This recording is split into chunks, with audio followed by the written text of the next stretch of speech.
Oh, we are in it, folks. We're in it. Hello, everyone. Welcome to the stream today. I am simply trying to verify if I get credit for drops if I'm watching it on my dashboard. Can I suck off my own stream for drops? I don't know. It's not showing any progress. I don't know if it does that anymore. Maybe it just has to be on the channel page? No cat today, unfortunately. But, Cookie had a wonderful time. Cookie passed her warm feelings on to chat. My camera's more zoomed in than usual. There we go. She said you were all wonderful. You have to watch someone else's for drops. So it didn't work that way in the past. I was able to get drops off my own channel. Mike L. Human, thanks for the sub. Tom Jane Punisher is best Punisher? I don't see why not. His Punisher movie was campy and fun. It had a big goon wearing a sailor shirt. The big goon fight is actually really fun. It's one of the more memorable fight scenes. Tom Jane does a really good job just being loopy and dopey the whole time. And also he's fighting like a goon from 60s Batman. Now that's the kind of fun that movies forgot to have. Actually, Punisher Warzone, when that dude got hit with a rocket while he was doing a parkour trick, that was pretty sick. Punisher Warzone was actually pretty sick too. One of the more forgotten John Travolta roles. What are these drops? Good question. It's concerning that you're asking that on YouTube because I thought I changed the title away from that. But somehow there's no drops on YouTube. There are drops on Twitch though. Ooh. I had my first date since November on Thursday and I'm so excited. I've been talking to her most of the day on Discord. Bunch of shared interests. Very good. Very good. Well, one way or the other, it sounds like you have a new friend. Punisher Warzone also had the goon sitting in an elevator car, smoking a joint, and then his head exploded.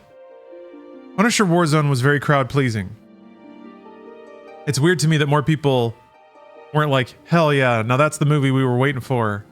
It's almost like everybody has this vision of a particular film in their heads, and then when they get that literal thing, they're like, good. And then they just move on with their lives. Instead of being like, man, how sick was that?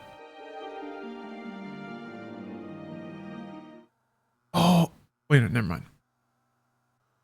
I've been manually changing my refresh rate a lot lately. All right, so some bad shit happened. So it's actually kind of good that I saw this cutscene last night instead of on stream. It would have been a real nail biter. Even Steph was feeling it. Steph hasn't even been following this game, and she was in the room and she was feeling sad. So yeah, real hell of a tearjerker. But you didn't see that, so let's not worry about it. It might mention it, though. So we're in spoiler territory if you care about this. Yeah, GDQ's doing Mega Man. I thought about waiting until the end of Mega Man, but... they're doing 4 right now, right? Which, Are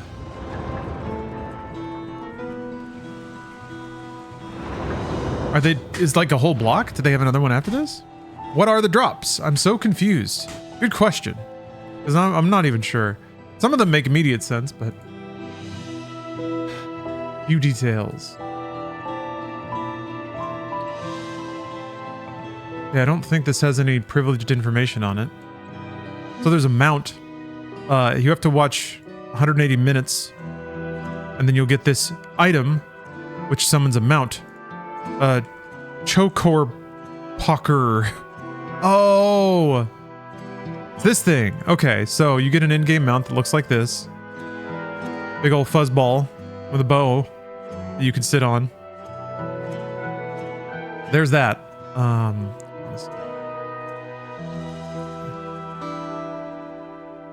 There's experience boost medals. That I don't know what that is. Oh, it's a meal. Okay, so it's a food. I don't know why I read it as metal. You get 10 experience boosting meals. Una. Una Vale, thank you very much for the sub. The deep resub. And then an Aetheryte ticket. Lets you teleport for free. Normally you're charged a gil based on the distance of where you're teleporting to. But if you, oh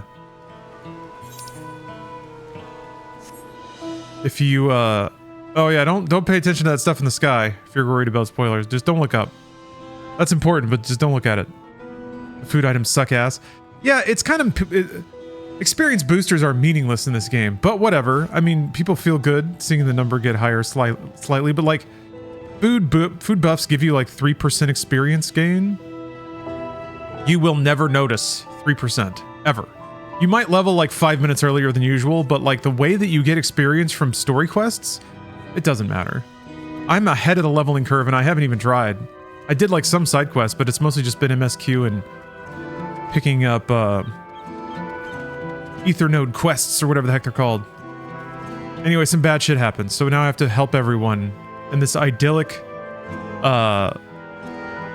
tropical town where nothing bad was ever supposed to happen.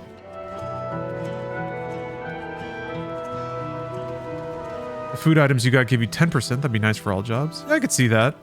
The Mountain Dews are worth 4. So that's cool. Oh, I got new coffers. 669. The Gomphotherium Thorn Vest. Can't wait to put that on.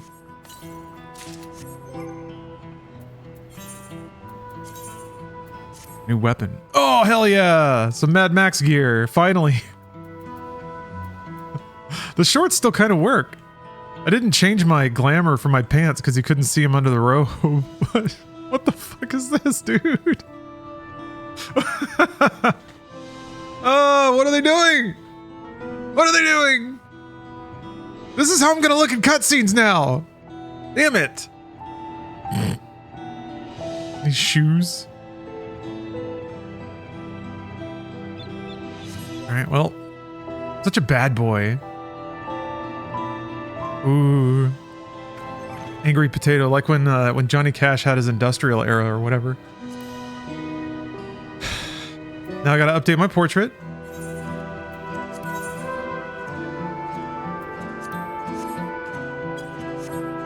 My matchmaking portrait still hasn't worked. It's annoying.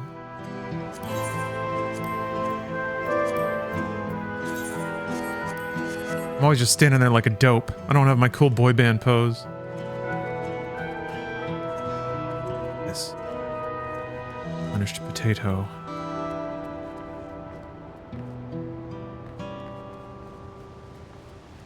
Like he's going to a medieval gay bar. Yeah, I'm gonna have to get the rest of this set. It dropped in coffers, so I'll probably get it over side quests and stuff.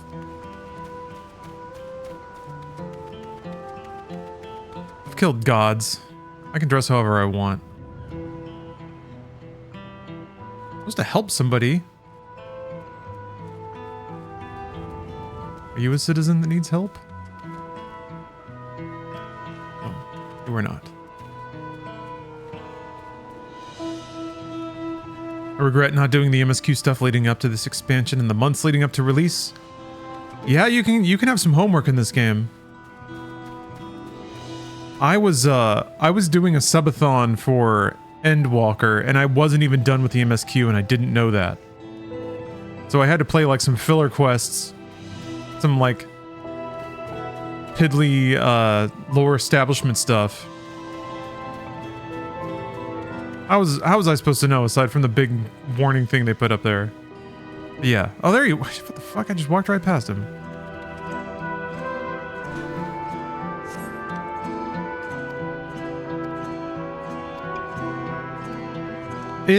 I wouldn't... This game can be long-winded. It is a Final Fantasy game, but they do like their words.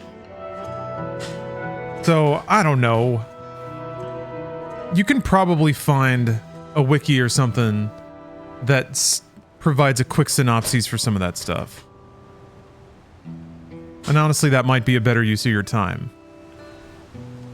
Just skip the cutscenes, get a brief recap, get some cliff notes. There's another one in this circle, and it took me that long to find the first one. Can I fly here yet? No, can't even mount. Never mind. The city. That is one of the more civilized parts about 14 is that you can't get on mounts in a city. You don't have the 5 screen wide dragons just covering every NPC you want to interact with. There's still crowds of people, but it's slightly manageable because people can only be so tall.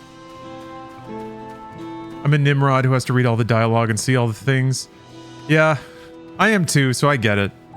That's a tough combo when it comes to Final Fantasy XIV. Oh, what the fuck? What are you weeping over there quiet like?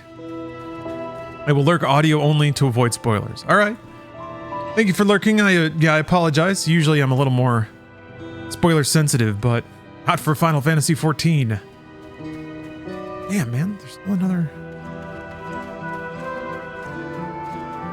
Honestly, I think on Twitch, your best bet is to play games like a little bit behind. You either have to be... It has to be a mega popular game that people don't want spoiled like this, and then you have to be ahead. You have to get it early. Or you play it like 5 years behind, and it's also a game that everyone loved. And they don't mind seeing again, but it's been long enough. There's an interesting, like... I think there's an interesting window. There's interesting windows of relevance that I'm slowly starting to pick up on. But I don't care. There you are.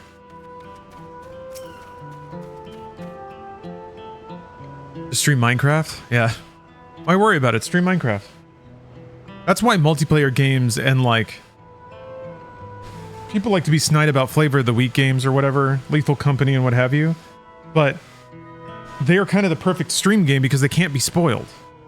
And in fact, like, the prospect of... Sorry, Gigi's buzzing around under my desk, so I'm getting out of her way. The cat Cookie is gone, replaced with the robot vacuum Gigi, who was going around trying to pick up all the loose litter and hair. But yeah, they are like uniquely suited to streaming, not only in that they're like a Twitch clip generating factory, but I think in terms of viewership dynamics, they're also really inviting.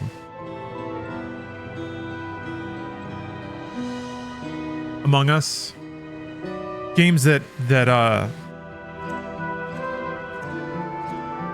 if people watch Twitch streams to provide a facsimile of socialization while they're doing something else, then it only makes sense to watch games that also enhance that facsimile.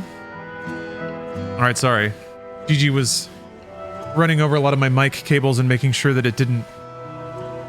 making sure she didn't devour them.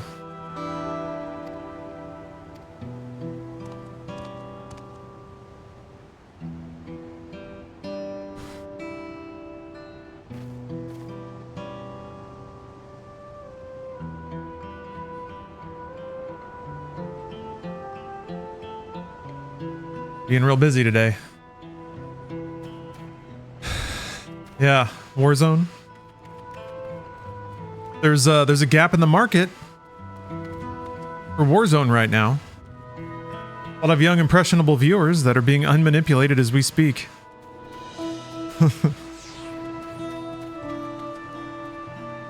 The market hungers.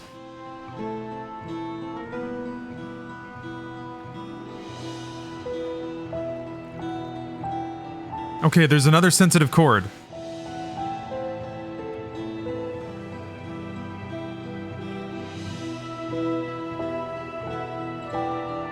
Alright, I think we're in the clear. Yeah. What are you doing?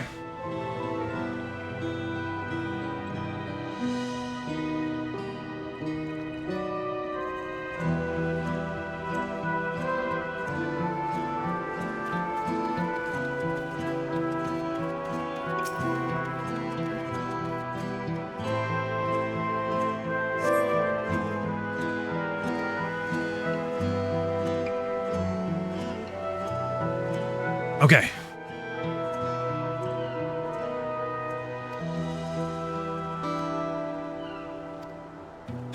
Fully locked in, ready to JRPG game. Although, just FYI, I'm gonna take a break around noon to record a little mini podcast with Bruce. So there will be a MediaTek break for folks on Twitch later. YouTube, I'll probably have to take the stream down and bring it back up because I need that encoder to record.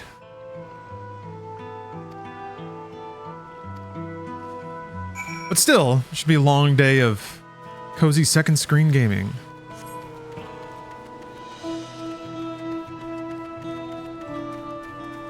America's #1 export, canceled far-right COD streamers. Doing wonders for our GDP.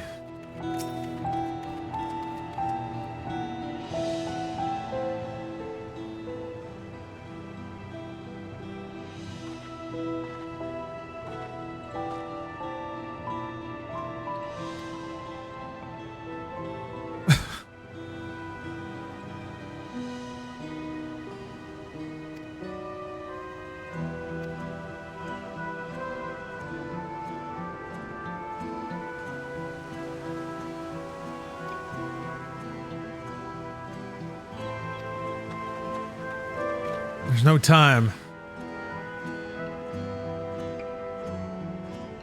I was kind of waiting for the story to kick up a notch. I mean, I was enjoying it well enough, but Jesus Christ, a lot of blinking. But yeah, it finally did.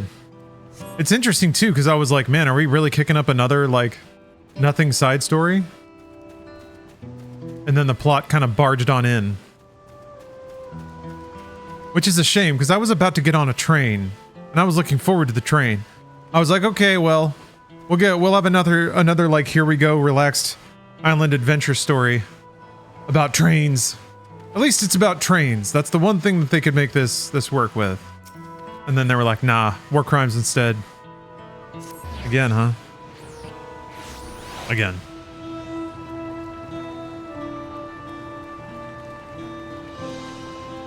Oh, even the steps are like... Steps have relief? Why not combine trains and war crimes? Wasn't that what they were gonna do? That was Xenos, right? He was working on Black Lotus or whatever. And how would they move it? With a train.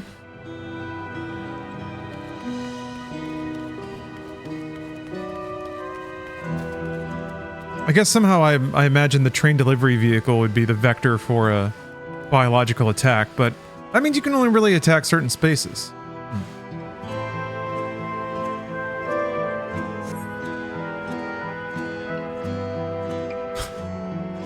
Oh, this jacket. I gotta check my retainers and I gotta go check my island getaway. Would it be in bad taste to step away from my wartime duties to go to my private island and just Ted Cruz it?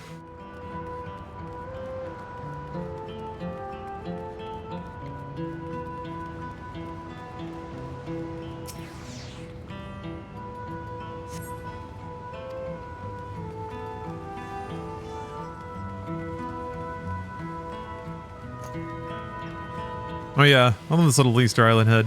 I feel like it'd fit the theme. Sometimes he yawns. Ooh. I think he sneezes sometimes and you can see his tiny little body pop out.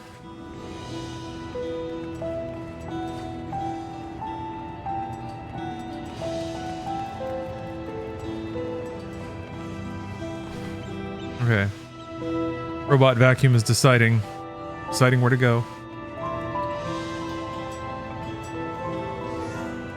There he is. Oh.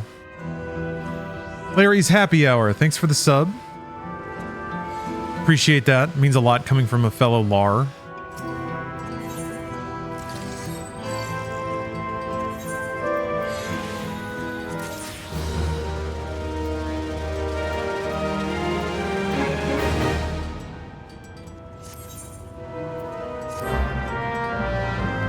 Yeah. Our characters have modeled feet now, right? I can see my toe beans.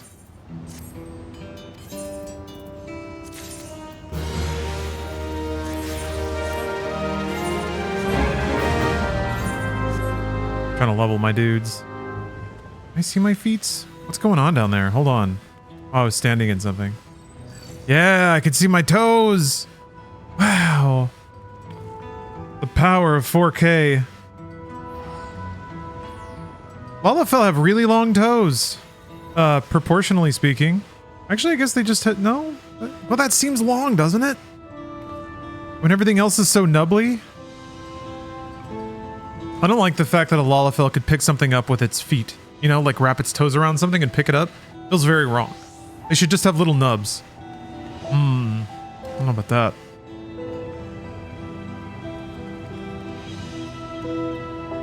How do you feel about Bakul Haja? I don't know. I don't think that's a character. Did you combine a few names? I don't even know. Which one? Because Bahul Jaja. Wait. That was the bad guy. But then he learned a lesson. And now he's a good guy. Yeah. Bakul Jaja is the two-headed bully man. Who, spoilers, was so inspired by Cat Lady's heroism and sacrifice that now he's a good guy. He pulled a Mr. Negative from Spider-Man 2. Except this was actually well written. He got humbled pretty bad. And it wasn't because he made shit tacos, which he did. I was kind of hoping there'd be a mini game for the cooking competition, which was a really fun like side story. All those stories were actually really good. Uh-oh. What the fuck? That's... Didn't even get an error message, man. Knuckles is up to his old tricks.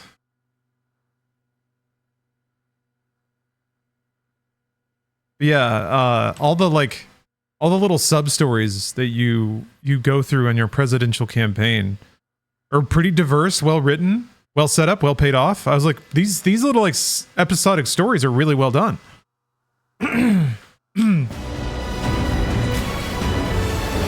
It's just, and they managed to do it again without giving you any like, go kill 10 alpacas or whatever. Or some of that, but usually it's like a lot of different actions that are all contextual to a unique thing that you're doing in the quest. That is much more than just, oh no, there's fuzzballs eating our crops. We need crops to survive. Please go kill the fuzzballs. Oh, thank you for killing the fuzzballs. Now we have crops.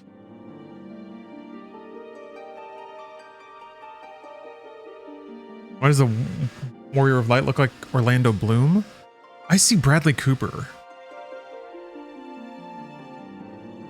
Yeah, I guess maybe from Pirates?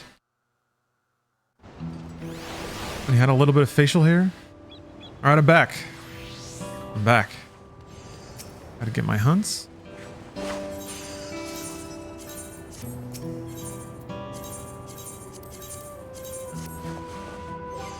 Gotta go to my island. My special island getaway. So that I can, recharge a little bit. Recharge the old batteries.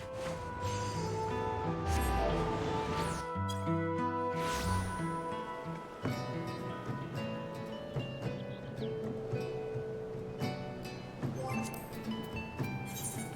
don't know if it's...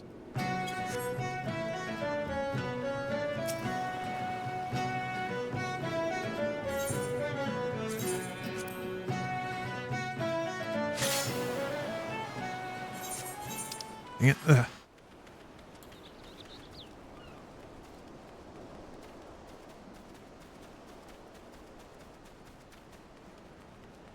The increased fidelity on vegetation has helped the island a lot too. Looks amazing.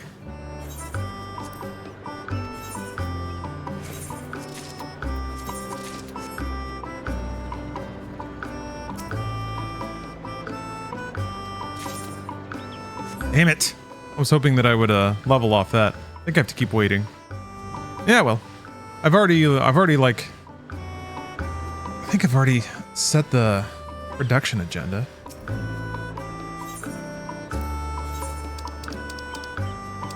Oh, I can set next season. Well, I won't do that now.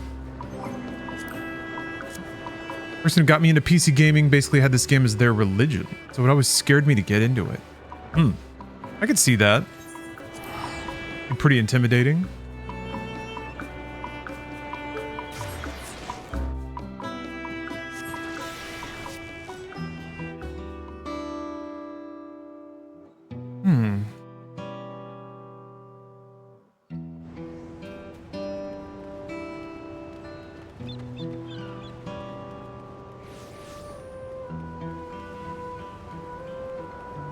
Sorry, since I had my,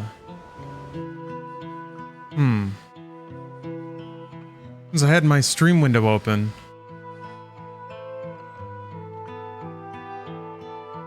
Actually kind of looking at the I don't know. What the...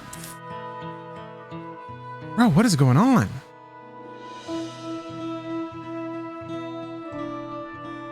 Anyway, I was watching the quality of the stream and it actually looked kind of choppy.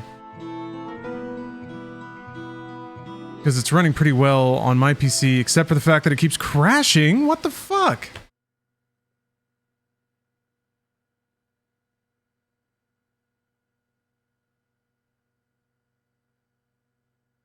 Alright, I'm gonna reboot, I guess. That always fixes it. I'll be right back.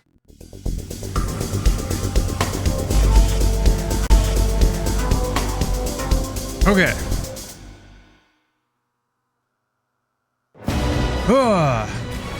Always a shock.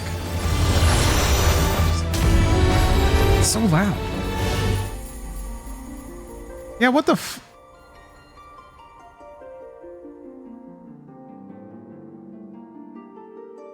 Okay, sorry, I'm just watching my own stream now and keeping an eye on the frame rate. And that doesn't look very buttery.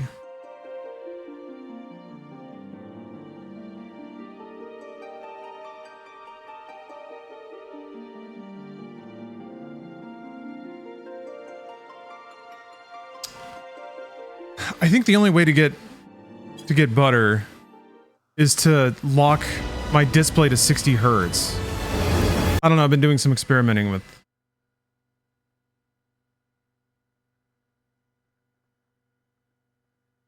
I need to turn off VSync. Like, VSync seemed to help, but only... I think VSync only helps if your refresh rate matches your capture rate.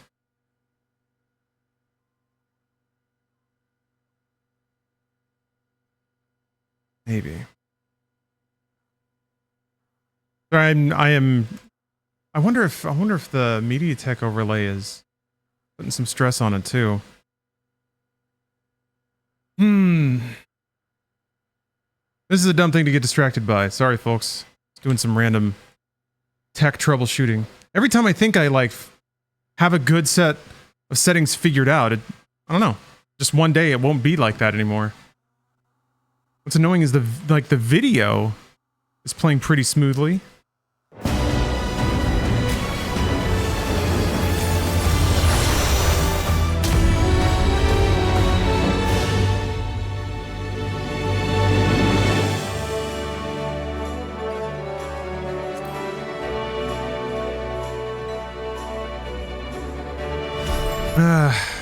This is the problem of using drops. They've made me look at my own stream.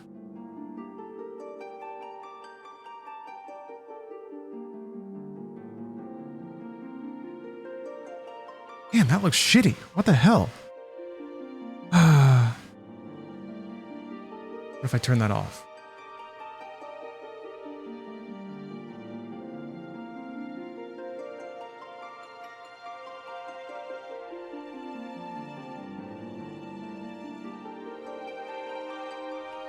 No.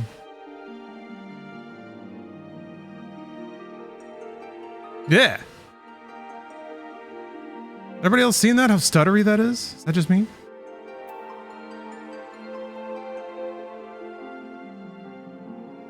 Looks good to me.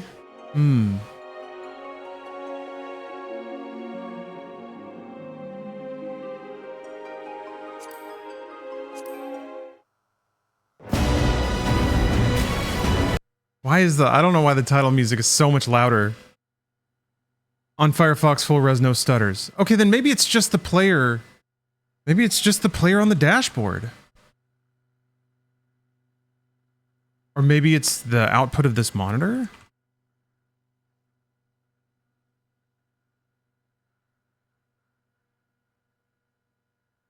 I don't know. Try this.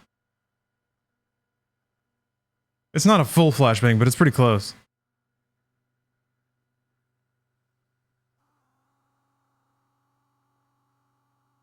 Gotta keep you on your toes.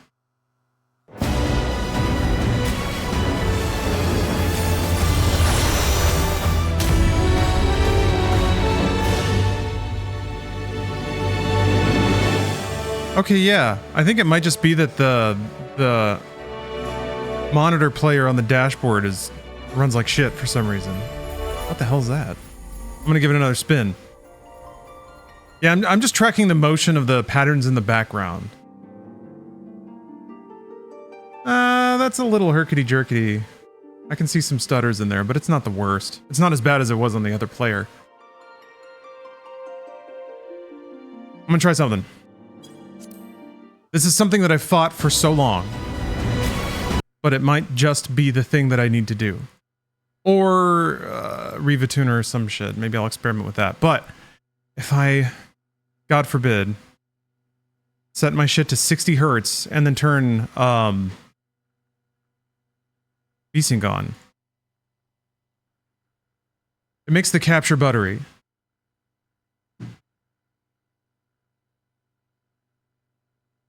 But it means I lose out on hundreds, if not thousands of frames. Probably uses less power.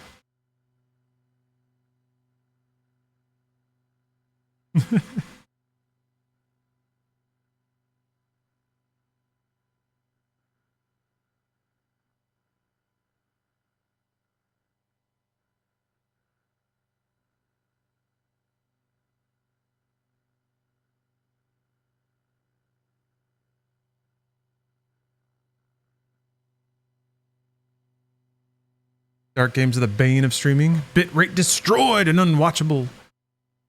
It's not so much dark versus light, I think it's contrast. And yeah, when games are predominantly dark. Why is it playing windowed? No, it's the media share resolution.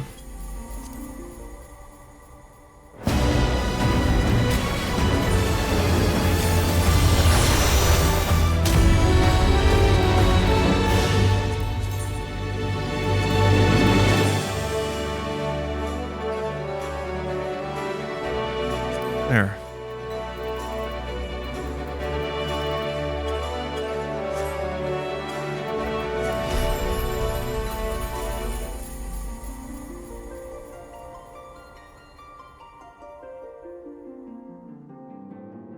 Now I'll give him a twirl.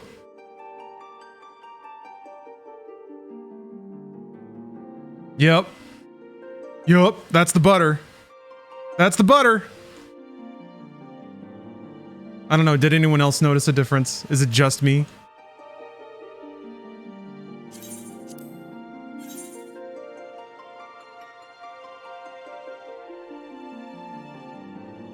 How's the expansion's been so far? 14's a bit out of my scope, and I've not heard any complaints as of yet. I've seen some people express that it's underwhelming, but I think this expansion was going to be seen as that no matter what. It's kind of like post-MCU, any Marvel movie post-MCU, you know? After the stakes have to get rolled back, they just didn't find a way to capture anyone again. I think that I have more of a tolerance for lower key storytelling, I think.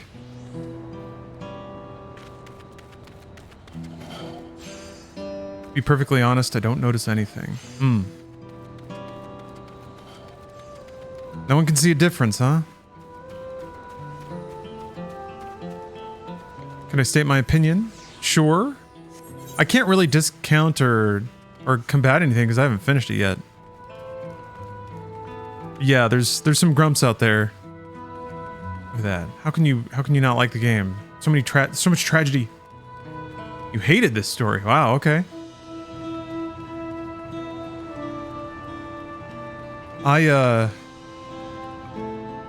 Something looks weird.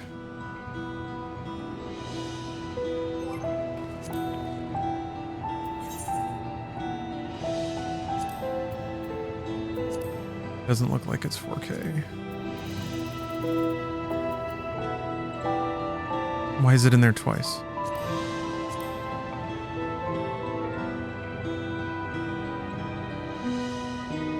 Yeah, a lot of people don't like Wuk Lamat, and I'm not sure why.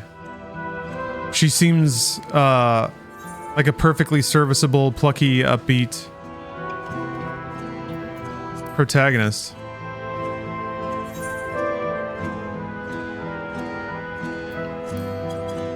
But yeah, there's some dislike of her as a lead.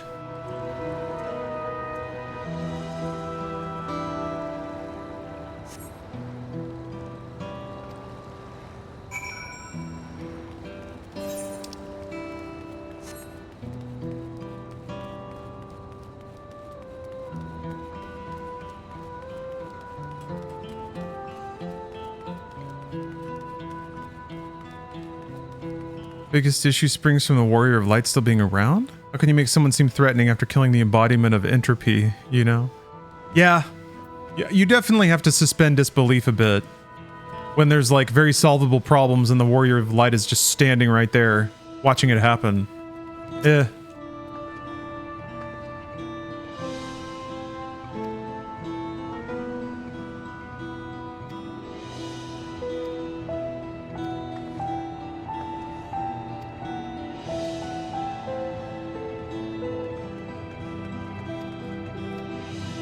I think I can get why people would not be as into this expansion so far, but then again I haven't finished it, and it took just a pretty big turn, but it was also pretty abrupt. So there are a couple of times where they've had to forcibly interrupt some very boring goings on with something slightly interesting.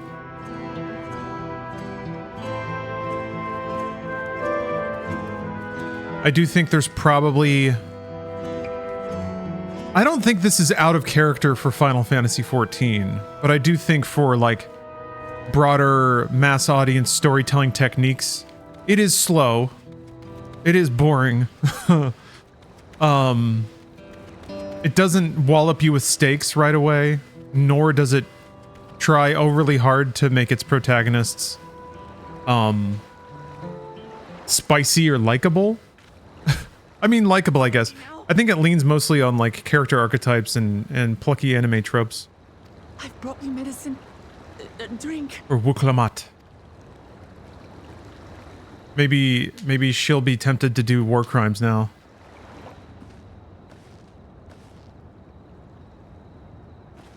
Or maybe she'll disagree with her tech bro brother about how to address this, and then they'll have to deal with that. There's opportunity for conflict. Come on. Take it. Please. We'll put it in anime mode. Hello, Dr. Spaceman.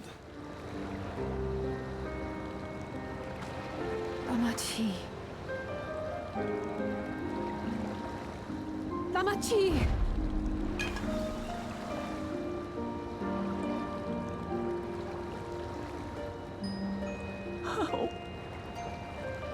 How could I?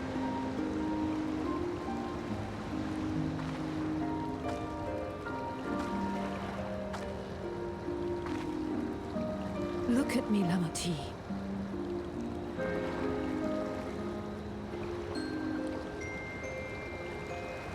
You need rest. You and him both. I will tend to this soul. Oh, look at my guy back there. But my people, I have to help them. Yeah, I feel like you know, with any movie, story, whatever, suspension of disbelief is critical. And it does require, like in an action movie, you know, it's no fun to just say, well, they just have guns. To be sharp. That's no fucking fun. And you know, movies try various ways to play around with that, of having like the two bro dudes in their showdown of masculinity toss away their guns to prove who's the more manly. I like it when it's things like John Wick, where they have like bulletproof suits. They find ways to work the suspension or the requirement of suspension of disbelief into the story, but that kind of almost makes it more visible. Anyway, yeah, what's going on with the fucking? Before them all. I don't know. Said that we'd build a nation where everyone knows happiness. Maybe I'm just closer to the screen now. So much for that promise. But yeah, I mean, Good is a valid resolve. I think in video games, People. part of the suspension of disbelief on behalf of the player is that you don't always throw your player godliness at every problem, because that will make for interesting drama. So you would, the player, almost accept a certain amount of passivity, otherwise there wouldn't be a game, there wouldn't be an adventure for you. Star Trek has its prime directive, I guess. They tried to like, well, why don't they just solve it all with magic lasers? I need to concentrate on what I can do. I wonder if maybe the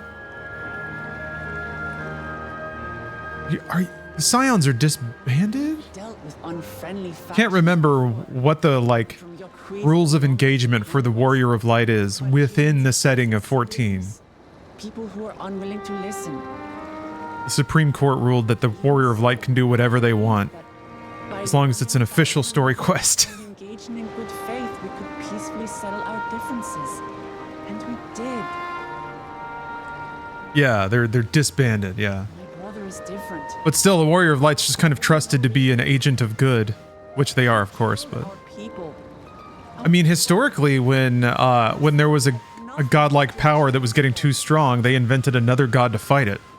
So, I guess that just keeps happening in various forms throughout the story. Power to destroy the peace we've worked so hard to preserve. Final Fantasy based on anything, or is it all new every time? It's all new every time. Then I must fight. Rather, every numbered Final Fantasy is all new. Front, Zorolja. There's no existing, like, media property.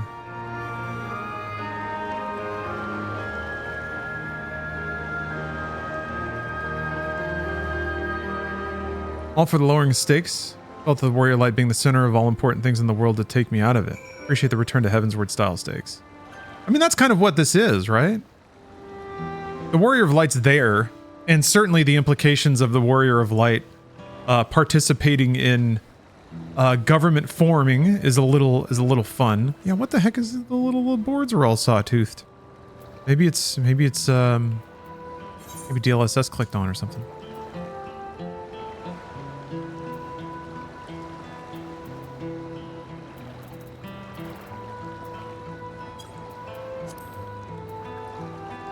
Oh, because it's 59 FPS. So it's got DLSS on all the time. How do I turn that shit off?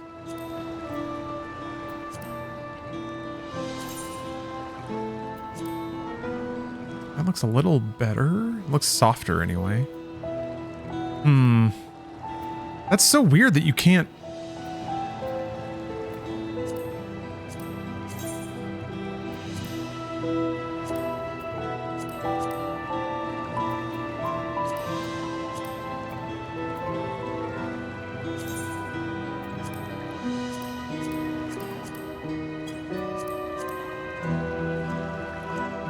Drop FSR to 99. It looks better.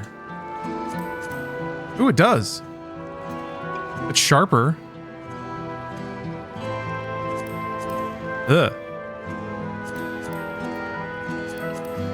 Yeah, there's like a sharpening filter at 100. It's not there at 99. That looks okay. Huh. Well, thank you for the tip.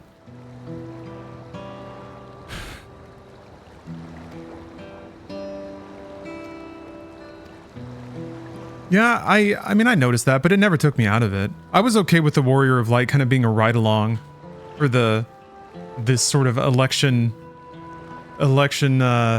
tradition that's just starting. A rite of succession, I guess. Oh, I need to cover the... Well, hold on a minute. I'll do this. Oops. Oh, I can't. I was gonna take I'll just take the FC out of the general tab, and then I could just leave it. Because some general chat has been amusing.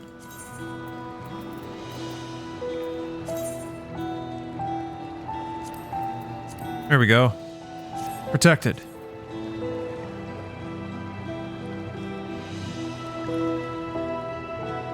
Find it funny how the final days was a world-spanning threat, but there's been no mention of it and how the Turl dealt with the issue. That's a good point, yeah. I guess, yeah, there should have been a lot of weird shit happening. I guess that works too. I just hide it. Didn't mean to do that, but I did. Yeah, I don't know. I'm okay, backburnering all those concerns.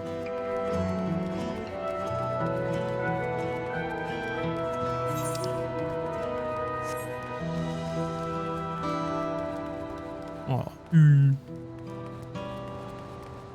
I think if anyone, you, Royal you start getting caught up in concerns like that, I think it starts to roll back to, you know, what are you here for? Not saying that anyone had those specific complaints or that I'm even addressing them specifically right now, but, you know, people debate those things for fun, and then I think the debate turns into trying to, like, analyze problems that aren't problems. There's no problem to fix because it's like, I guess 14 does go out of its way to acknowledge that stuff a lot of the time, so it almost invites that sort of analysis when it's not there. But does addressing all those topics explicitly make the stories they're telling more interesting? In some cases, yeah, but oh hell yeah, I get pants. Oh, these are gonna be great. Better be some leather assless chaps.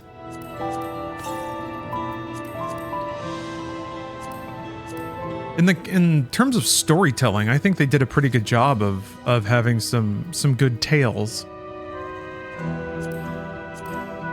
And using that as a vehicle to establish more world building stuff, which they kind of need to do. Okay, pretty much the same. Just more leathery. All right.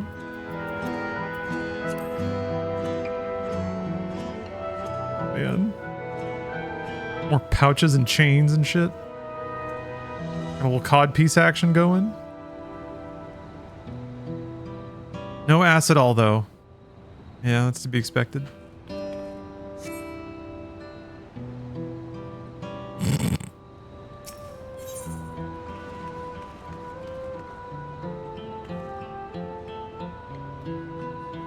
See, you can point out that all chaps are assless, but that willingly ignores how fun it is to say assless chaps.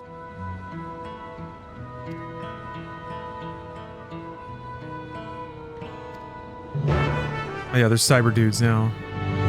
Fucking Destiny guys rolled in.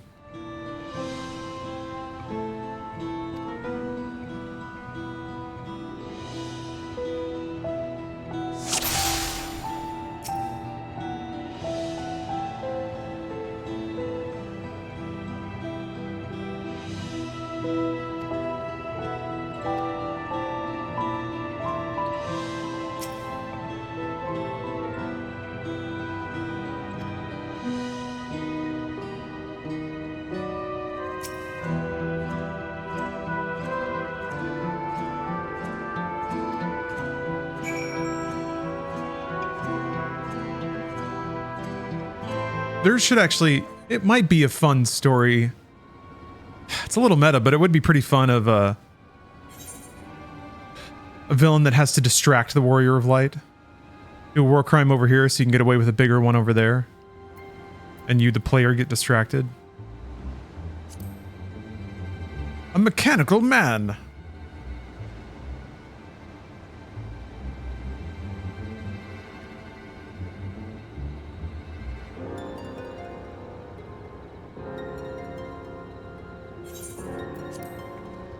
This is I'm curious what do folks have against Uklamat? Aside, I guess she is kind of just anime protagonist.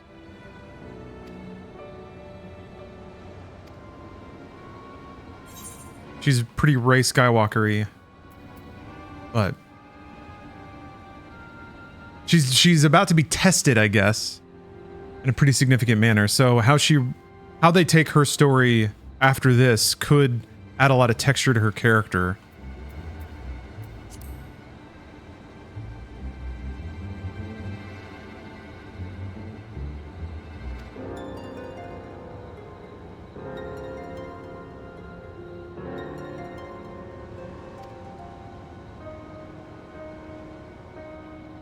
Yeah, I don't know how it's turned into a bigoted thing. Is it just because she's female?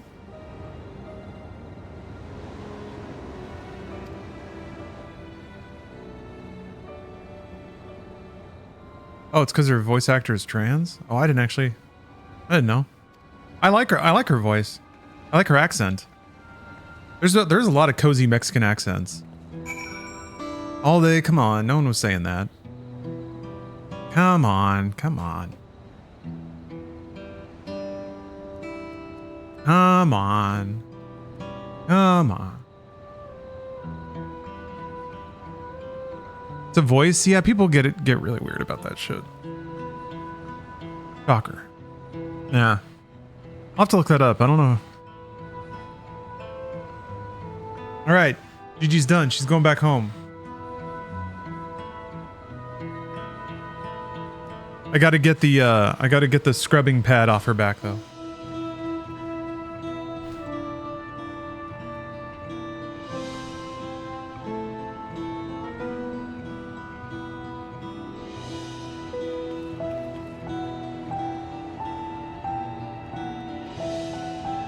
I don't know, I did see some mention of that where people were like, if you don't like, oh, I like her coat. Hell yeah. Like, if you don't, what is it with all the bigots who don't like this anime? And I'm just like, what the fuck, man? I think I get that I could definitely see how in this expansion, especially compared to Endwalker, that had such stakes and was pretty well done, that like people would be invited to compare and be like, nah. Her VA is part of the LGBT community. Oh. That's it? Sheesh.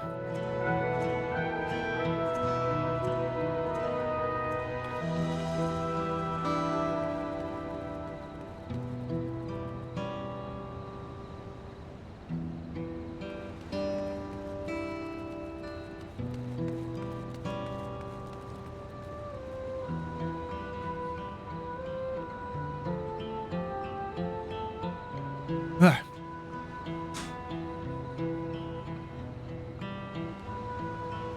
Well, that's dumb. Yeah, I'll admit, some other people were saying it in chat, but it is annoying how the volume on all that stuff gets turned up. I guess it's a really easy way for people to discredit and categorize other people's opinions. Yeah. That's the internet.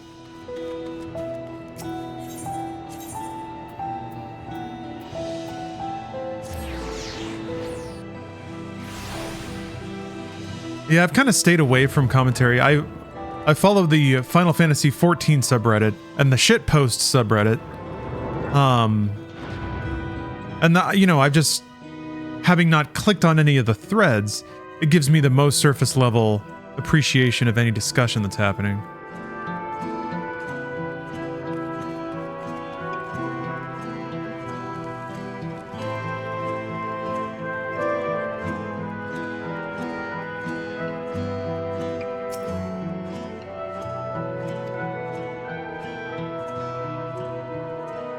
I think Wuka's fine, maybe a little naive, but that's her whole thing. Yeah, that's her whole thing.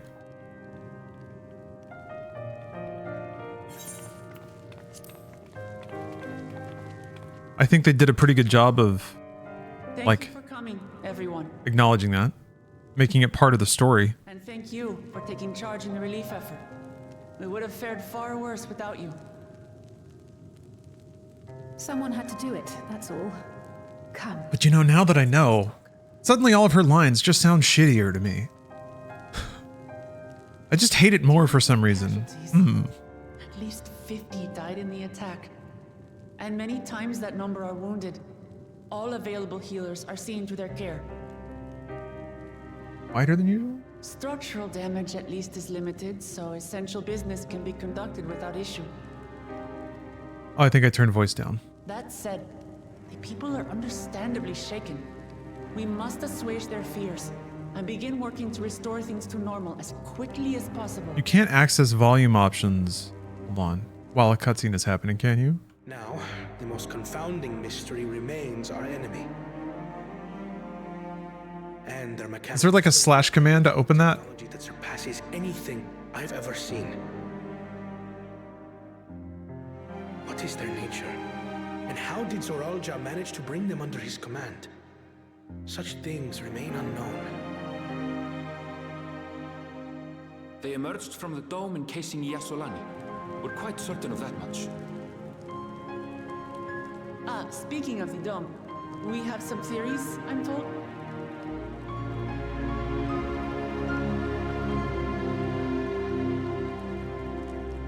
Indeed. I would like to call upon some helpers to join the discussion. May I invite them here?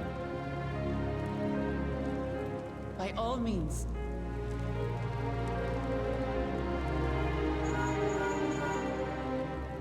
It's me. Permission has been granted. You can come in. What if they had custom ringtones in Final Fantasy XIV?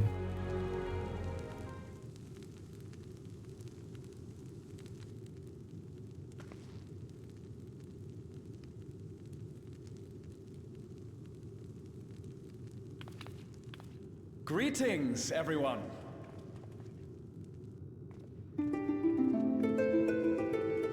Wow. Haven't seen him in like 10 hours.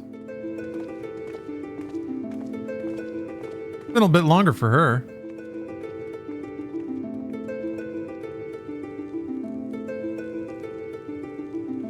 The gang's all back together.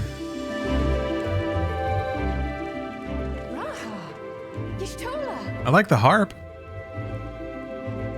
After that long Oh, that's not the other cat boy? that we might be afforded a moment. Never mind then. Not Grahatia. Circumstances are quite dire. Man, she got the high-res hair now. All is well in the annex, never fear.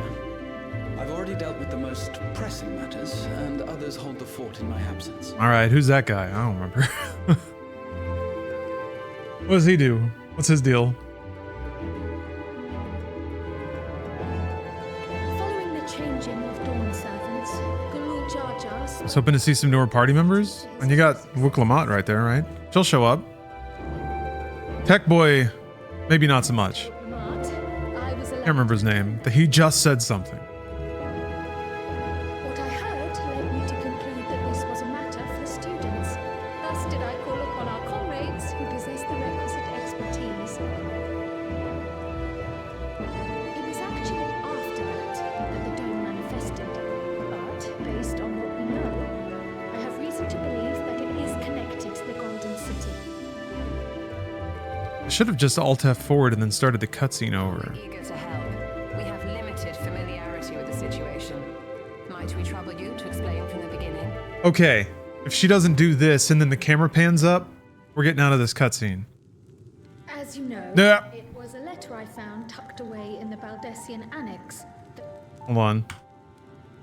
A letter from the Dawn servant The fu- addressed to my Alright, fine. grandfather. Sent some 20 years ago. I'm gonna fix the audio mix and then we'll get back in there, and I can just skip the dialogue until we get back where we're at. Get out of here. We get to see Knuckles again. Knuckles! I don't think there's a more graceful... You can't like back out of a cutscene. You can only skip it once you start it, right? But if you just kill the game and log back in, you just pop right in front of the cutscene and get to start it over.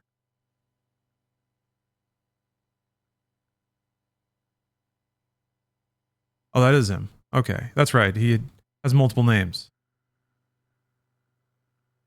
Not confusing at all.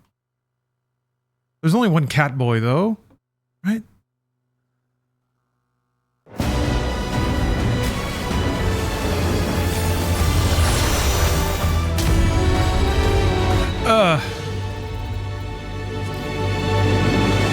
Look how quiet that was.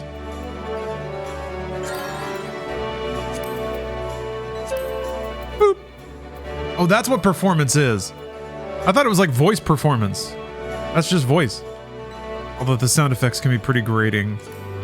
Leave that there. All right, we've achieved optimum sound balance. Yes, bacon cake. 14 all day. Although I'm going to take a break around noon to record a podcast with Bruce.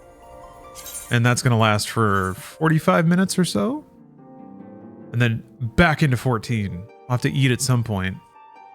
Probably get up. Let the sun touch my skin. I don't know, I have all the blinds drawn because it's hot today. The longer I can keep the sun out, the better. Yeah, Dirty Miser, you have to appreciate the work that this is launch day in addition to early access. Like, I've never been in a queue above 100. Actually, I was once, and I got kicked off of. I was playing normally and just lost connection with the server. Got kicked off and put into a queue with like 3,000 other people. That was the longest wait. And even then, I heard a tip that you could log in on another server, which I didn't take because I used the opportunity to do some house chores. Thank you for coming, everyone. But it wasn't that long of a wait. And thank you for taking charge in the relief effort. We would have fared far worse without you. Ooh, you got the meal boost set? Someone had to do it, that's all. Come, let's take stock. Wonder if In terms of have I extracted a meal from myself at yet? least 50 died in the attack. And many times that number are wounded. All available healers are seen to their care. Structural damage at least is limited, so essential business can be conducted without issue. That said, Maybe not. people are understandably shaken. We must assuage their fears and begin working to restore things to normal as quickly as possible. Now, the most confounding mystery remains our enemy. Need that experience boost. They're mechanical soldiers created with technology that surpasses anything. 10x experience boost. You got 10x experience boosting What is meals. their nature? And how did Zoralja manage to bring them under his command? I don't think they multiply your experience by 10 because that would be pretty awesome. Speaking of the dome, Oh, it's 4? Well, shit. Indeed. I I don't know any of this stuff. It's me. Hold on. They're 4% ones, which is nice. Standard is 3. Oh, wait, what? What says 10? 10x experience boost. 10x aetherite. Chokor Pocker. My count isn't counting my time and showing the drop. Yeah, mine's not either. At least not on my own stream that I can tell. I don't know. Maybe it'll just happen. I don't know. I'm also not sure if I'm looking at the right page to see Y'shtola! my earning my own drop versus After that long voyage, I had hoped that we might Streamer side of it. a moment's rest, but I gather circumstances are quite dire.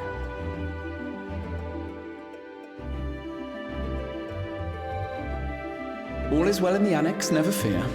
where do you? I've already dealt with the most pressing matters, and others hold the fort in my absence. Yeah, it's not showing up under inventory. For me. Which is, I guess, where it would show up? In the changing of Dawn servants, Galul Jar Jar spoke about the Golden City to his 2 successors. You planning on raiding? I hope so. Thanks to I love raiding in this game. I was allowed to attend that meeting. What I heard led me to conclude that this was a matter. Yeah. It was at While we...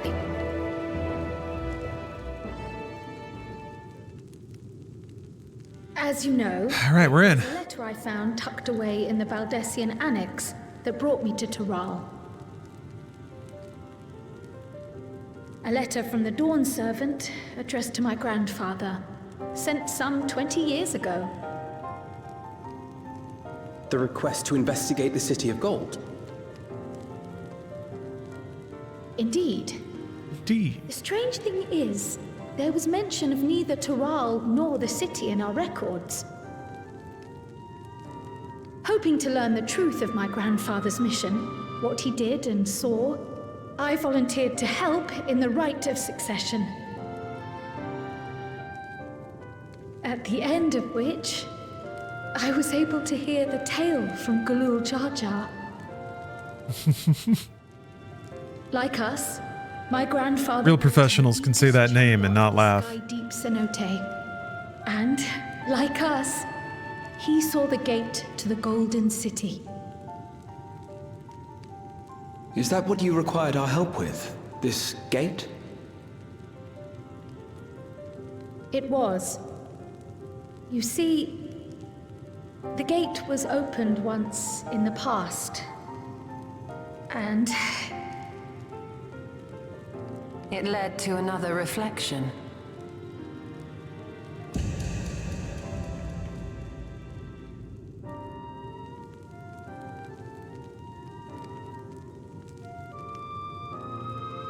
The gold is you. I can take the story from here. Considering my part in these affairs, I reckon maybe I'm best equipped to speak on the matter. Reflection? I was there too, you see. Oh, like... in those ruins, together with Galuf and Galul Jar Jar. I thought they were called something I else. saw that day. I'll never forget. The source and the first, etc. Those aren't called reflections, are they? Oh, it is. For some reason I thought those were shards. I think that's an Ultima Online thing.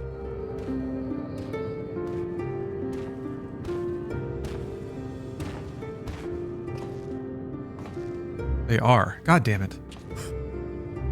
Every time I ask a question about 14 lore, I just get more confused.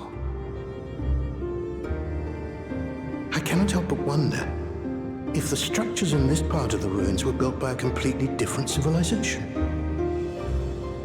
It was over 1,000 years ago that the giants mined here. Their records make no mention of glowing stones.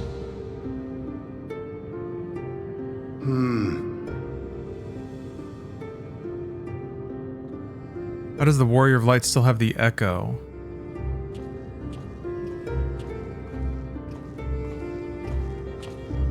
I don't know. That's a great question. You don't get the echo anymore as a mechanic, which is kind of fun. And on the surface are what appear to be arcane patterns. They are... Which I thought was a really fun raid mechanic. Really smart idea. If anything, they put me in mind of the calculations of the South Sea Islanders, but even then...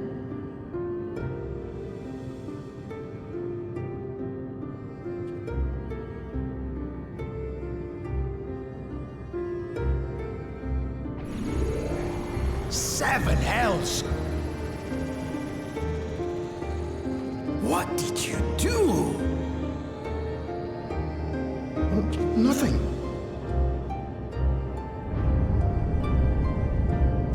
An earthquake?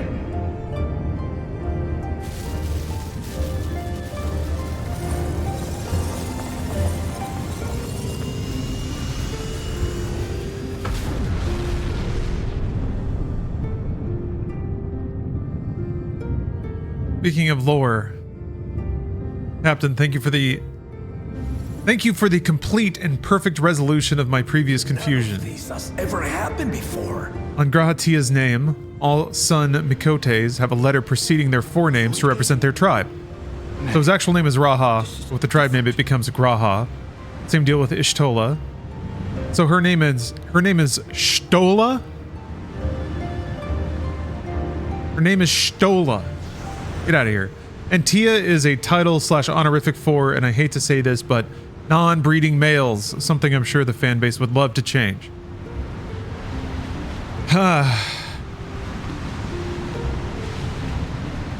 Ooh. I mean, this is some deep Final Fantasy style writing, I feel like. I can see this shit playing out in like Final Fantasy VI. Like sometimes in some of the more pivotal 14 cutscenes, I can like imagine the pixel art. Because it's all the same kind of thing. Characters shouting at each other in text boxes. Pantomimes. Canned animated emotes. Even the music.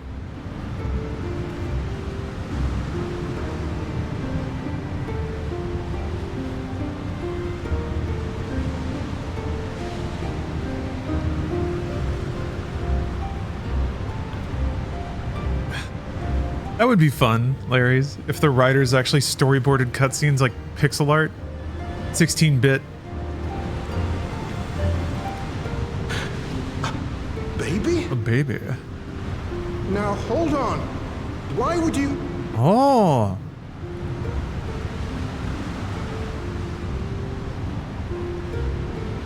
A baby. What the fuck?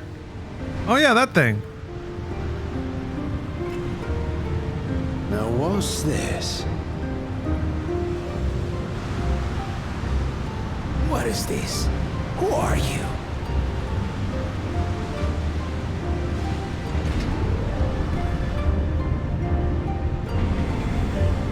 Yeah, the resolution on YouTube is so high. It is, right? YouTube finally... YouTube's living in the future. We'll get there one day with Twitch, maybe.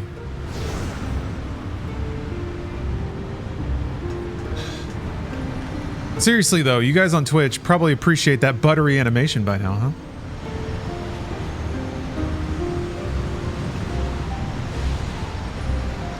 It's bitter poison in my mouth, and as I'm watching this cutscene, I'm trying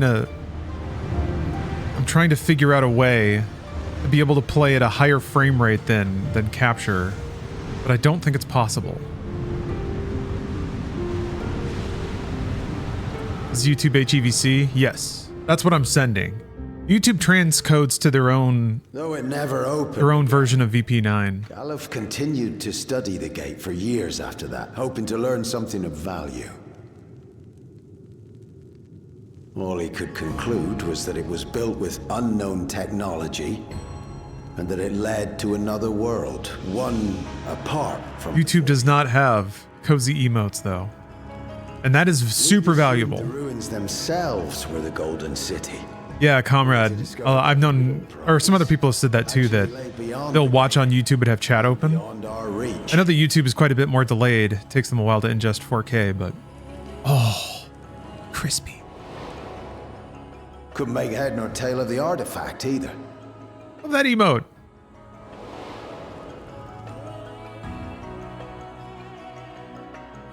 As it had similar properties to the black stone in the ruins, we were convinced it was important.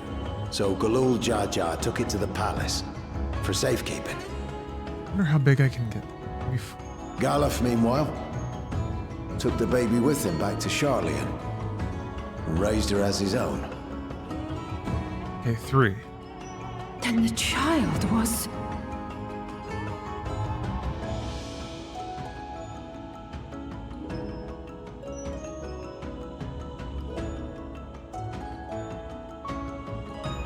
The earring inside the letter to my grandfather. It was apparently found amongst my swaddling clothes. If this is true, then it means that you hail from another reflection.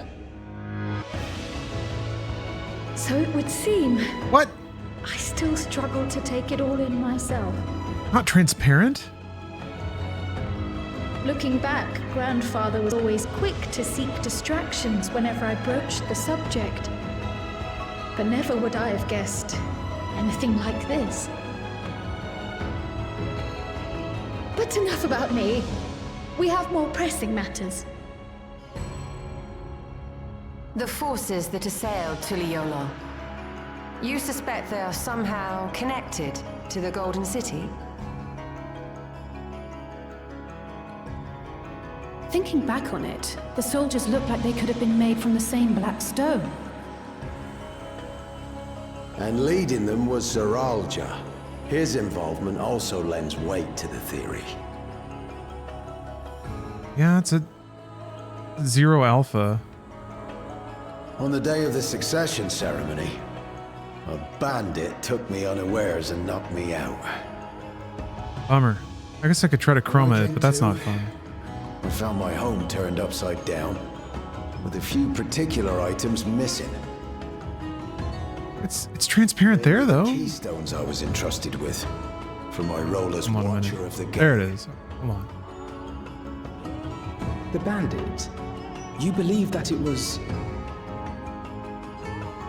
I only got a glimpse of him, but I was a blue-scaled Hubigo. I know no other. The heck? The artifact stored at the palace was also stolen.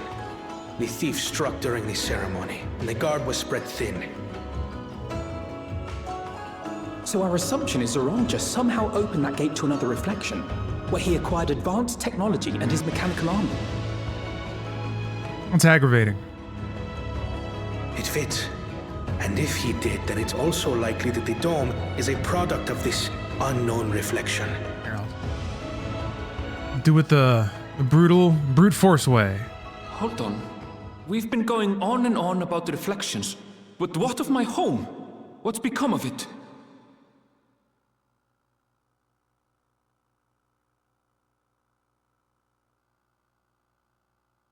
Yeah, how about that? It's a dome. It was actually pretty appropriate for him to bring that up.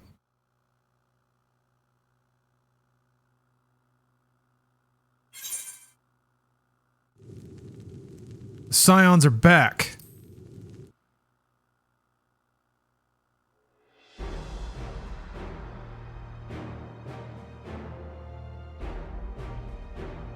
Indeed.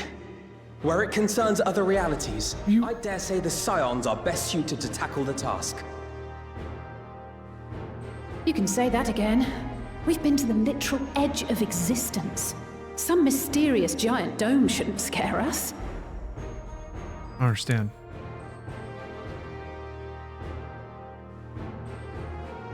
As you know, our order has ostensibly disbanded. We'd thank you to be discreet about our unofficial reunion. Huh. Worry not. We'll spare no effort to get to the bottom of this. And with our hero eager to help, you can be confident of the results.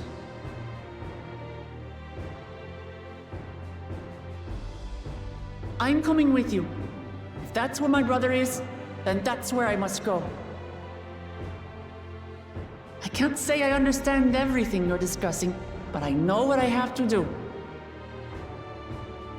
I have to put a stop to Zoranja and restore the people's happiness. Suffice it to say, I share Lamachi's desire to join you. However, under these circumstances, it would be unwise for both vows to be absent from the city. As such, I shall remain in Tuliyollal.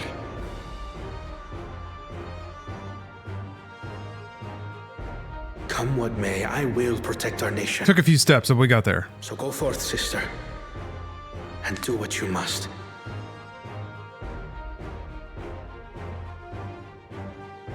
Thank you. She's handling this really well, which is a bit disappointing. Likewise divide our forces. While one group ventures into the dome, the other keeps guard without. I guess Agreed. It's a bit much to ask for with a story like this. So I will remain. But I do really like the idea of like somebody undergoing a sort of like coming of age story, having some trials, being tested, coming out ahead, and then really getting tested. Like okay, you had some anime trials and maybe things seemed really serious, but now some really fucked up shit just happened. As a student, I have and how do you investigate this potential threat to the world? How do you manage the trauma? I'd be lying if I said I'm not deathly curious about my origins. I guess the process of sort of Then I want to learn. shaking off the naivety and learning what being a leader actually is, and the sacrifice required sometimes. In that case, please let me come too. I have to see what's become of my home. I may not be a fighter, but I know those lands like the back of my hand. I can guide you. If you hadn't offered, I would have asked. Ooh. We're counting. Death Clockalypse has redeemed a real trading card. I'm not one for waiting around, so if it's all the same to you, I'll join the dome crew. Dome crew. You should accompany them, Graha. I expect your Hold on, I'm knowledge gonna and experience will be useful. take this moment to mix the Maverick pack that we opened last time into the bag here for true randomized distribution Do the same. of all certified rare trading cards that I really need to send out. There's actually a handful, there's a lot of things I need to send out. Oh, Death Clawcalypse! Seems our teams are assembled. A fine roster, I think. Death Clawcalypse has just gifted 10 subs. Looks good to me. Well, someone's getting an extra rare, extra valuable card. For the sake of Tura. I have a feeling someone's luck just got a lot better. All right, let's see. It's truly Here's your card, sir. at our side for this. Or Matt, patron, stream patron. Ooh, a crow. You got crowed. Now, before we set off, there's one Yes, thing he we need is. to do. The people are still I'll shaken by the wait attack. forever. I'd like to reassure them as best I can. The Crow City of Angels. There's some crow lore going on here, but I think this cutscene is finally winding up. So we'll get a full look at the back of this card and further appreciate the still from the film on the front. Here we go. This is extremely victorious music for a crow pull. The crow, yes, look at that. Something tells me their love is gonna make it. Romance is always destined to go the distance in a crow. I'll wait forever. Ash leans to Sarah, cradles her in his arms. You can't die, he pleads. One of us must, she gasps, her dim eyes ready to cross over. You love me? She asks. Ash nods. Sarah takes the wedding ring from the chain around her neck. She holds it out to Ash, closing his hand around it, gripping his fist with all her might. Take this. I'll wait for you forever if I have to. Forever! Front. I can't go with you, Sarah. I have to stay here now. I have to stay. That's not the Boreana's angel, is it? Doesn't look like it. Or the Boreana's crow. Anyway, a extremely heartfelt moment from an extremely heartfelt film. Congratulations. Congratulations on winning a little piece of movie history. Ooh, House of Klaus. House of Klaus. Thank you very much.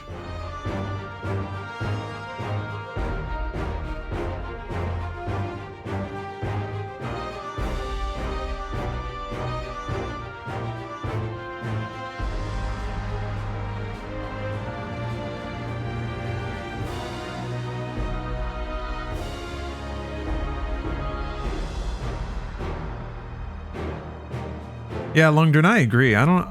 YouTube has been so slow and uncaring about developing their live streaming product. I was kind of hoping, like, when Fwiz was working at YouTube that he would, like, know that stuff, or I don't know. He was working on other things the whole time he was there, I guess. And now he's in crypto, because of course he is.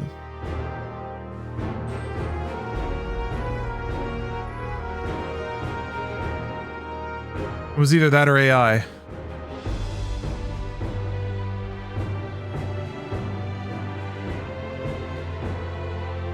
So yeah, I don't know. It's it really seems like there's some fundamental features that shouldn't be that hard to roll out. Like better moderation features. They have emotes now, but not many, right? They can't do animated and they're all really low quality. I don't think they've like exposed any chat APIs for all the like community tools that Twitch chat has. Yeah, it's a fart. It's a fart for sure. Yeah, they just seem to not care. Yeah, I don't think live is a priority for them at all, which is weird. Like they have the best technical infrastructure in the game. Discovery for YouTube streams suck too. Yeah, they get recommended like videos, I guess, but it's kind of harder to tell when everything about YouTube is wrapped around the title and thumbnail, and that's less of a thing with live streams, I guess. Canister Cop, thank you for the sub. Oh hell yeah, I need to get my bondage shoes.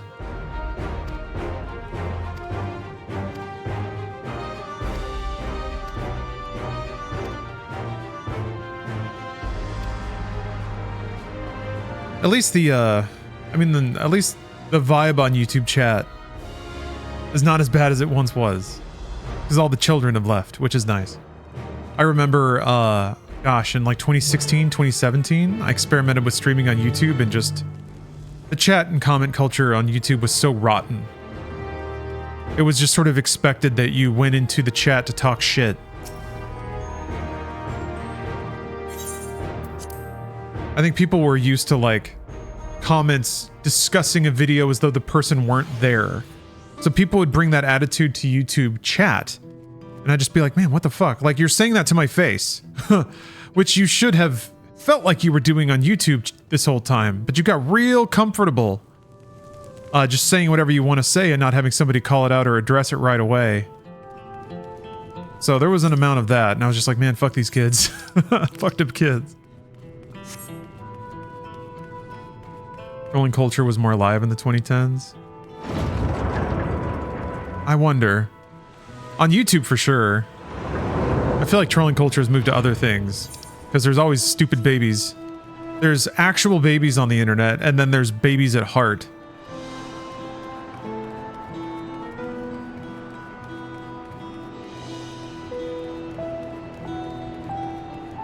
I should have taken the aetherite. What was I thinking?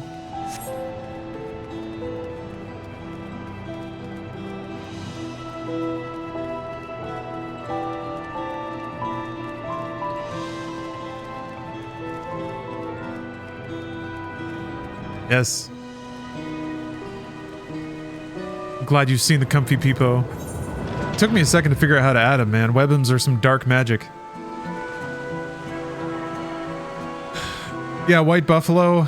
I actually tend to agree. I think trolling culture now is worse because it's just culture. In the 2010s, trolls were so one-dimensional. They weren't organized and they didn't have techniques. They were just idiots. It was just a bunch of individual idiots acting like assholes. Nowadays, trolls, like the second you exhibit trollish behavior, you get like funneled into a whole lifestyle and belief structure. And you get like told that it's society's fault and that you're the smart one, and I don't know. It's a whole religion now. Which means you have to like write off entire groups of people because they just have communal brain rot. That doesn't feel great. But I guess the internet, like, it was bound to go no other way. I am kind of excited to see if in my lifetime people already, like, there was Don't Feed the Trolls and stuff, right? There was some gaining mental awareness of online culture, but I still feel like we're fully in the process of having the legs kicked out from under us as a species about what connecting everyone online has done. And it's not all bad, of course. It's a change. And people need to develop new mental faculties to be resilient to the manipulation that change can evoke. It makes me wonder with, like, TV. Surely in the early days of TV, there were people who were just getting fully brainwashed by, like, targeted media. In this moment, I feel like I gotta bring up the movie, A Face in the Crowd. It's a movie that sort of analyzed how a populist speaker could use technology to reach new groups of people that had never been reached in that way before. And that process needs to be like, need to be aware of it at least. I think as a human race, we've all collectively decided we can't stop it. No one's gonna give up tech. We love it too much. It's too good. Tech enables Final Fantasy XIV, so it's here to stay. Yes, A Face in the Crowd. I wonder if there's a... Let me see if I can find a trailer for it. And he kind of adopts a populist message. Basically, he's just like, don't you hate it when the government takes your money? And he's a good singer, by the way. Andy Griffith, like, goes bananas in that movie. He is an unchained animal, which I never thought he had it in him. And apparently that role kind of fucked him up, actually mentally. He got pretty traumatized by playing that role like he did. But he did a hell of a job. And yeah, he gets on the radio and just kind of starts jawing in between playing tracks about playing soulful Tales of Woe. Just kind of like sharing people's common frustrations. So people love him, and then he starts it pretty quickly becomes an act. Like you kind of saw in the trailer. He's like, I just tell people what they want to hear. He gets involved in politics because the local politician needs Andy Griffith to rehabilitate his image for an election. So then, I don't know, it plays out pretty similar from that point to Fox News and shit like that. How the image curators actually hold all the power, and once they realize that, and they're good at it, and people can't tell the difference, it gets a little scary when people like that get the vested power of the mandate of the people. Anyway, great movie. Walter Matthau's in it too. Trailer didn't even show him.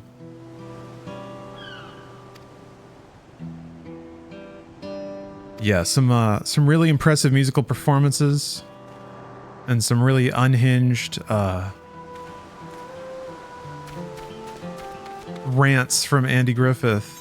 Very prophetic too. Very, very, very prophetic. And it's equally upsetting and also a little comforting to see good writers kind of predict where things will go and how things can be eerily similar, because it's the same human condition. Technology just exposes us to different opportunities and different circumstances.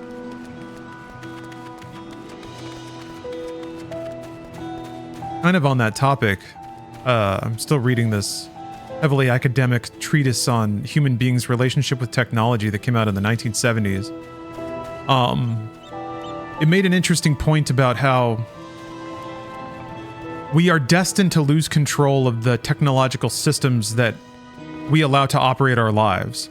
And it's nothing as simple as like a military robot stomping into your living room and forcing you to work in the robo mines. It's just a problem of complexity. So the more complicated an apparatus gets, the less possible it is for any individual human being to understand it all. So it's like everybody has a part to play in these increasingly complicated systems that govern our lives and to some degree even craft the world that we perceive. And there are fewer and fewer people that get it top to bottom, so they can actually understand the implications of what it does or how it does what it does. Some parallels made there were it always goes back to Nazi Germany, but the Nuremberg trials of everybody who was just doing their part, just doing their job. They still share culpability, but could they even know what they were doing at some point? Some people maybe feasibly had no awareness of the implication of their role. There was I think there was even a historical example given of World War I and how the Kaiser at the time ordered his entire military to move west and then changed his mind a week later, but his generals told him that he wasn't allowed, he couldn't. They had been making preparations to move an entire detachment out there, thousands of people, hundreds of tanks, and once the order had been given, the machine was set into motion. And it wasn't something that could be stopped. You couldn't go and there was no mechanism to tell everyone along the chain to stop what they were doing in reverse. It had to happen. So it was a system that was built and operated in a way that he didn't have awareness of, and eventually became victim to its nature because there wasn't a way because he didn't know the implications of the decision he'd made, basically. I should have read that. Hold on. So now, we extend that to something like our modern day. I like to think about cars. You get in a car and you turn the key, and you have faith in the people who built it and maintained it that it won't explode. But it requires some black box operations. A lot of the way we interact with the internet, and especially topically now with AI search results, super black box. You have no idea why the AI is recommending what it is. And to some degree, maybe the AI doesn't even know. It's just doing what it's operating within its probability stuff. But it's scary that that's like companies are putting that as the top search result. So then an AI taking a guess is now the first thing people see when they ask the internet a question.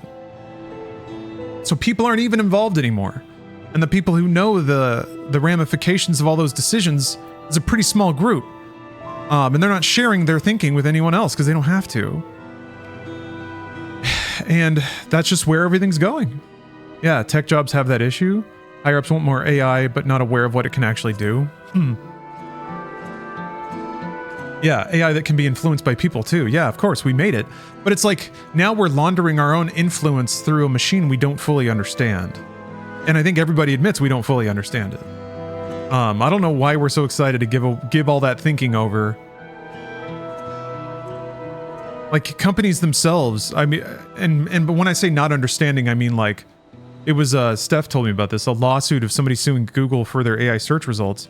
And Google was like, oh, you just have to, everyone just knows that AI is prone to error. That was their excuse. Also, like, AI is a product, it's not a person. It doesn't lie with intent. So you can't sue it for damages, I guess.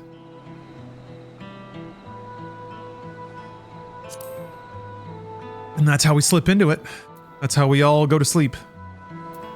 That's it, folks. It's all coming to a head. Yeah, I don't know. When engagement is all that matters, and you start like handing recommendations and even information crafting over to AI, then people will like the world that people perceive will tilt towards AI engagement. I don't know. It's not a world I want to live in. Although seemingly uniform in appearance, a closer look at these domiciles reveals the eclectic adornments added by the residents. The decorations emblematic of each inhabitant's land of origin. If Tulialal were a giant bird, then these richly colorful homes would form its resplendent plumage. Plumage, grommet. Anyway, that's depressing.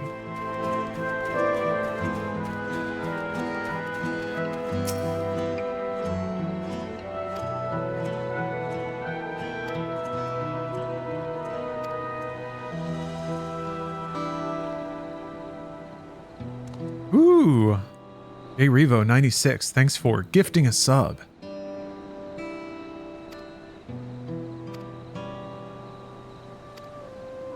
I'm just I don't know. More and more these days, I've been relegating the internet to like a humanity vacuum. There's humanity there, sure, but it just seems like it's tilting towards becoming, I mean, it really is tilting towards becoming a collective delusion. Matrix. If you Google, do people have Matrix powers? And Google AI says, yes, they do. Because that's what people want to hear. Then in your mind, are you living in Matrix world? Because that's truth to you?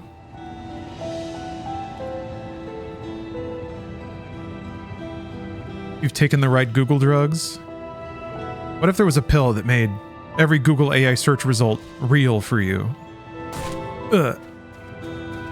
Now we're getting into the real questions. Now the JRPG's starting to hit.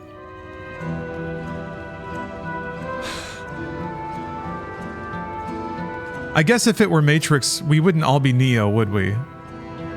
Or would we? Shit. If we're all plugged into the Matrix and we get to all be the heroes in our own fantasies, why wouldn't we all be Neo? Fuck it.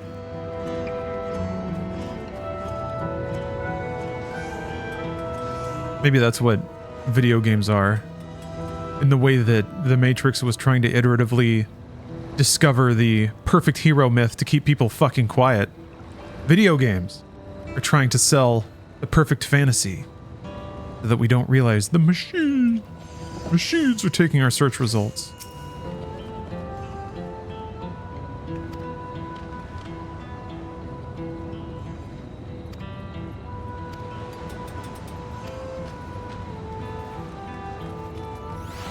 Maybe I'm just a brain in a vat and you're all part of my imagination.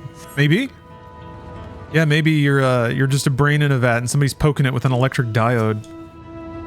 And you've hallucinated this entire scenario.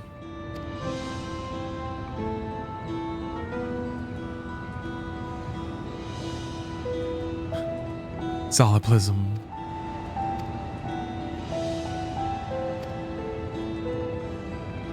Everyone thinks they're the smartest person ever when they start thinking, when they have those thoughts for the first time. Dang, I must be a genius.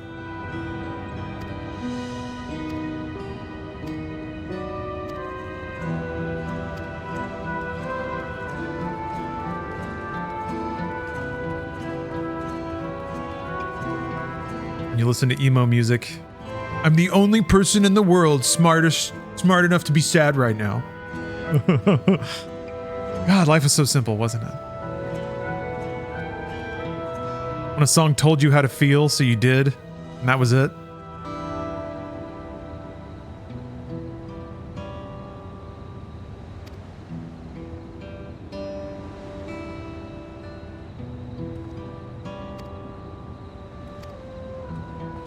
Wait a minute. That reminds me. What's the thing? What's the thing? Is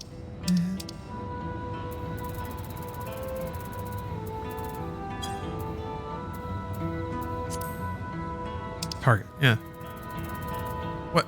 There's like a hold bumper and hit button. Ah. Left bumper B cycling.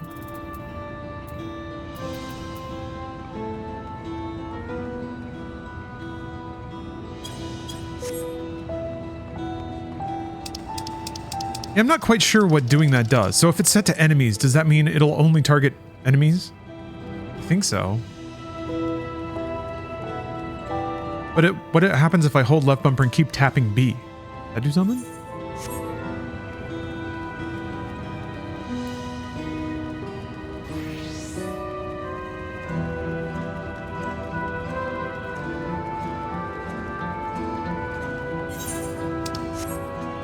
Find more distressed citizens.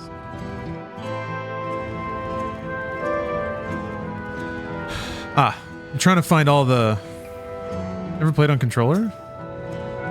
It's actually super useful. I found the option that will automatically switch your bar based on if your weapon's out or not, which means you pretty much don't have to do any manual switching.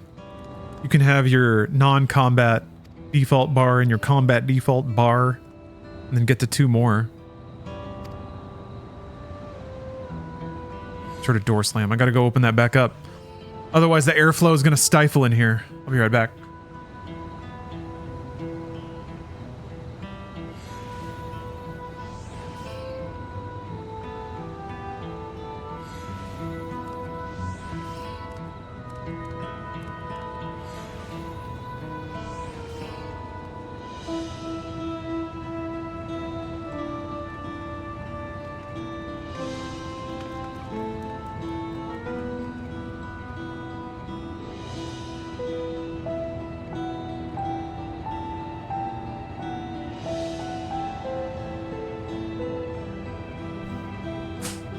Yeah, that was close.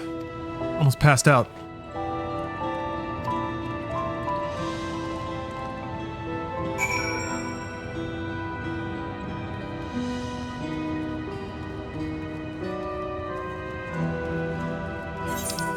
Never got into it. There's not really a reason to. It is like, if the ergonomics of mouse and keyboard don't bother you, I still feel like there's fundamentally fewer button presses you need on mouse keyboard, but I also feel like all those button presses can easily happen inside of GCDs, so you're not really... The input ceiling is pretty wisely placed so that as long as your decision making is sound, you can hit the same performance. Oh, no worries, wrong version.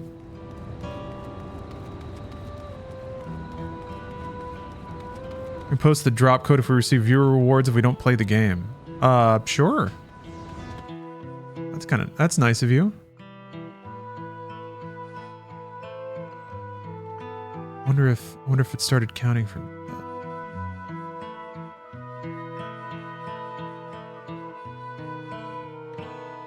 Oh, okay. I got my experience boost meal set. Okay, so it is working. I'm having to solve a CAPTCHA.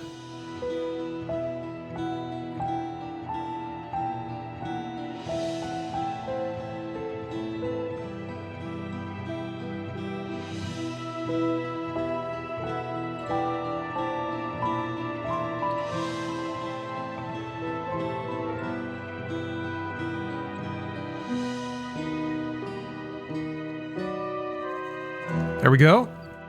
Item registration complete.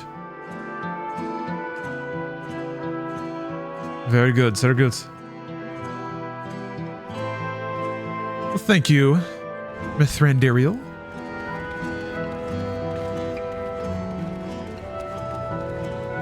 I redeemed the boost meal set myself. Code that I just got given. And now I wait to see how long it takes mail to arrive. Got to go to Volok Shunsa. Of course.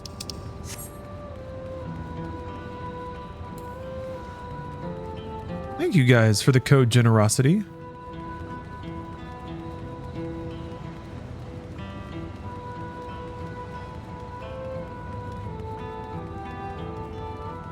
I don't know. I wonder if it's part of being old. I think that might be it.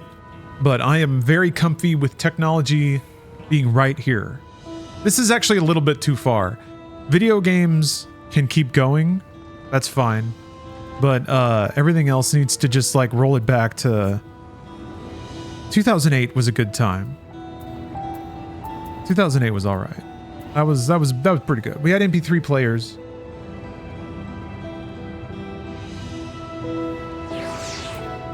We had phones that could do just enough. They had browsers, kind of. Need to go back to 3D TVs. Blech. Sony tried real hard to push that shit.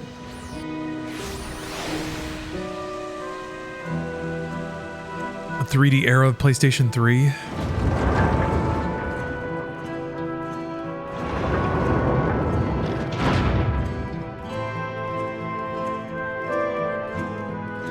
Hey, I had a Zune. Zune was good.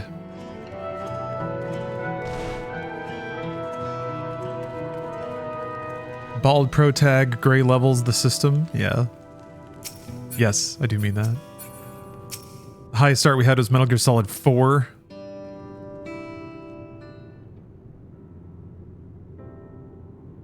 The Zune had the most storage. And it was nice and flat.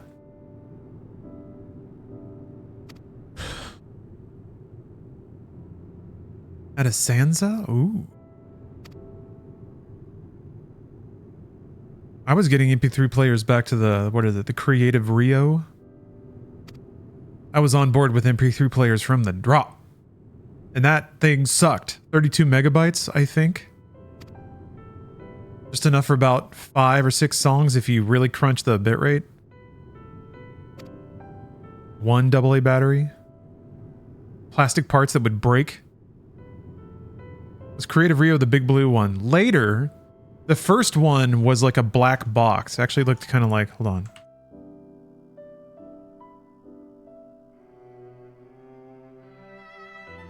Yeah, this one. Yeah, the PMP 300. One of the first portable consumer MP3 digital audio players. The first commercially successful one. Yeah, you had to hook it up to the printer port on your PC and it had this weird awkward proprietary cable. And then the battery door hatch would break all the time, so the battery would just fall out. But it could play a mean MP3. And it was really light, which was kind of cool. Yeah, that was the first one. The next one that I got, the next in line was like a swirly one. It was kind of like this. Much more Y2K though, and it was like purple. And you actually had to like slide it in half because the battery was on the inside. Because I think they did a lot of product testing and found like they just couldn't get a battery door cover that wouldn't break. So the battery was actually like in the middle. And it had a little battery cover over it that you had to pop out. It was kind of annoying. But at least the battery didn't fall out. Instead, the little power slider on the top popped off, which actually made it so I couldn't turn it off. So instead, what I would do is just press the latch and like slide it open so that the battery would lose contact and that would turn it off. So it was interesting to see product design iterate over the course of early MP3 players. Kawana. Okay. You'd remember his name. Kawana means family. Kawana means brother. Keep getting this itch on the side of my foot. I'm grinding my foot into the ground.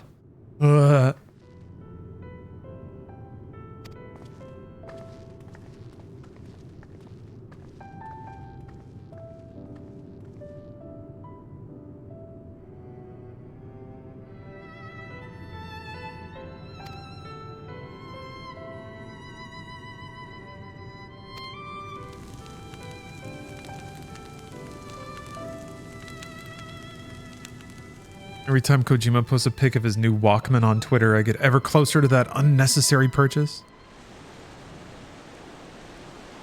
It's so difficult to justify since we have phones all the time.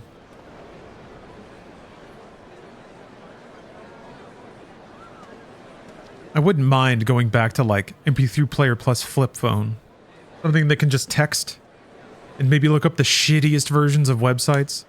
Something that just can like give me street addresses, maybe do navigation. I guess they have burner phones for that. There have always been cat people in Final Fantasy. Namachi,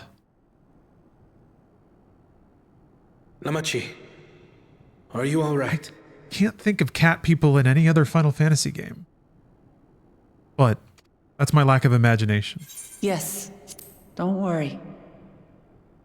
Oh yeah, Kamari from 9. Or 10, excuse me, yeah. I'm ready for it. Right, 9 had the rat lady.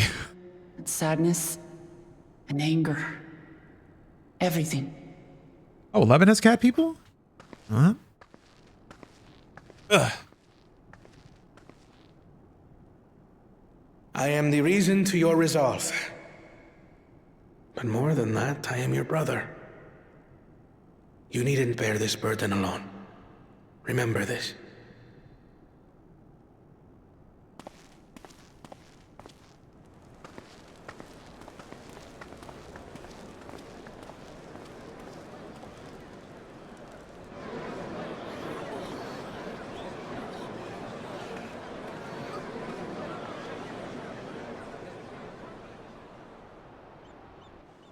As you likely already know, my father, our former Dawn servant, lost his life in the recent attack.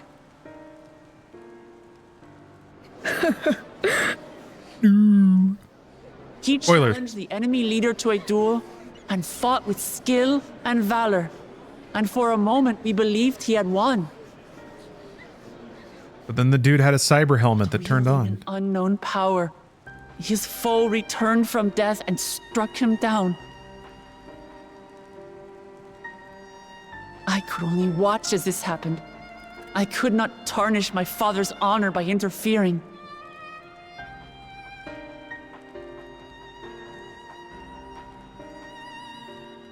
Many of you have suffered terribly. You've taken wounds. You've lost friends and family. As vow of resolve, I failed in my duty to protect you. Words can't express the shame and regret I feel. On more positive news, in case you're getting bummed out, my new keyboard switches are out for delivery. Oh, there's a reason to be happy. And as much as it pains me to reveal this, the enemy leader was none other than my brother Zoralsha. Variety is reporting Xbox Live is down. Zoralsha? Variety getting in the news blogging game, huh? We believe he staged the attack from Yasulani, which has been encased within a mysterious I've finally dome. seen that Google search traffic. I know that you're concerned for your loved ones there as well.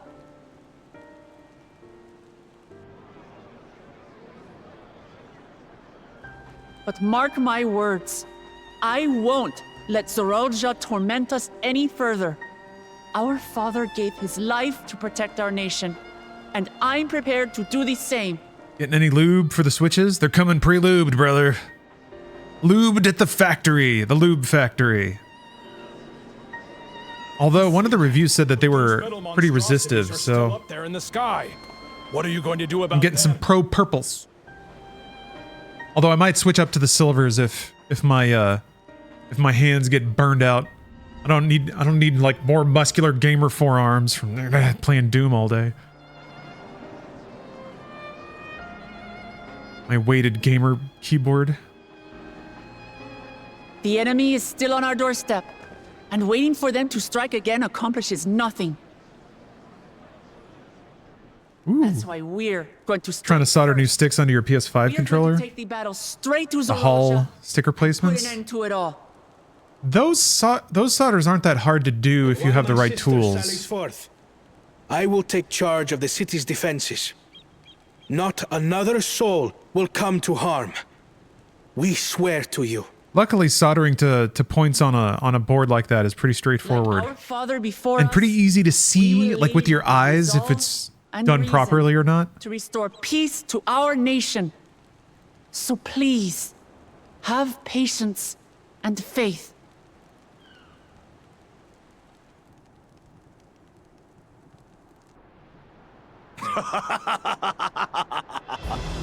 So the resolve goes on the attack, while reason shores up the defenses. Sounds like a fine plan. Thought he was going to use this opportunity to try to grab power again, but no. Needless to say, you can count on Nah, he's a good guy now. Dural's my home, and I'll do my part for it. Hear, hear, brother. Brother. That makes two of us. Or was that two of we? Never mind that. Nice. What of the rest of you? Will you let others do the work? I think 14 is the only game I've ever played that makes grammar jokes occasionally. It's that kind of game. We fight! We fight! We're Tuliolans because we're united! We'll stand with you and weather this storm! He's right. This is our nation, and it falls to us to protect it. We'll fight too! For Tuliolal! Me too! Me too! We're all together in this!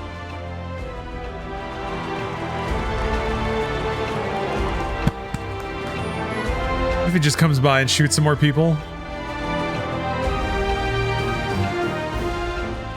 You guys inspired or what? Everyone. Thank you.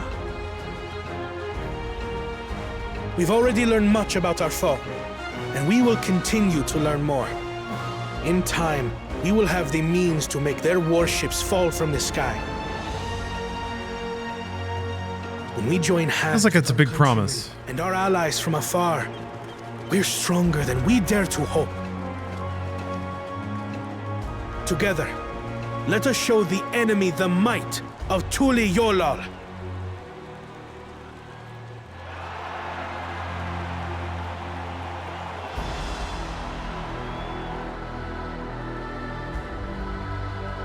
You are the beating heart of our nation, each and every one of you.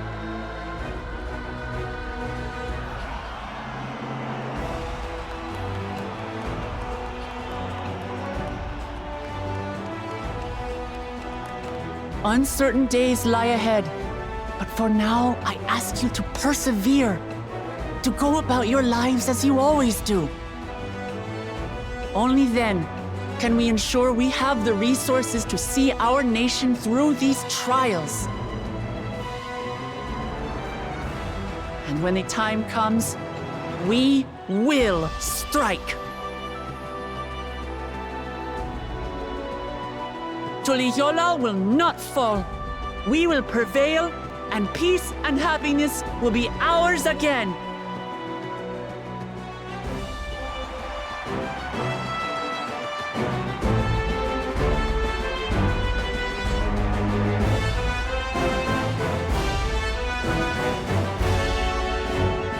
We did it. Thank you for playing Dawntrail. The Warrior of Light's adventures will continue. Oh, we're still going. We're still going.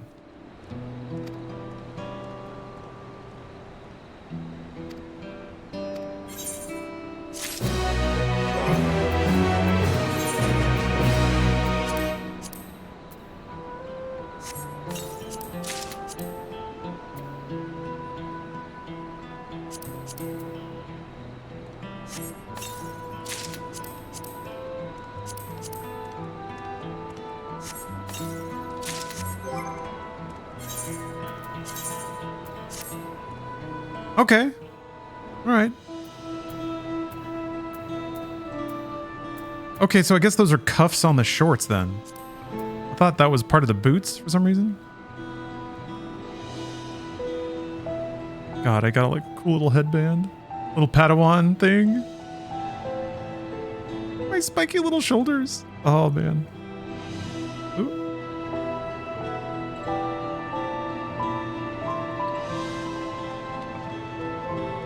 Goth sandals.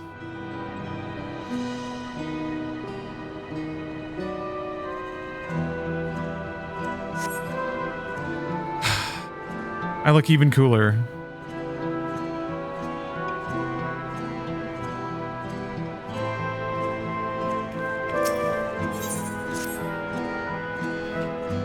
Why did they give you this gear specifically at this part in the story, too? Make you look extra goth when things turn dark?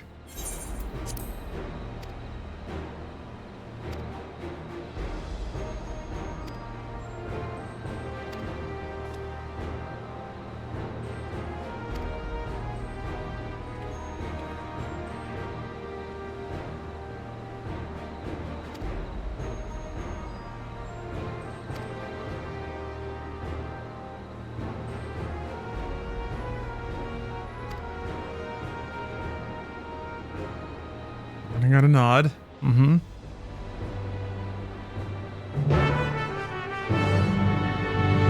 Character looks like Nero from Devil May Cry. Ooh. Maybe I should give him white hair.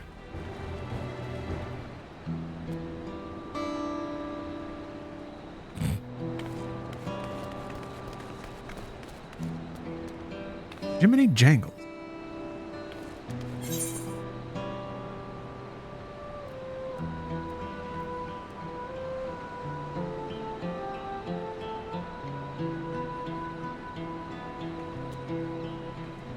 Absolutely DMC white hair. Not in a million years. Man, DMC would have been a good Pride Month game to play.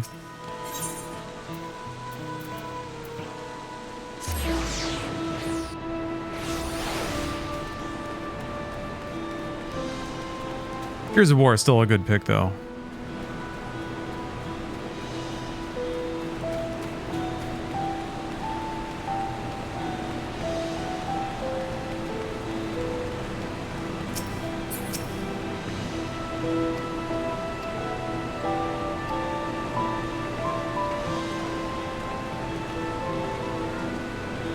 Yeah, I think I'm going to go back to Gears once I finish the MSQ.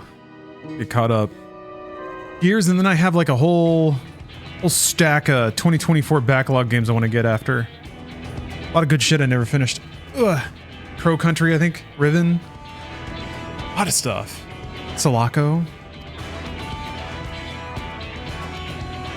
Nine Souls was really good.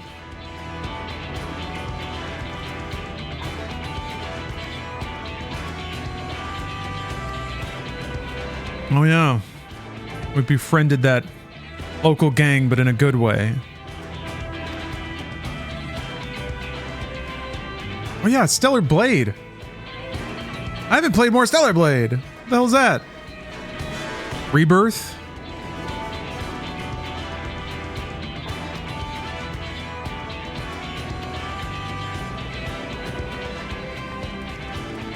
Lots of gaming out there. Delicious, delicious gaming. I was just thinking too, I didn't put like any time at all into Tekken or Street Fighter.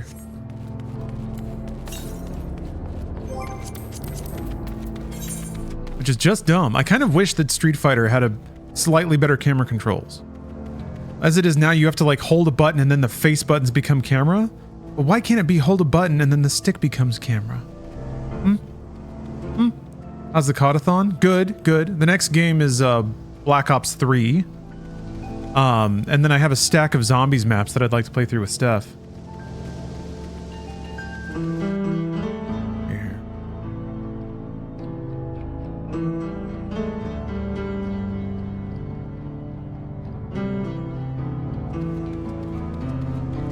Yeah, Street Fighter 6 works better on a pad. It's not as fun to play though. It's kind of made for a controller now, and I just like the feeling of hitting people in Street Fighter on an arcade stick. Gonna try the campaign co-op with Steph? Oh, did Black Ops 3 have a co-op campaign?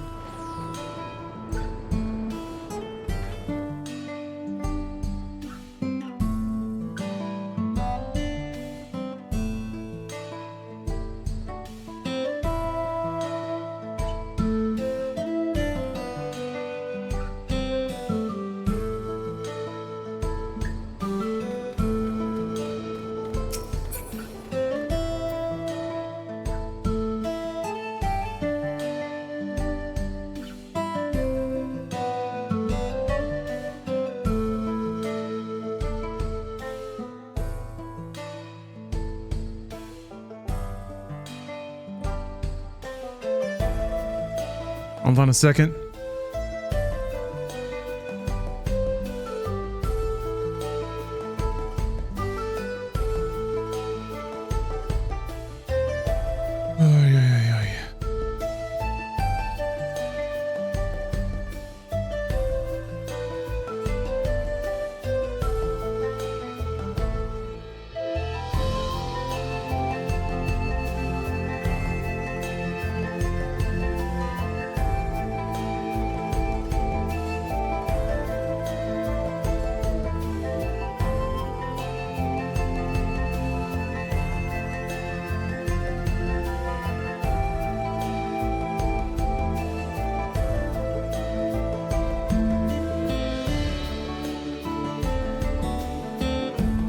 Okay.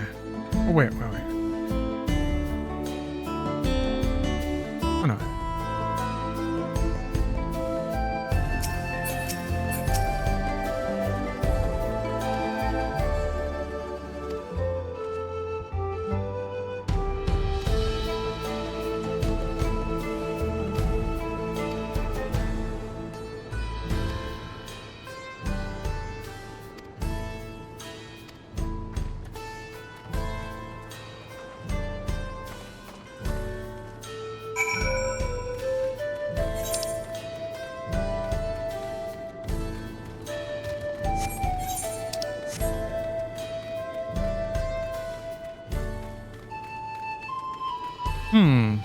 Is there like any significance to co-op in Black Ops 3?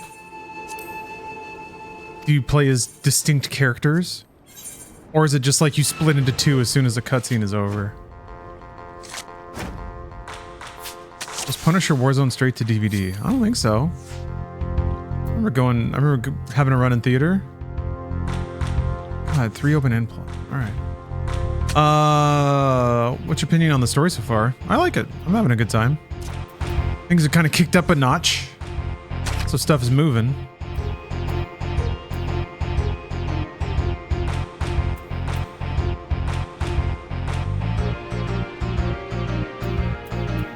I was hoping I could get a plus out of that.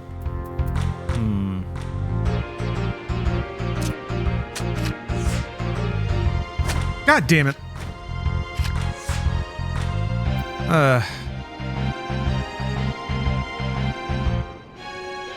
Wait a minute. Wait, it's 5.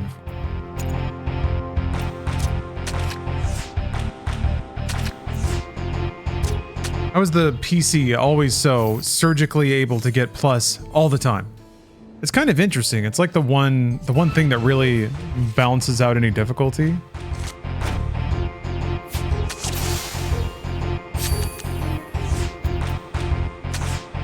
Ugh.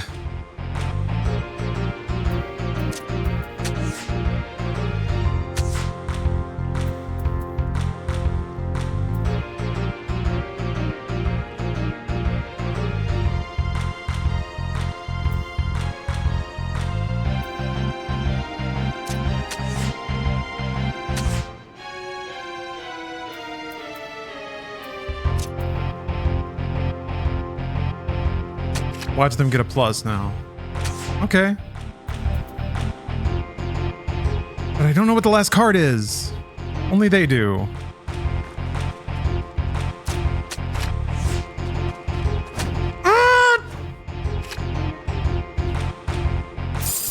was I supposed to know? I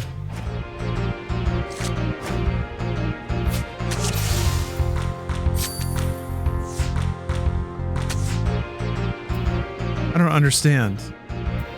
The entire world is just a series of plus making opportunities to an AI player.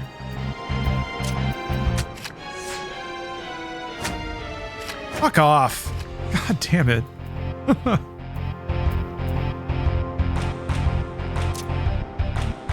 Oh. Too few are on top. Ugh. Wait. Oh, because I already have that.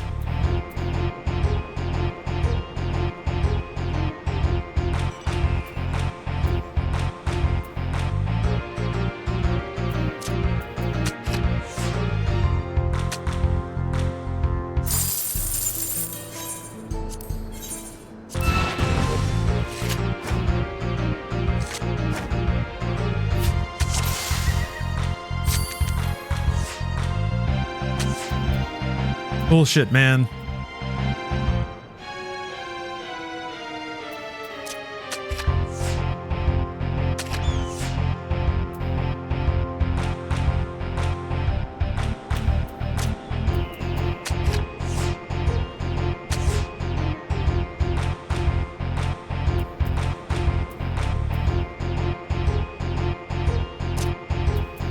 Okay, hold on. Okay. Okay. It's not a plus, it's not a same.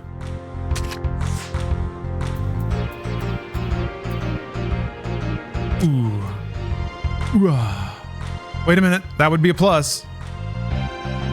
Dan Dofsky. Thank you very much for the sub. Or Dank Dofsky. Excuse me. Dank Dofsky. Thank you, thank you.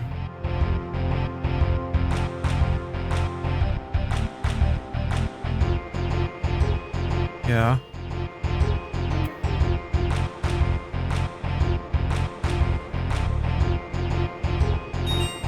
Yeah, I have to add up every goddamn number because of this stupid rule.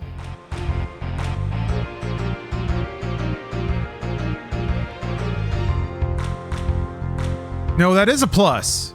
Somehow. God damn it.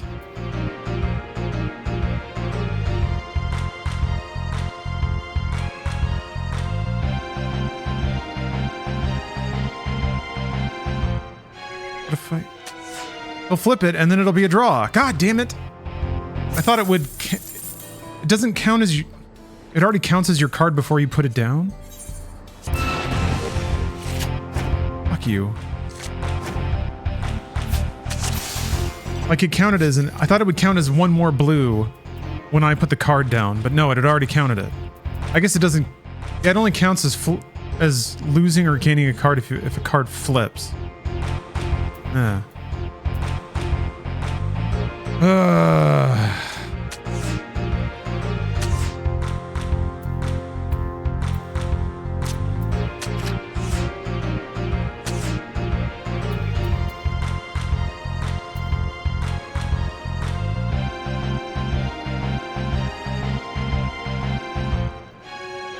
There's a... Wait, no, hold on. 5, 6. Okay.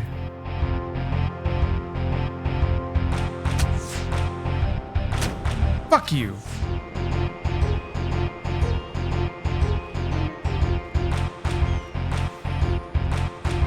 Oh. Wait. What was plus? Oh, I think I'm adding wrong. God damn it. Whatever. You can try to reduce the amount of pluses, but then it just like starts crazy limiting the like places you can put on the board. Like if you don't allow them to border 3 cards. Ugh. Fuck you. Ugh. Such a shit card.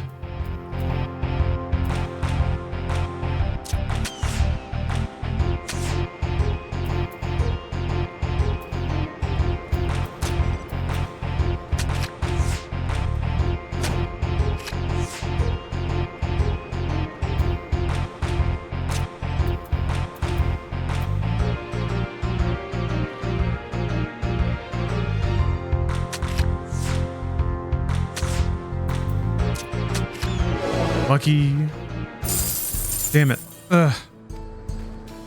Don't want to play that dude ever again. I feel like any bonus match rules like plus and same heavily favor the AI. Feelings are bruised.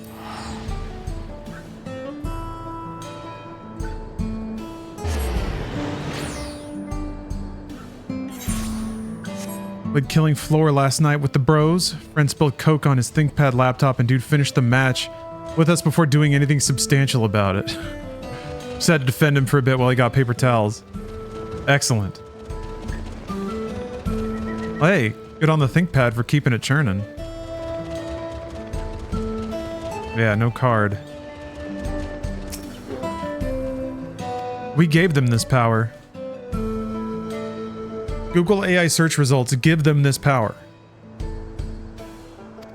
We have to prevent this. We have to take it back.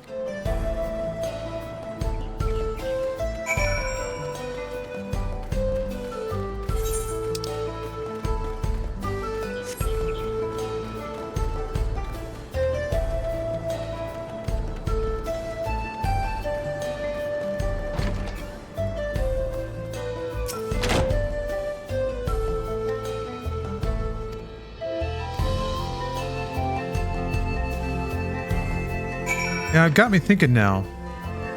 The presence of extreme stream butter at locking display to 60 hertz has made me consider that I need to have some kind of setup.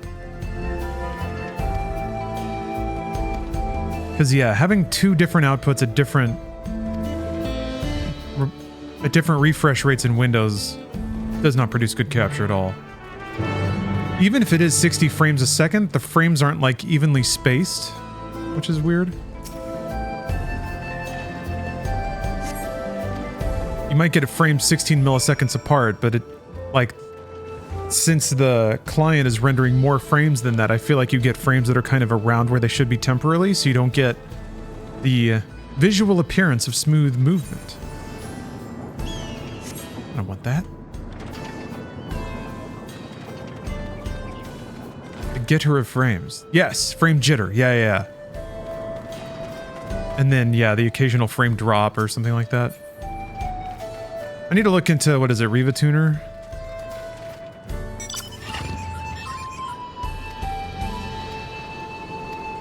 I used to use an external box to split my video signal, but I wonder. I feel like I need to do more tests. And also, there's no, like, splitter box that can send 4K 240 hertz. I found one that can do 4K 120. And honestly, like, even though this monitor can do 240, even I am doubtful of the ability to visually parse above that. I mean, I'm paying for them, so I might as well get them, but yeah, I'm doing 2 PC streaming setup. Somebody did mention that using OBS to capture your display and send it to the capture PC via like a HDMI cable. That might be a way, because then OBS would be picking the frames and maybe OBS is more deliberate about it. It feels like if I set it to 120 hertz or even 240 hertz but have VSync on, that it should pick every other or every fourth frame. But I guess what happens when that's the frame that doesn't get rendered is the problem, so I don't know.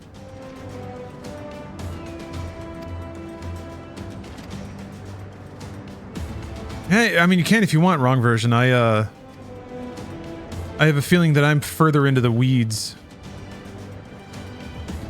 Another streamer I watched just started using Moonlight or Sunshine for 2 PC streaming. Yeah, Moonlight's pretty good. I mean, I guess if that's encoding video. I use Moonlight to stream from my PC to my living room. Ooh, Fisto has redeemed a meditation with Marcus Aurelius. Time to meditate. Maybe I should experiment with that. I don't want to have to run another utility. I want things to be cables and powered units as much as possible so that I don't have to like check 5 different programs whenever anything goes wrong. Okay. last time,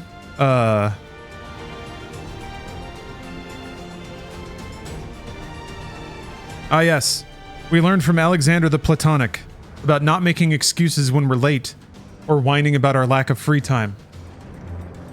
It was a good meditation. Now we're at verse 13. From Catulus, I learned not to be indifferent when a friend finds fault, even if he should find fault without reason, but to try and restore him to his usual disposition and be ready to speak well of teachers, as it is reported of Domitius and Athenodotus, and to love my children truly. Okay. We got three main things there. The first one makes a lot of sense. Don't be indifferent if a friend is upset, even if they find fault without reason, but to try to restore them to their usual disposition. Hey, how can we make this right? What can I do? Be ready to speak well of teachers, and to love my children truly. Weird that he had to learn that from somebody, but at least he did.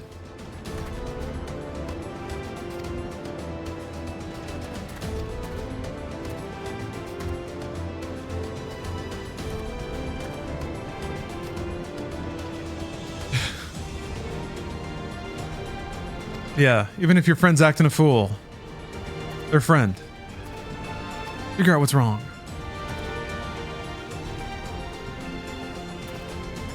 Yeah, sourdough. Sourdough dough, excuse me.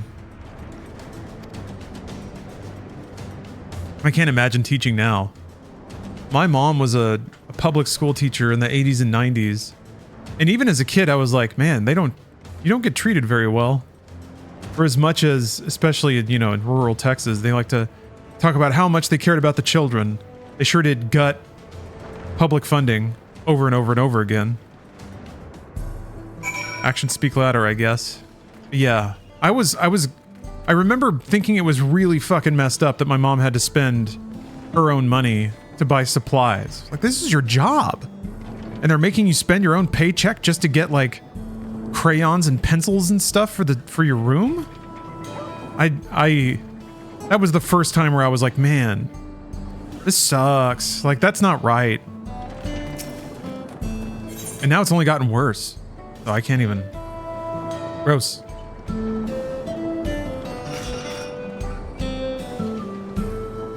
Look at how tall.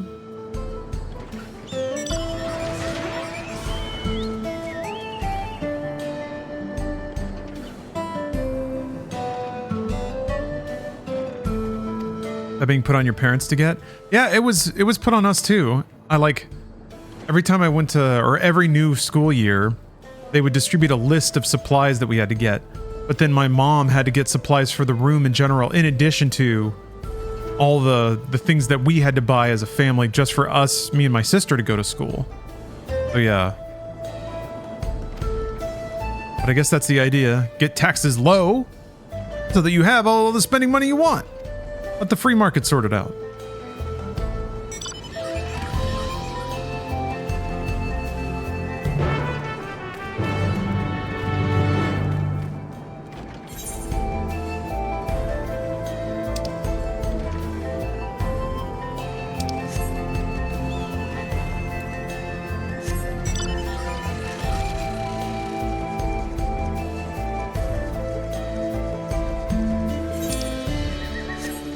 So yeah, pretty gross stuff.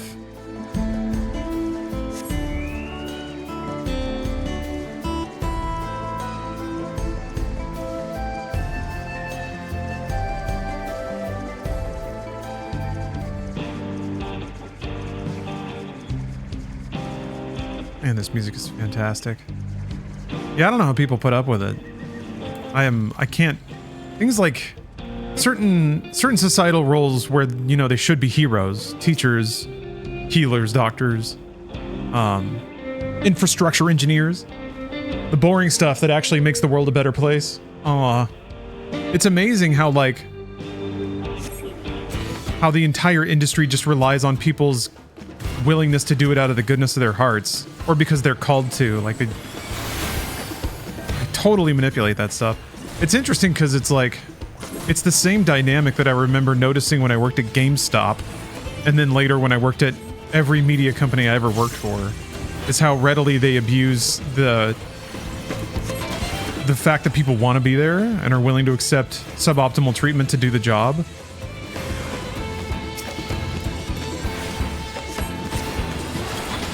I remember being pretty amazed that like GameStop paid minimum wage, but then I was like, no, I guess I get it.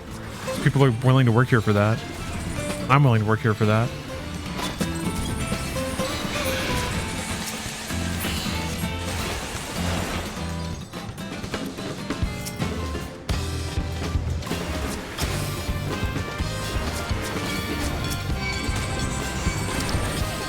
Okay, so now, hitting left bumper in B just sets it to enemy targeting. It doesn't cycle through enemy targets, which is what I thought it would do.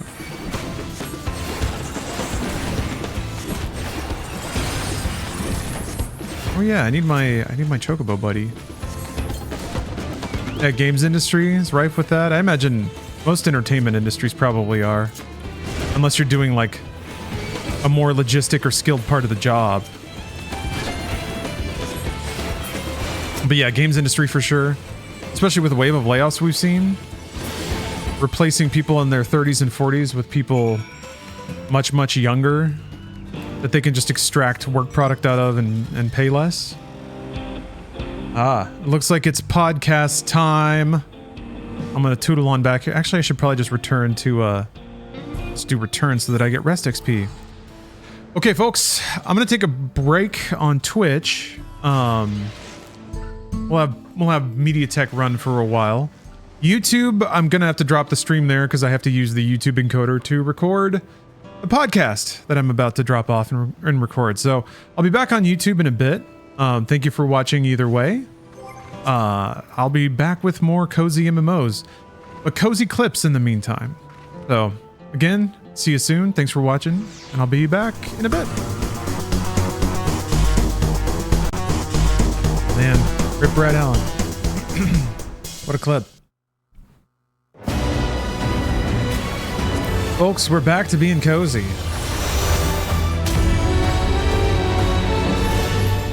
I'm pleased to say we are so back. God.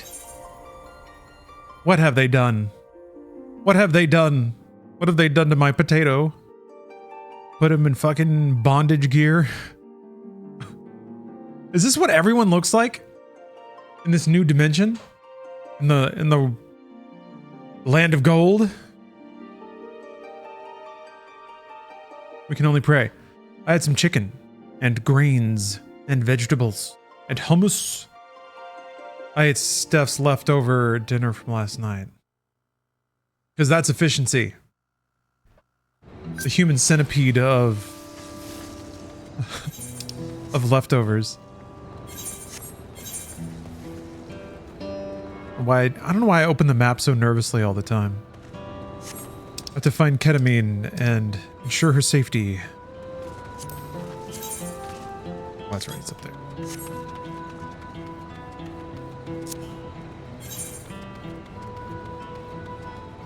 Right. How's everybody doing?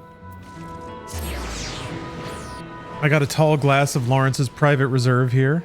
Freshly squeezed cold brew. Ooh. Ooh, that's chocolatey. I like me a good earthy chocolatey cold brew. That's what I've got. Shoutouts to Rad Coffee for making a great cold brew roast. Oh, in your last hour of work? That's the fun one. Then it always feels like you're basically done. Like 20 minutes until you have 20 minutes left. 20 minutes, that's easy. 15 minutes, that's nothing. You're basically already home. Sweatpants on. Played 14 for a few hours like a year ago, and the only thing I remember is that the map was wildly confusing.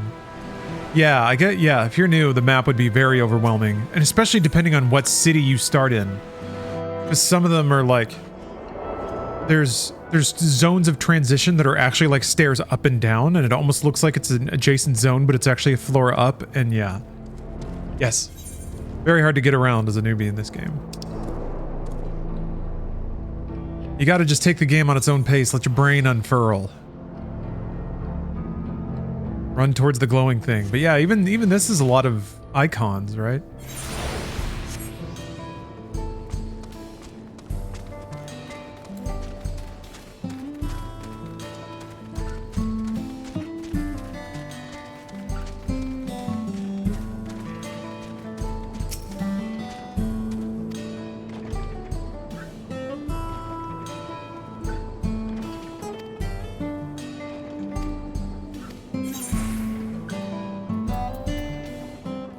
He's gonna give me a muffin.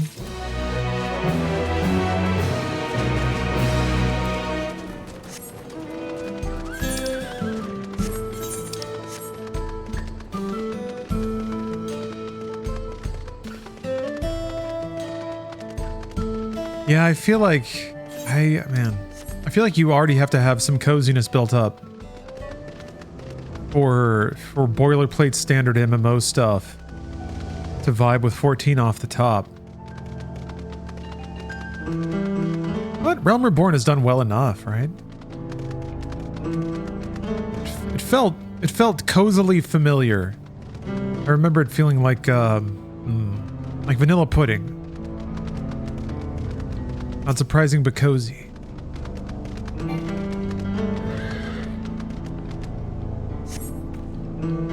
Which is kind of exactly what I wanted. There wasn't a whole lot of that feeling at the time.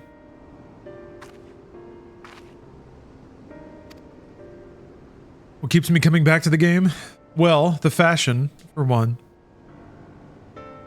I would say my primary motivator is probably the music. There's tons of it. It's always extremely eclectic.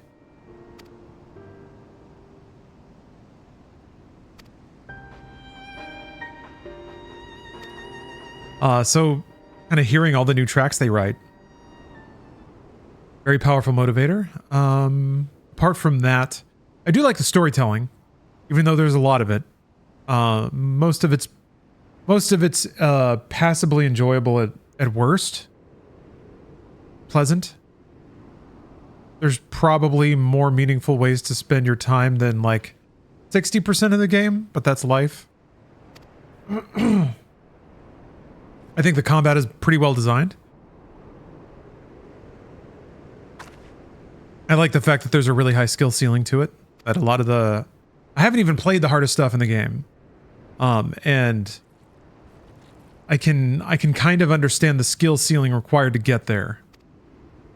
So that's pretty cool.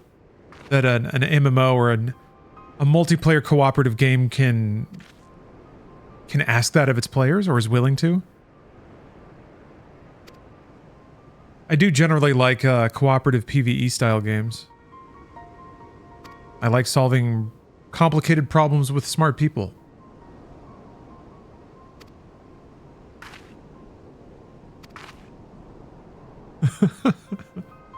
Hello, I am Toasty. I'm Toasty too, because it's warm. We're fully in the sweaty months. Although it's not that bad today right now. In the next couple of hours might toast up a little more, but... doing okay for the moment, which is great.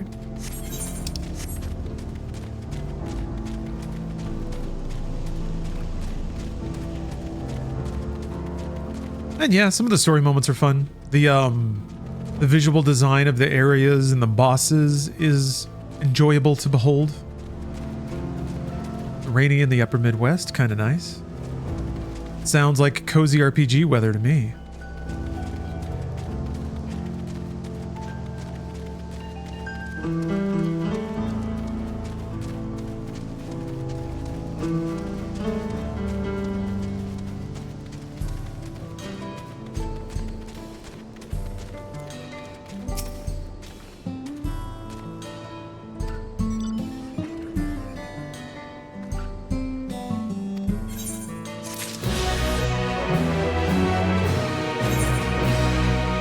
Man was completely menaced by a blob. Tragic. Right. That reminds me, I got to do some follow-up.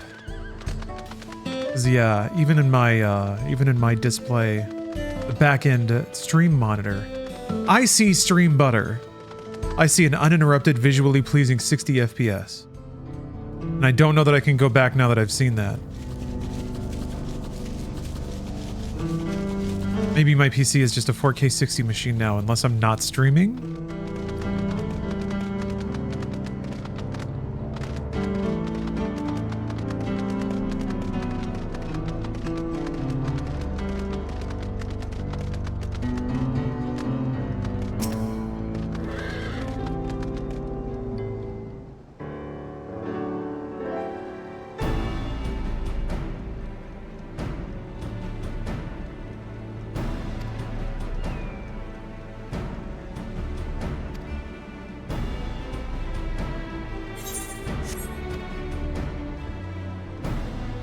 Let's see here. We got a lightning dome on our hands. Ooh. Oh, she thick. Ooh. Thank you for reminding me to turn my alerts back on. I shut those down while I was recording the podcast so that nothing would intrude. Which is pretty cool, by the way. I always love hearing Bruce recommend games.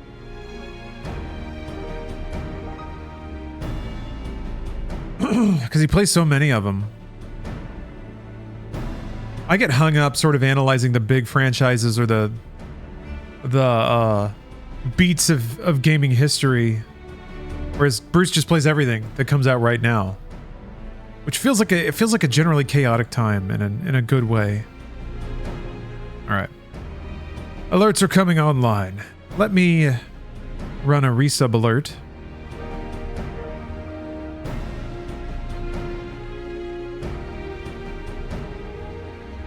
Just to warm the old girl up.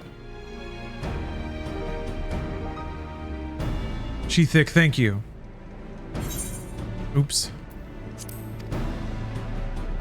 NB, you gonna drop a code load? Oh, you're unlocking more. Oh, thank you for reminding me to unpause my stream. Unlocking more Final Fantasy goodies, are you? Oh yeah, I should have my letter by now. Maybe I can eat one of my Twitch meals.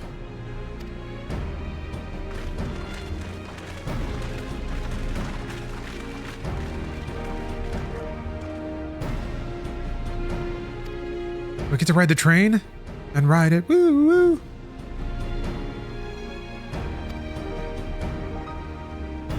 Add the code load.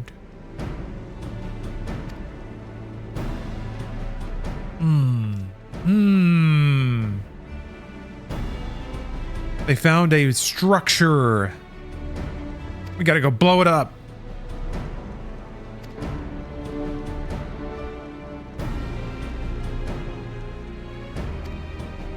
Maybe that's the next dungeon? Attacking that, whatever that is? Attacking a building that's creating a lightning dome is a very cool thing to do. Because I feel like that building is gonna look impressive. Anything that can create a giant lightning dome has got to look pretty rad, right? It can't just be like a box. It's gotta have tendrils and shit.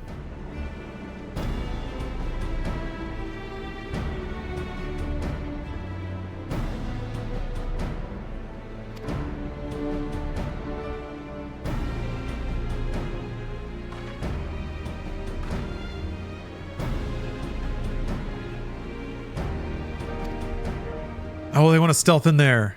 Yeah, smash our way inside. We're going in hard. Wake up, SEAL Team 6. We gotta do some strikes. Tactical strikes. Oh, Wuklama thought this through. She's playing head games. She wants Zorilja? I don't remember. I just saw it. The bad guy, the bad lizard. She wants him to think that she's reckless.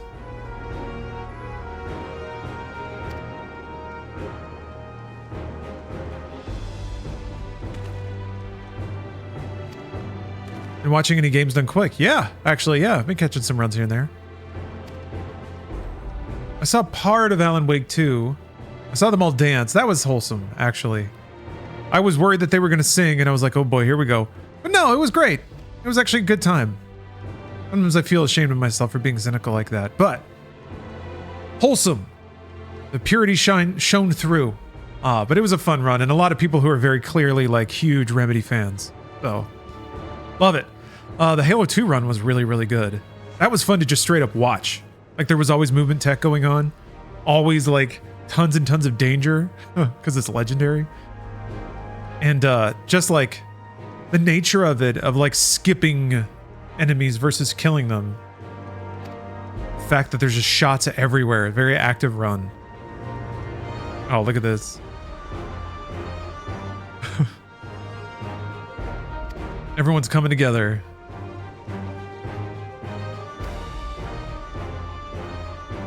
That guy is a cat. Well said, Proper Popper. There are many cats around right now. This is when your mom walks in, right? Yeah, I need to look over the schedule and see if there's anything I need to check out. I saw Mega Man X5 and half of Mega Man 4 this morning. That was fun.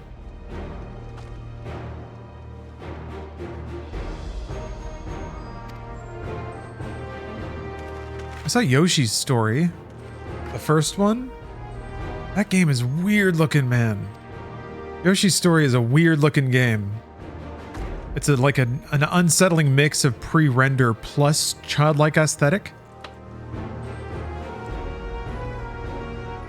EDF 6 this month? Is it? Yeah, I think it's July. I don't remember when, but oh man.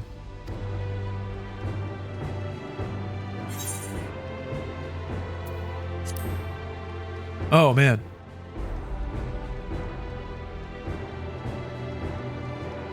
EDF is going to be awesome. I hope. It's so weird. Every EDF feels exactly the same for the first like 50 hours. And then suddenly it's like, oh, okay, that's what they're doing in the sequel. That's how they're branching this one off and making it its own thing.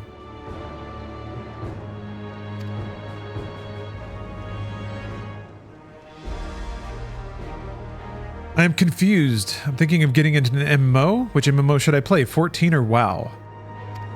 Ooh, such a weird, it's a difficult recommendation to make. I mean, there's probably more of 14 you can play for free. So you can actually just download it and try it. The starter version of 14, you'll not be gated in any way for, God, 80, 90 hours? The exact same experience as if you buy it and just start a new character. So you can just check it out. It is pretty slow in the beginning, but I feel like, I mean, look at what's going on here. It's just text of everybody getting along in times of hardship. It depends if you're a Western or Eastern-based weeb. Yeah, I guess aesthetically, that's a much better way to boil it down.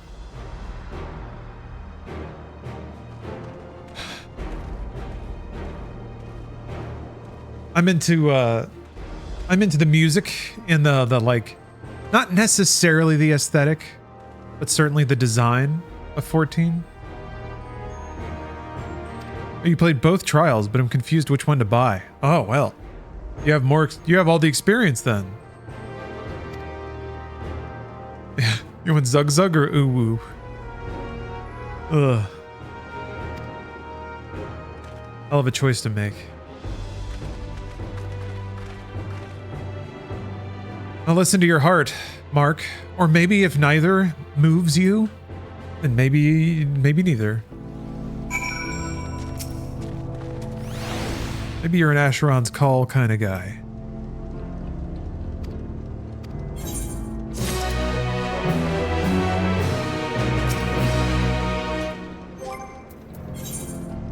Oh, do I have a letter? I don't have a letter. What the heck? I thought I redeemed it. Oh, I do have a letter! I'll be right back.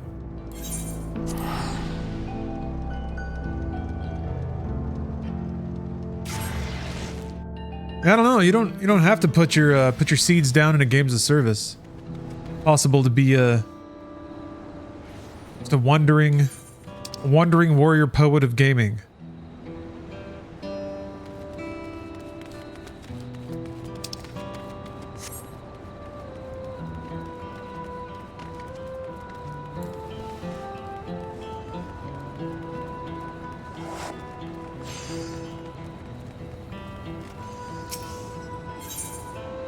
Wait a minute, that's not right. Over here.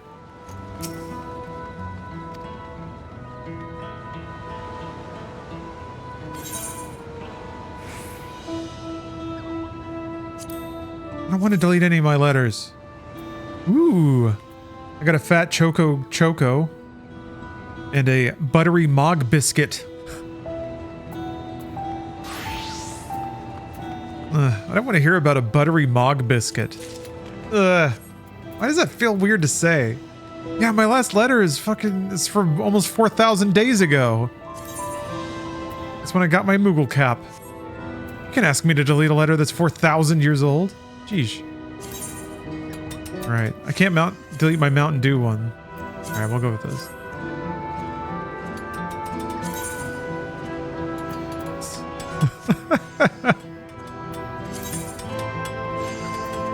Pizza emote? Super important? That's boring.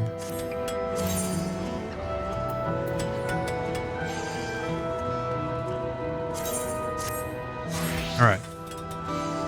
Alright, now I can delight my senses with a buttery mog biscuit.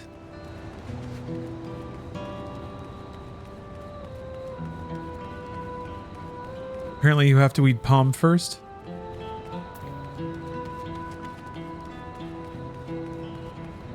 The name of this popular sweet is short for either Fat Chocobo Chocolate or Fat Chocolate Chocobo. Nobody quite remembers which.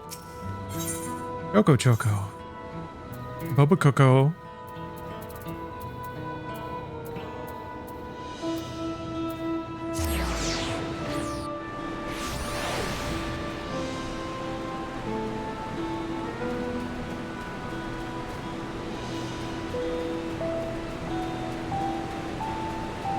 Ugh. Talking about hazing pledges with mog biscuits. Creamed mog biscuits. Gross. That's gross. Take a little ride. I feel like slowing down a little bit. This game it's too fast. Too much action.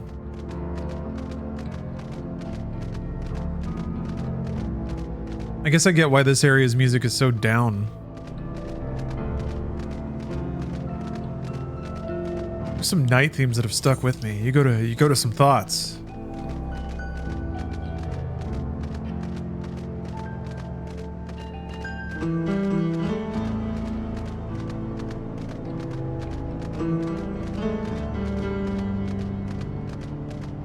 This is whiskey drinking music.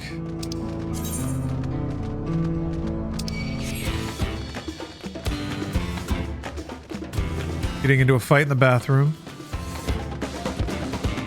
A little bit of action.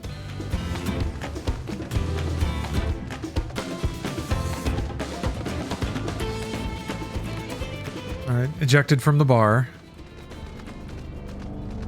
Back into the alleyway.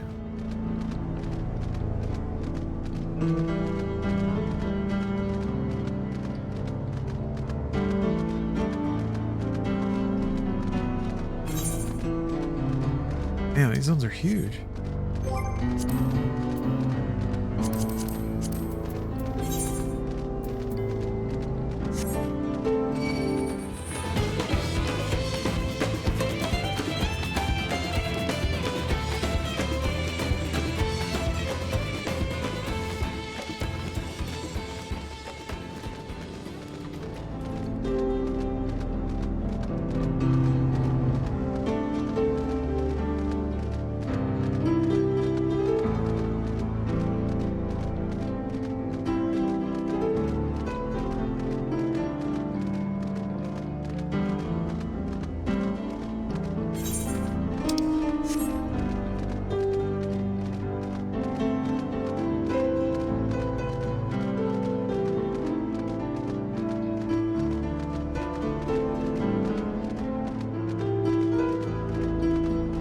Kind of reminds me of the blues that would be in the background of a Dire Straits track or something.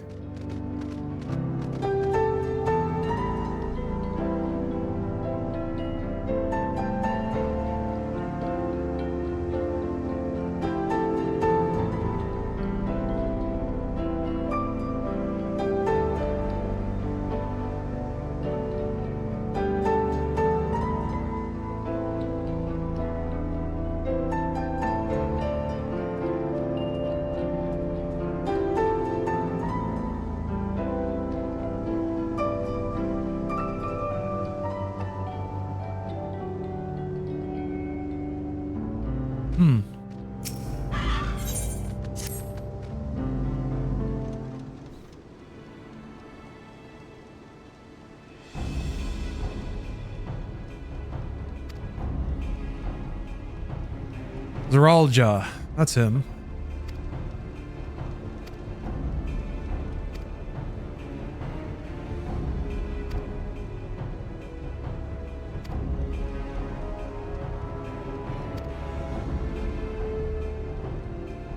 Teen streams are goated for work from home background noise. Yes, glad to hear that. I feel like that's what JRPGs excel at. They're great white noise for the background, but I feel like the only conflict is they are pretty music heavy. So you can't do something audio yourself and have that on in the background. Whereas a game that doesn't feature a lot of music but maybe has cozy sound effects, like COD is really good for that. Or it's just a lot of rat-a-tats and explosions and then cool arcadey blorps and bleeps and guitar stings. Maybe I should run analytics on, like, the audioscape of a game versus its suitability on a second screen coziness.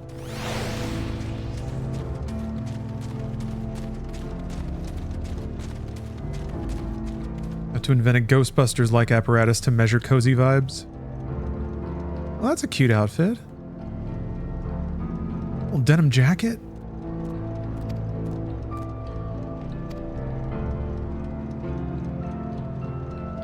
You ever played Fantasian? Sure have, Tugs. I even streamed it. Yeah, Fantasian's fantastic. I'm excited for it to come out on Steam. Definitely gonna stream that one. Because I want to do whatever I can to epistolize.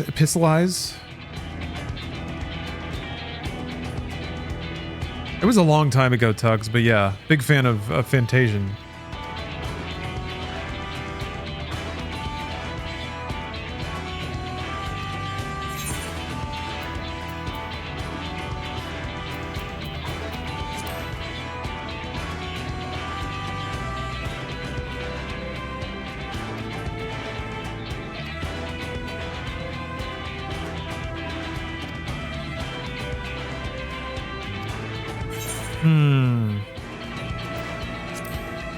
Zermer Wormer.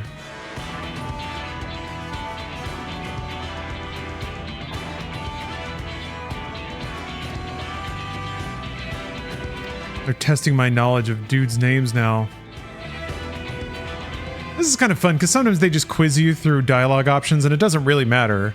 I guess you fly through the dialogue faster if you pick the right thing. As opposed to every other character being like, no, I think they meant this, and then just saying the right thing for you.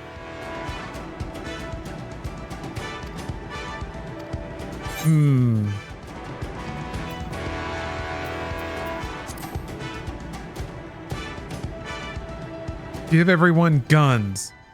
Oh, uh-oh. No guns. See, I was wrong.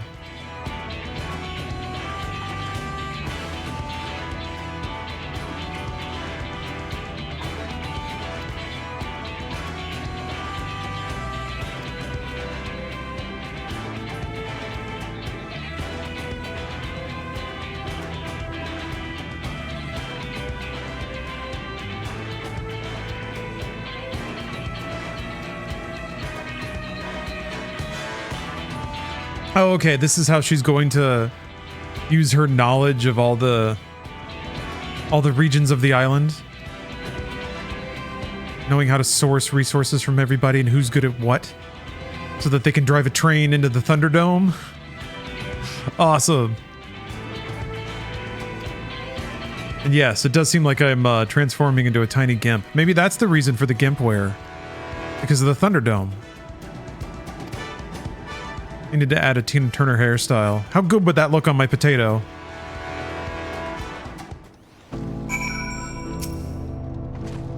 Look at that jacket! So cool.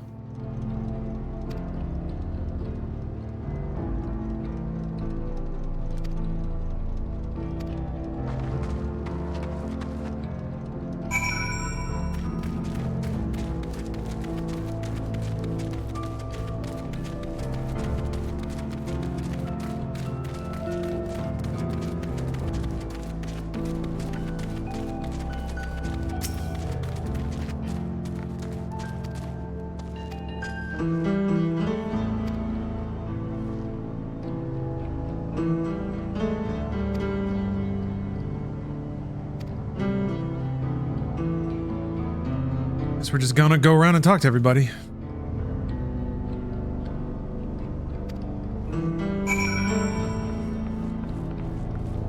Like as a below average hero, I already feel like a short little guy. But seeing it from a Lalafell perspective is wild. Yeah, I love how... Excuse me, I love that the dynamic cutscene camera has to adjust to get my little man in frame sometimes.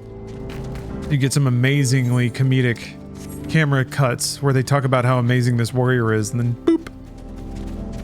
A really diminutive shot of a little potato staring up at you.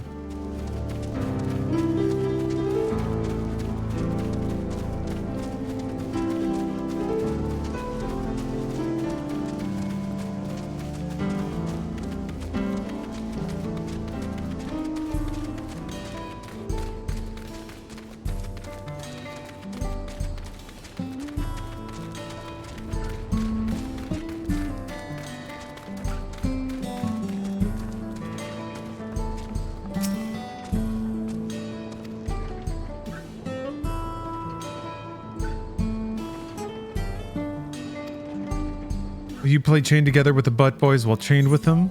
Sure.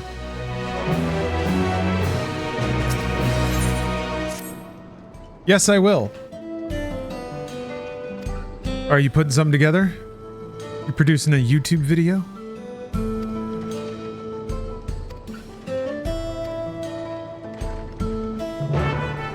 I need to eat my Mog biscuit.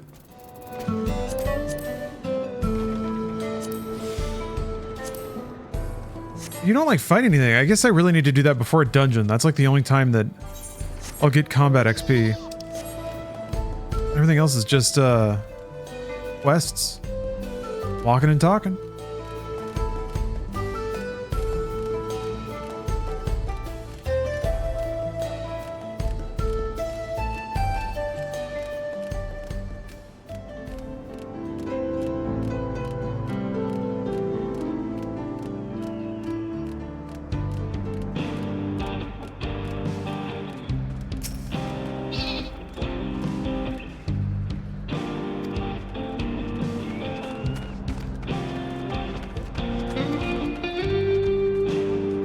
Oh, I gotta kill stuff. Hell yeah. What is she doing? Running back and forth. Alright, Lily Starseeker. Oh, Nick Cage. No, the, I don't know if there's any crossover between this soundtrack and, Rebirth. It's different development teams at Square.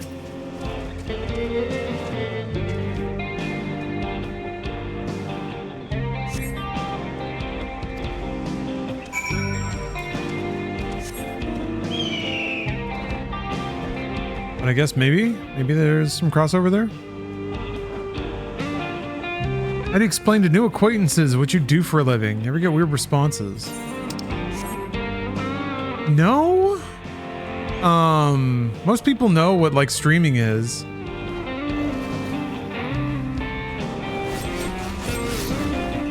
I guess I don't really get introduced to a lot of people who don't know that already, you know?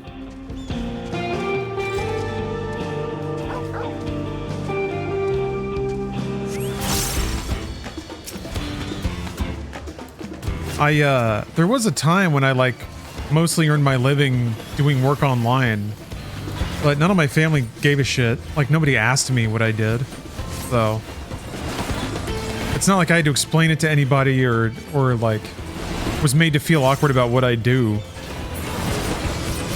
My family simply didn't care, which is actually the case on most of the planet. It's a pretty common icebreaker when meeting people to ask what they do for a living, but most people don't or haven't, so it just doesn't come up.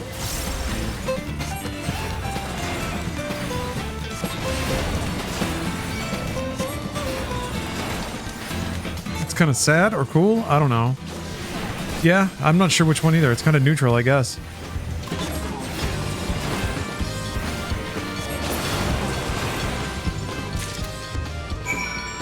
But it works for me.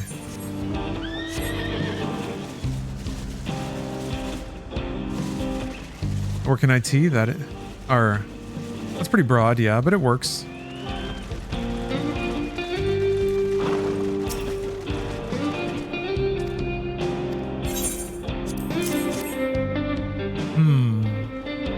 Trying to think of like, of all the professions you don't want people to know because then they'll just ask you for favors. I feel like IT might be one of those. Family members would ask you to help them set up stuff or fix computer problems. You don't want to ever say you own a moving company, or like that you're a car mechanic or an electrician, like any kind of trade. People would like family would always hit you up to do that work for free, right? But for me, they can't get shit from me. What are they gonna get from me?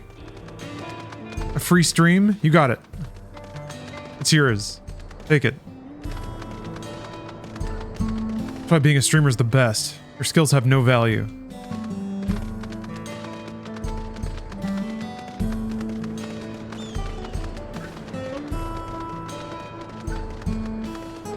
Oh, filmmaker? Oh, yeah. Yeah, people would just expect you to, like, have a bunch of fun anecdotes about celebrities and stuff. Which I guess maybe it wouldn't be bad to have in your back pocket.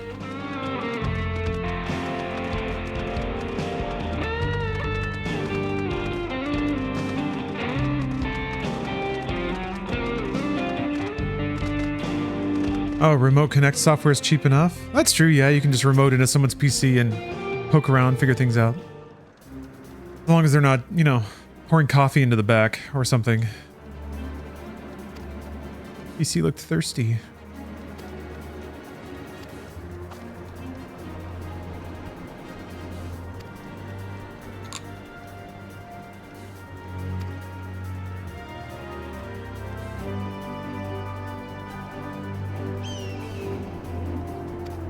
I love getting blamed for breaking the internet when I was younger. Yeah. Yeah, my dad was very, weird guy. He didn't invest any time into learning technological stuff, but I think he also really resented feeling unintelligent or unskilled. So it created this weird cycle where he wouldn't learn how to use anything, but also refused to admit that he didn't know how to use things. But that led to some weird, like, accusations of breaking stuff. And definitely created scenarios where, like, once he learned how a thing worked, it wasn't allowed to change.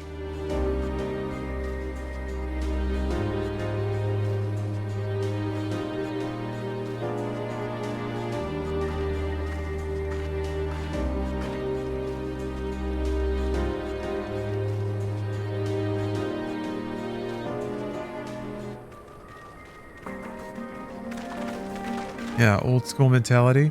I really try to watch for those tendencies in myself.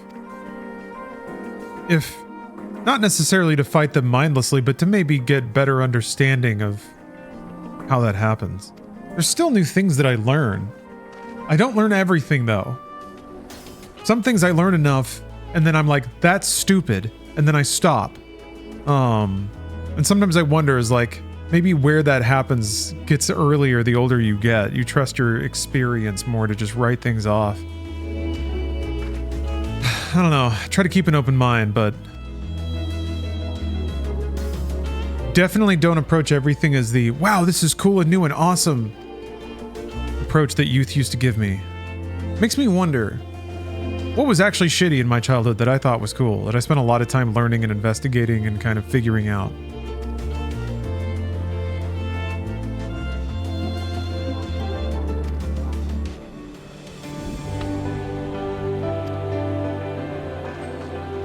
I was like 250 pages into a novel that was going pretty well. HTML, yeah. I did a lot of HTML writing in Notepad. I don't know, though. I feel like doing that is a really safe, low overhead way of starting to experiment with scripting and code. Even though I'd kind of mess with it before that. Church.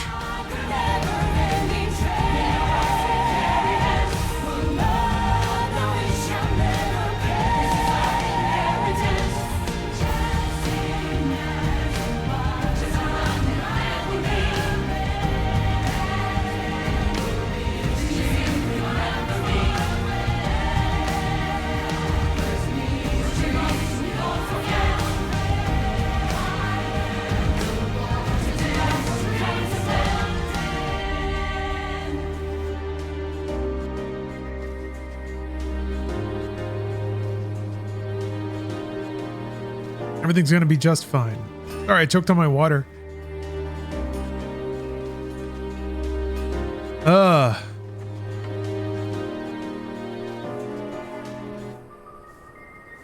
not getting welled up. Feelings are totally normal. Manly even. Masculine. Beefy.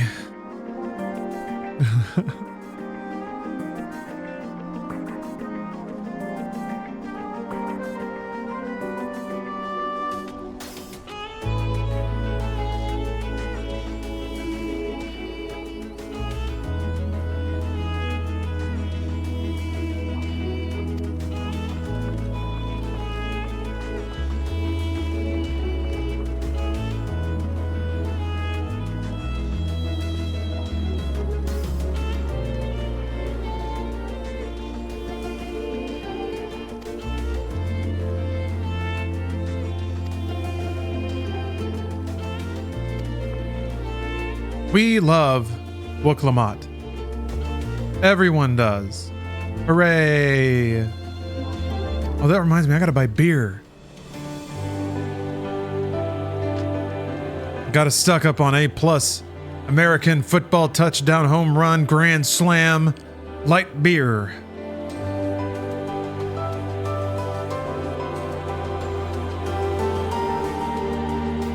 I'm gonna buy whatever has an American flag on it.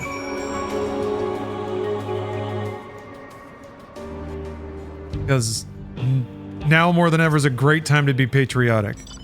Well, with our completely functioning judicial system and all. Actually, this is the time to drink heavily. Ooh. Checks and balances was a neat idea, wasn't it? I guess the founding fathers didn't realize what happens when two branches gang up on the other one. When was the last time you had beer? Like a week ago. It hasn't been that long. I got a beer at a tiki bar. Because I feel like a beer is a really good... Well, it's a really good pair to a lot of things, but yeah, to sugary tiki drinks, it kind of mellows things out a little bit. We're just about done with the modifications. And it's not water, because water's for nerds. That we cannot afford a test run.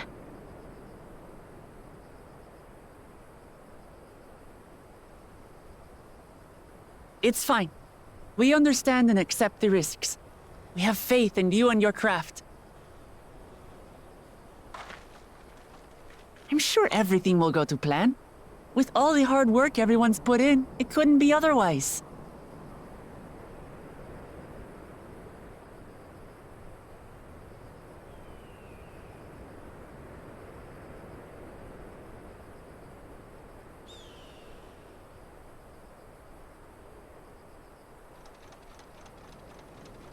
Finished at last!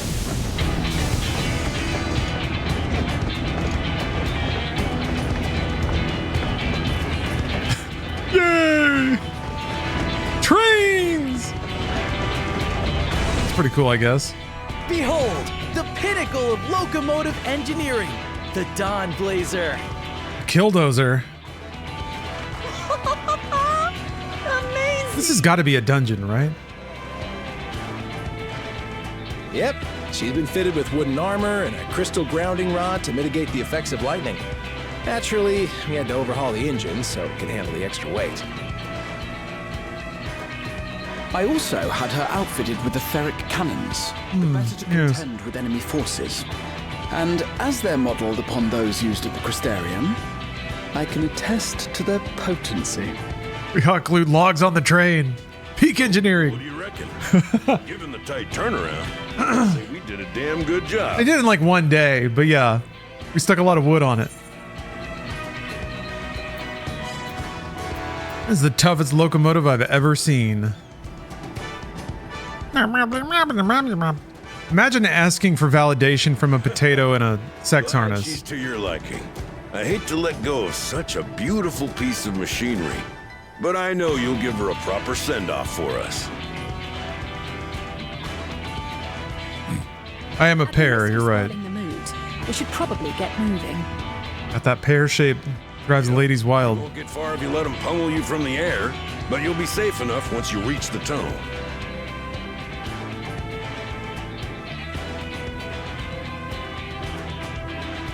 In that case, I will conceal the train with a spell once everyone is on board. You have a voice imagined for him. It should last long enough for us to reach the tunnel unnoticed.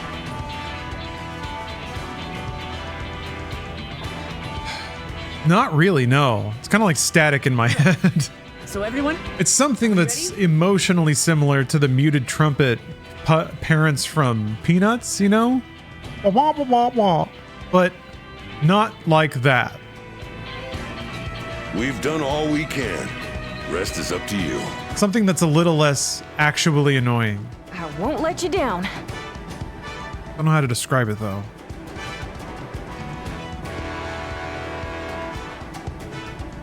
I have an emotional resonance, but I can't describe the sound itself. Kazoo instead of a trumpet. Yeah, okay, kazoo is closer, but not buzzing. Like, maybe buzzing. I don't feel like he would sound like he has any loose parts rattling around in his skull, which is what a kazoo would kind of sound like. Like his brain is just a little too small, so it's like rattling around whenever he talks. And his head becomes like a resonance cavity. Maybe that is what it sounds like.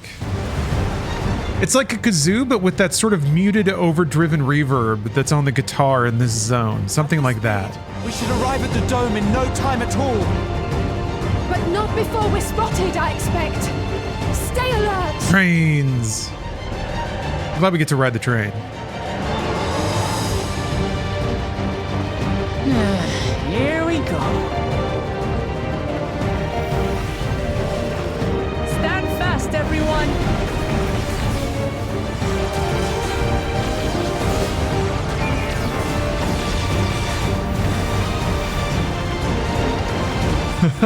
Please tell me there's a real shooting sequence here. That would be so sick.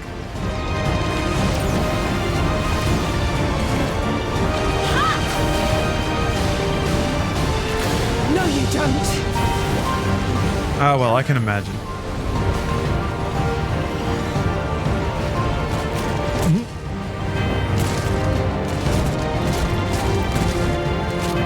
Wait, bullets go through magic shields?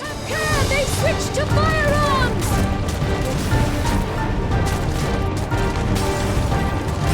Uh-oh.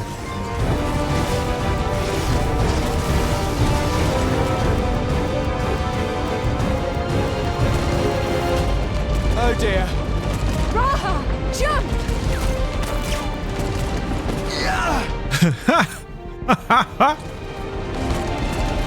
My gosh. Is this the devs of Final Fantasy XIV being huge fans of Fury Road?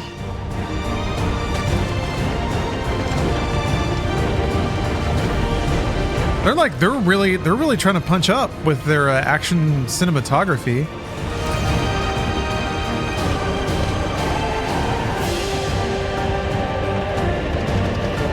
Yeah, remember them?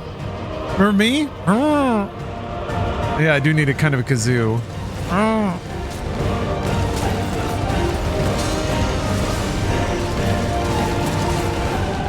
Erenville, I need you to take over for me.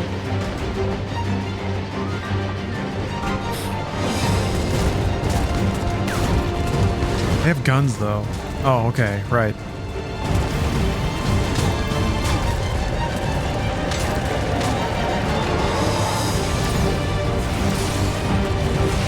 I'm standing on the little stool.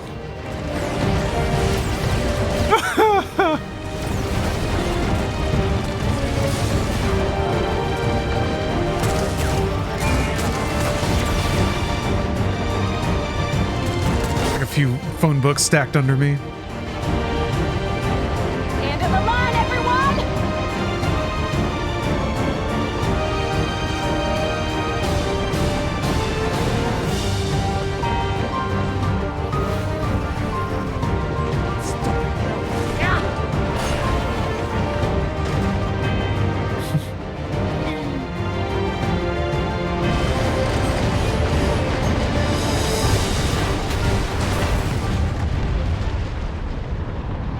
Andros!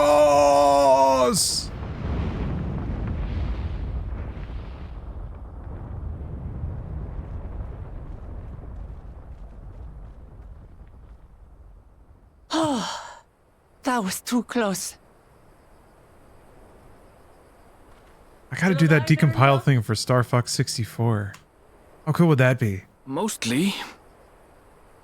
Imagine 4K 60 Star Fox 64. Imagine it. Maybe I can find somebody that already has a dev environment set up. Just pay him to do it. $20 for an executable, but doesn't have a crypto miner on it.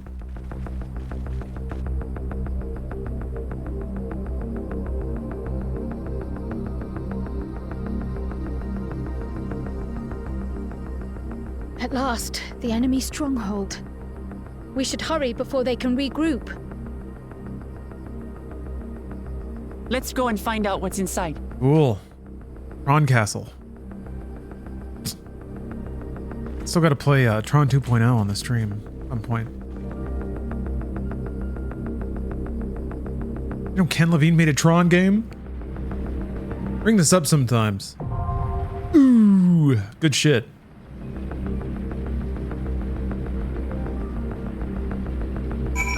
Alright, let's get it.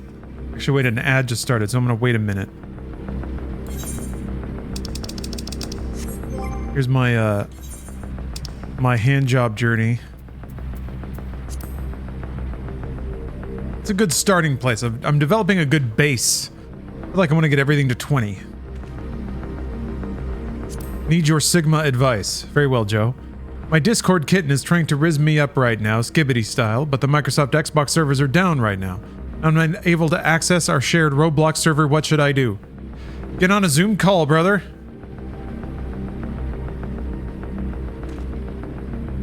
You gotta reach back to the 2020s, the old ways. Remember how people used to rizz in quarantine? It hurts, but you can do it.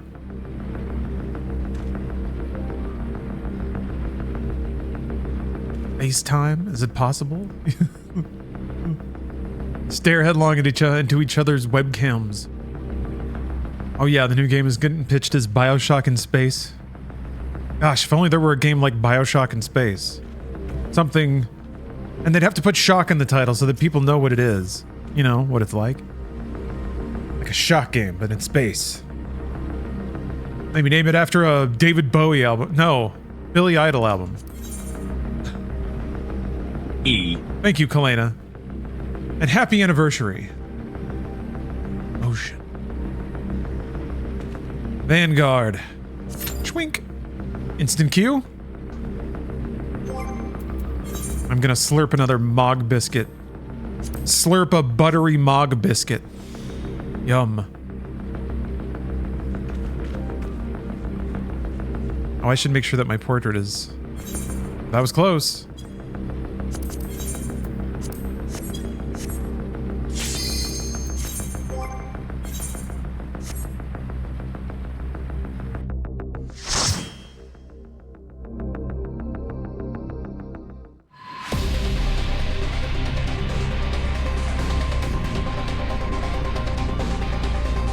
I do like it when 14 goes bleepy bloopy.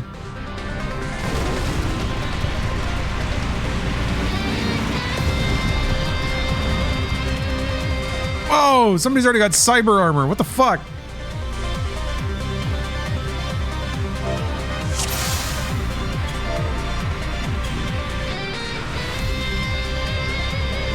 Oh good, my portrait's working. Alright, I'm trying to do this dungeon with a controller. I'm gonna be ultra professional. Oh shit. Oh, I'm not. There we go.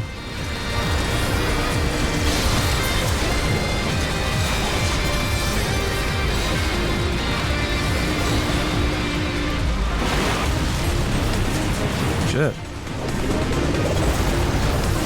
Ah, fuck. Oh, wrong one. Oh no!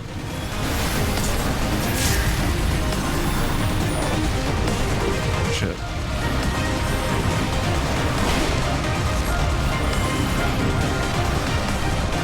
This music is fucking awesome though. I don't remember where it is. Where is it? There it is. Okay. Ugh. Could have gone worse.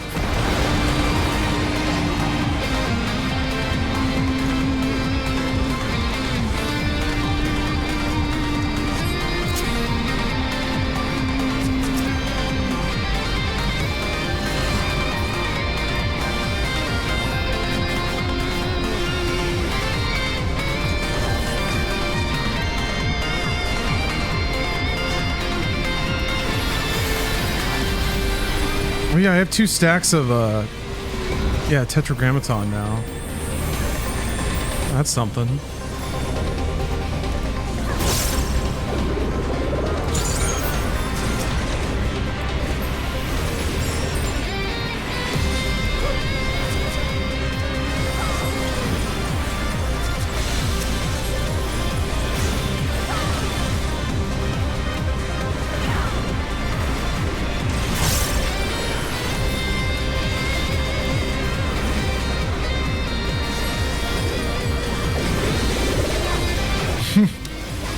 Mon Maple Twitch.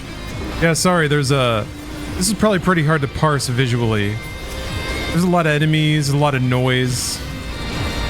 I'm doing a dungeon with 3 other players. You can see the party list down here.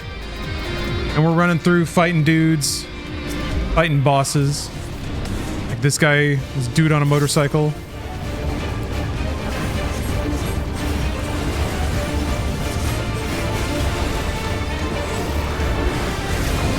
Ow.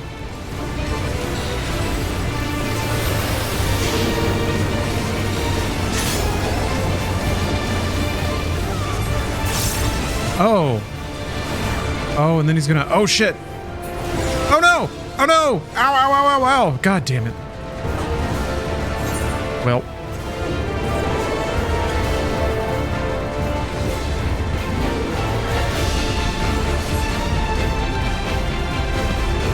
So that's just a little too late. No, I don't usually play with a controller. Can do dungeons or a raid on one. It's easier when I know what's coming. Like, this is entirely new. So yeah, maybe playing on controller was a bit of a reach. But also now I have to remind myself what the what all my keyboard stuff is. But yeah, that's probably more familiar. Oh.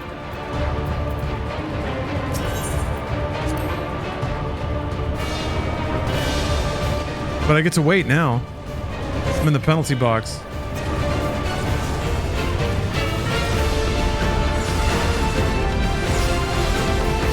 Okay. I was just looking at the path on the ground. I wasn't paying attention to the blade, obviously.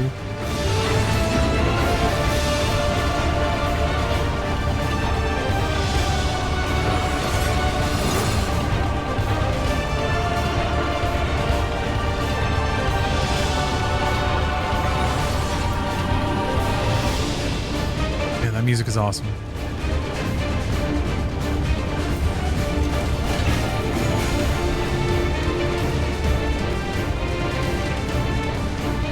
Oh, okay. Huh.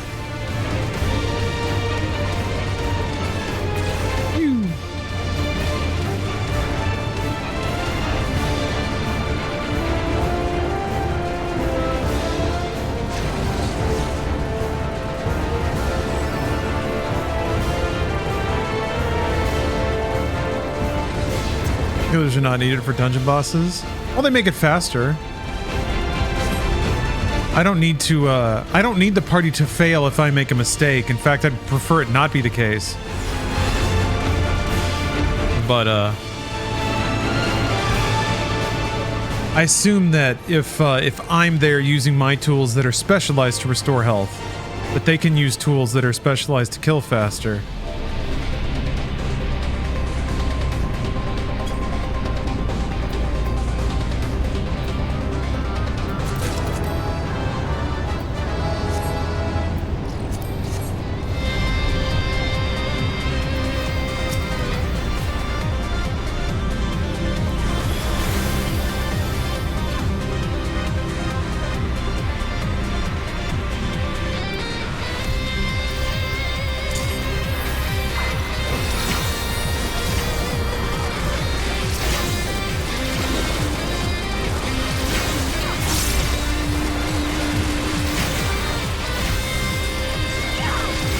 Jesus, he's losing health fast. God damn, man.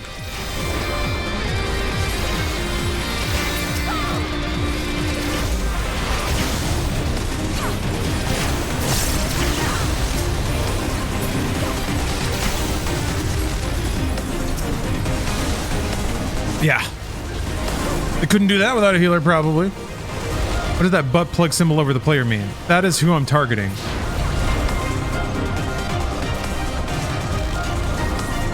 That is an enemy that has been targeted.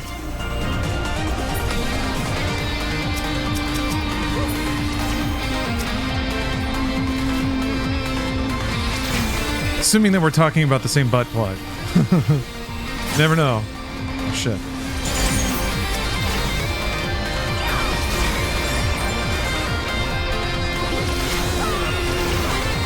Oh, that sucks.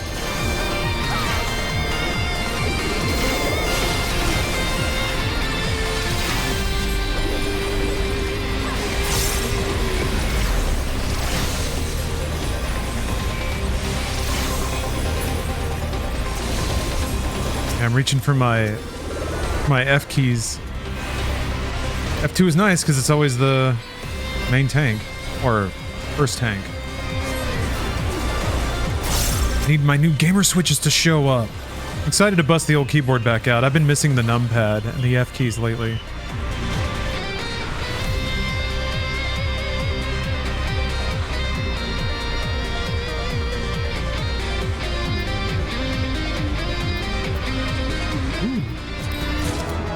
Ooh. Wait. Ooh. Half slops.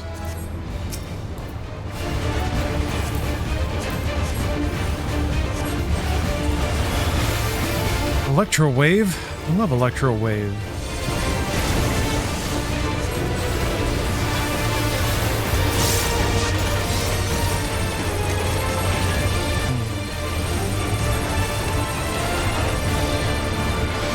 Okay.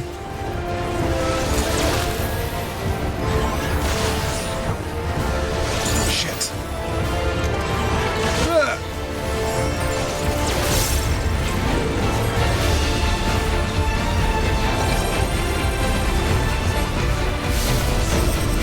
Oh. That's fun. Oh, and there's big ass AoEs?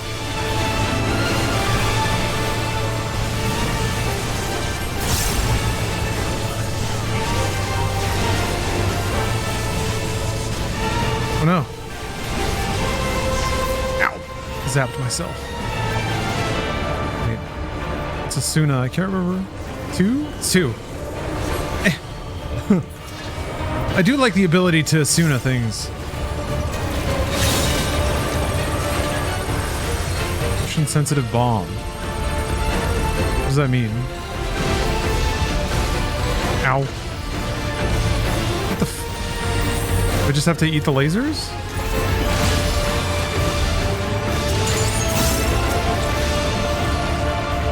I just can't move too much? Speed situation? Ha! Oh! Ooh! Ow! Jesus Christ. Yeah. Ooh! I stepped in the wall!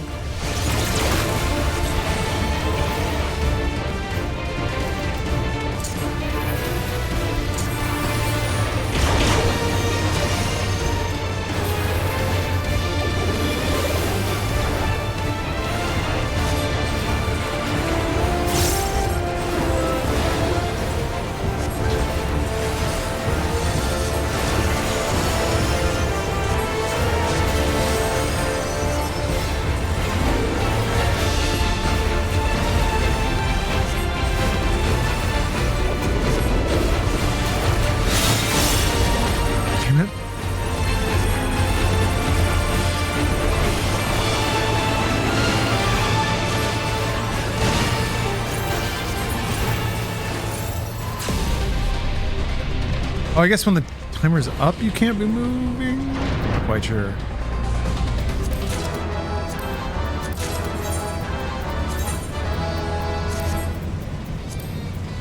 Oh, man. I got leather rock and roll pants. Oh. Look at my little kicks. My cool little sneaks. Excellent. Oh, shit.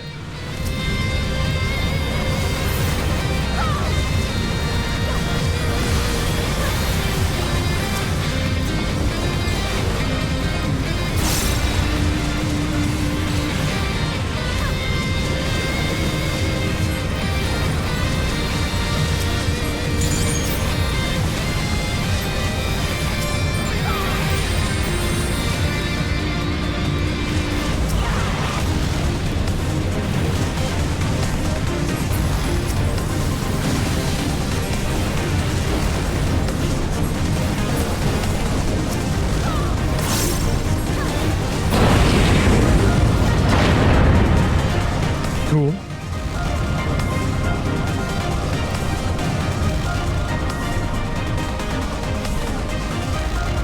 Yeah.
Their big chompy teeth.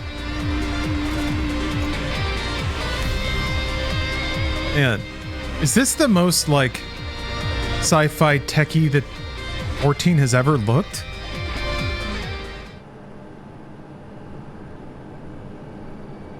Little cyber suits are pretty intense.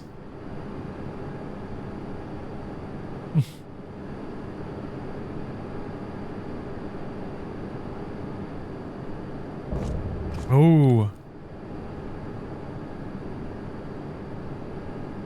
Wait, wasn't there another dude that was like really similar looking to him?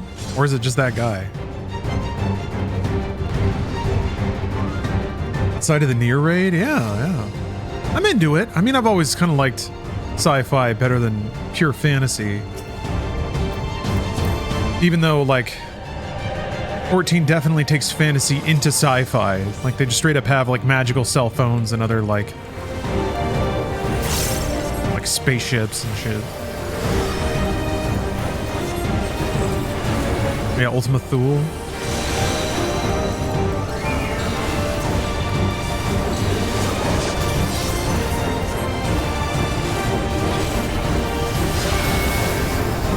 Oh, okay.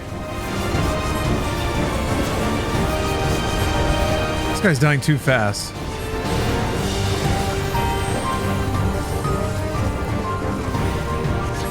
Giant robot gonna drop and stomp on him, and then that's the real fight.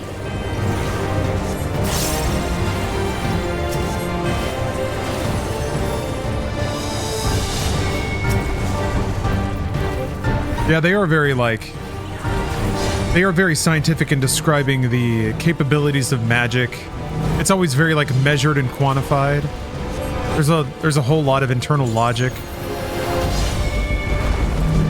Even though it's magic, like, people aren't allowed to just... It doesn't do whatever people want it to do, or if it does, they usually have a good way of contextualizing it at the time.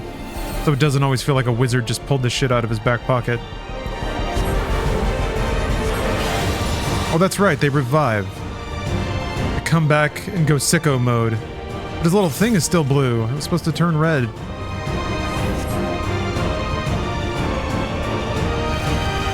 Oh, there it goes. Alright. Turn into a lizard. Your thing.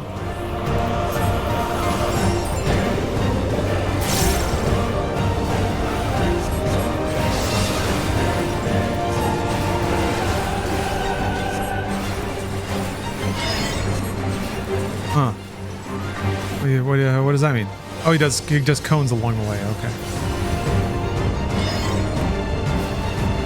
Oh, heck. Okay.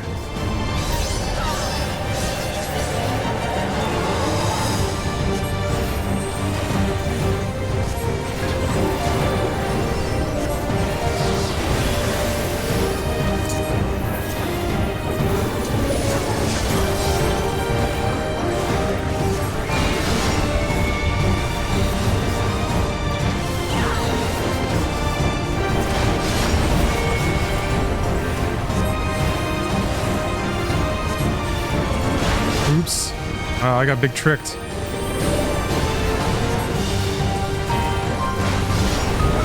Oh, because he does rear guard.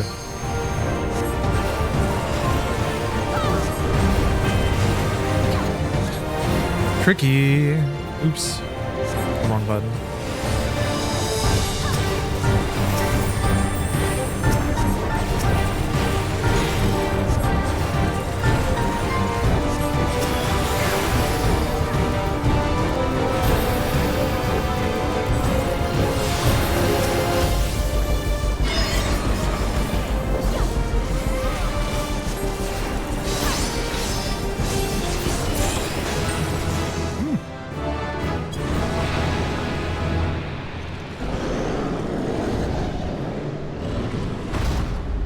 Is there a name for this aesthetic? Cyber fantasy. I don't know.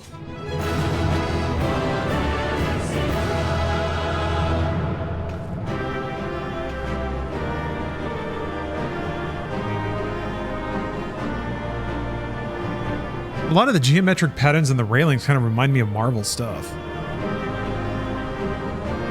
Just like glowing accents of geometric patterns, repeated geometric patterns. Marvel loves hexagons, so the fact that there's none of that, but this stuff right here. Oh yeah. Oh, okay, everybody's gone. I got distracted.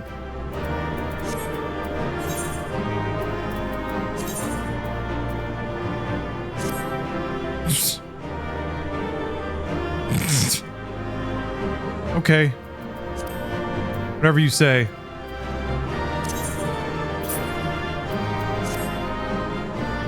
I have a fox mask now.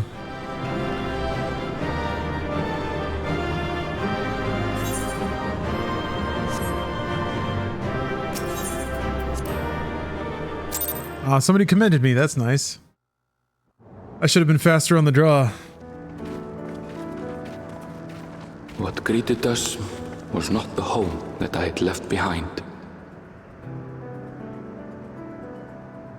There was no mistaking we had reached Yasulani, and yet... Fully cyberized. It was wholly unlike my memories. The lands of my childhood had changed beyond imagining.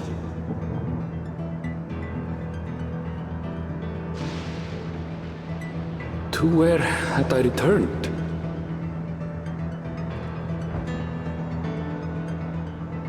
We tread on, the darkened skies above a mirror to my heart, clouded with fear and uncertainty.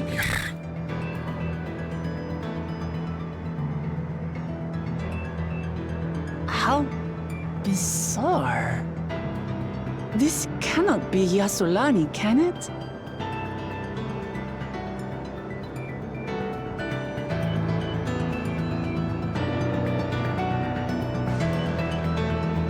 Ooh.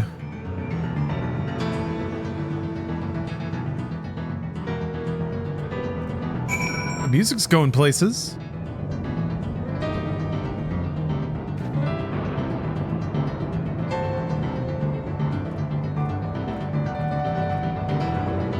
You know, I heard some like, throwing back to Peanuts, I heard some like Peanuts in some of the jazzy piano that's in, it's been in Dawntrail. I hear it a lot in the, you know what? This kind of reminds me of some of the tracks in Fantasian too. Little jazz, little acid jazz breaking in there. I'm hearing acid jazz here and there all over the place these days. Zelda was kind of the first game. Weirdly, Breath of the Wild, and then Tears of the Kingdom had more of it, but the little like kind of improvisational trills that'll play whenever you're exploring and getting into combat and stuff. Man, it's great.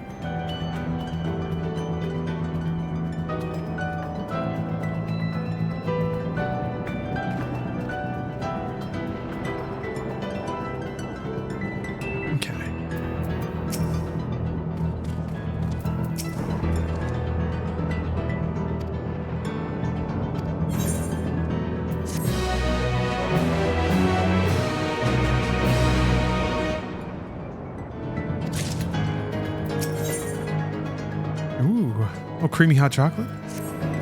Yum, yum, yum. Just thinking about getting a snack. I think I will. It's cutscene time. They gonna talk? Damn.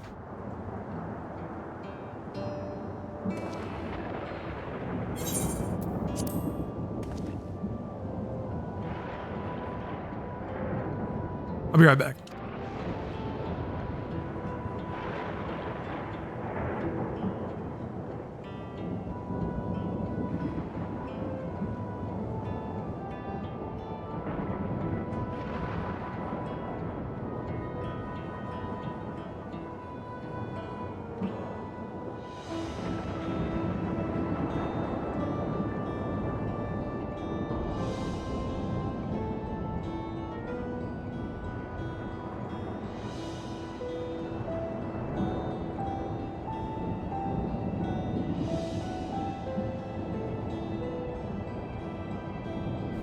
Yep, you knew it. Yogurt mail. Here we go.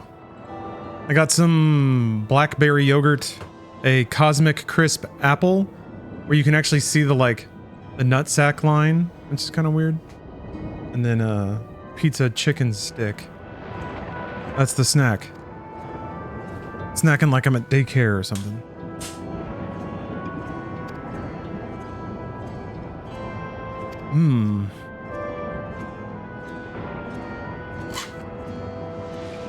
Did they teleport a chunk from a different shard here? Maybe?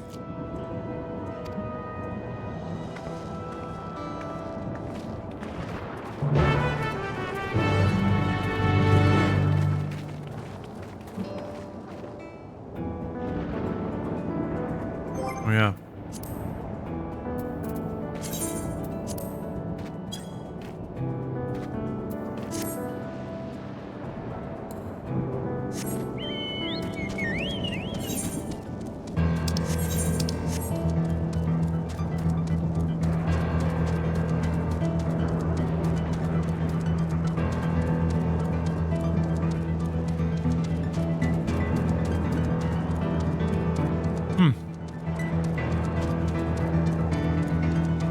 Yeah, the monster designs are really nice.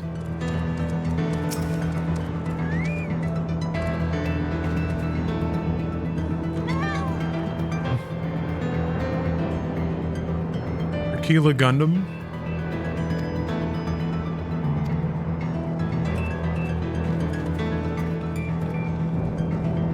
If you won the lottery, is your bathroom having two toilets facing each other, yes or no?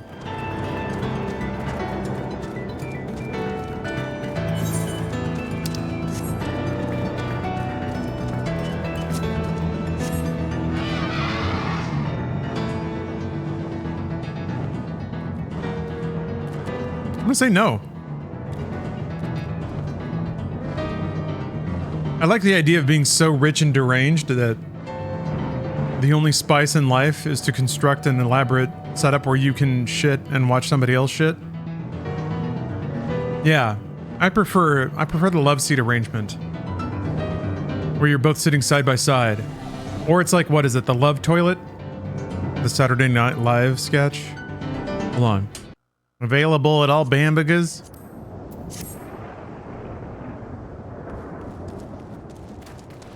They made that thing. They made it. I love the prospect of that, of like discussing an idea, making a whole prop, filming it. I love plop.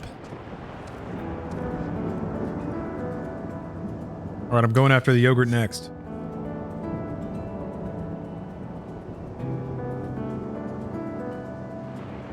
Yeah, was it functional?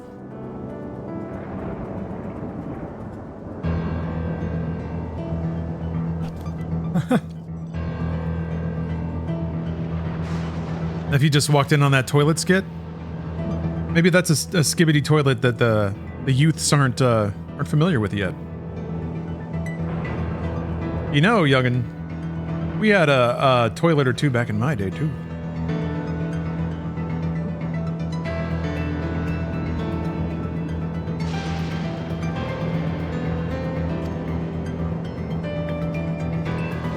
Going for the Gert. Gertin on cam.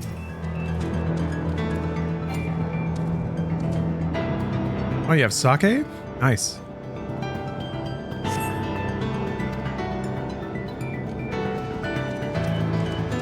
got to save all my booze calories for the 4th.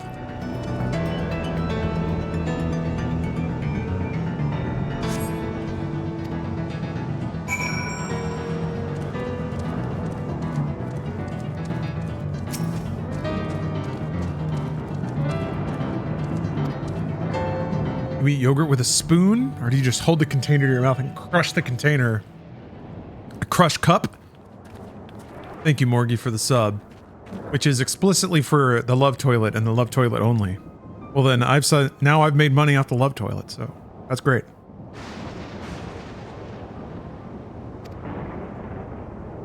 Oh, geez. We're gonna like turn one of these on and it's gonna be our friend and it's gonna have like a happy face, right?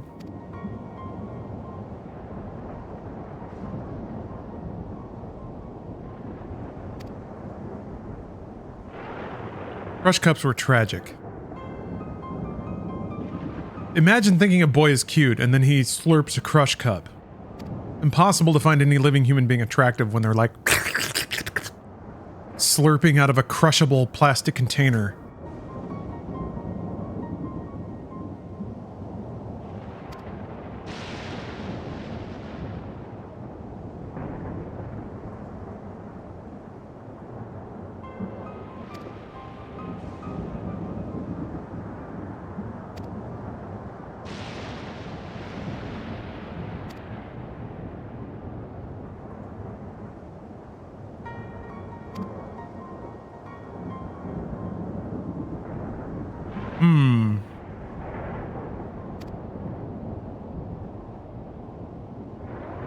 Yeah, that was a heavy thing to drop on her.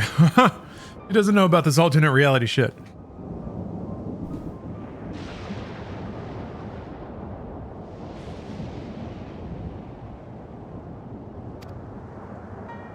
I don't know about all this other dimension gobbledygook.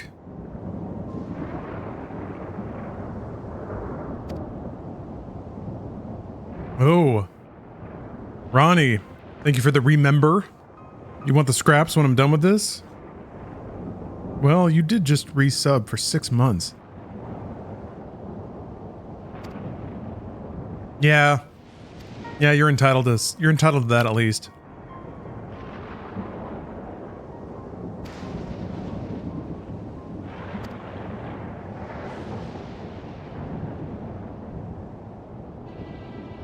Oh, there she goes.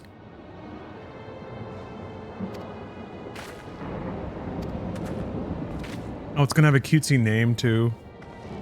Like Beep Boop 4.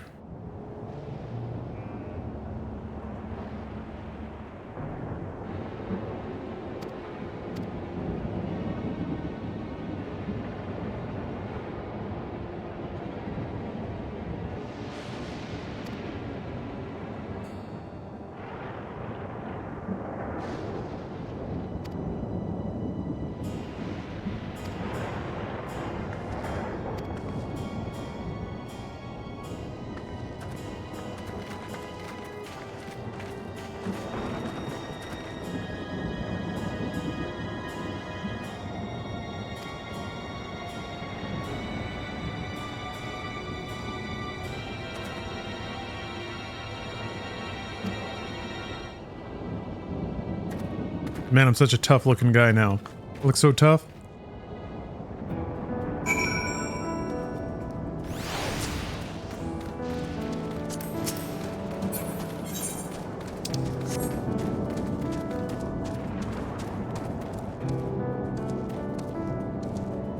Yeah, it's down there.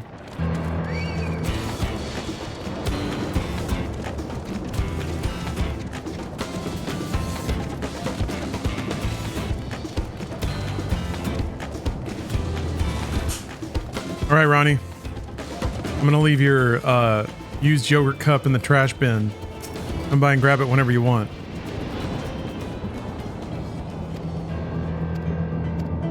All right, this is a Cosmic Crisp. I don't know. These are okay. A little on the tart side, if I recall.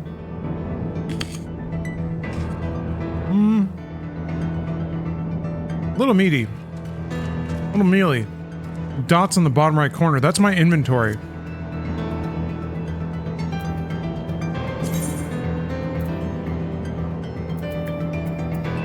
there's like four quadrants to my inventory.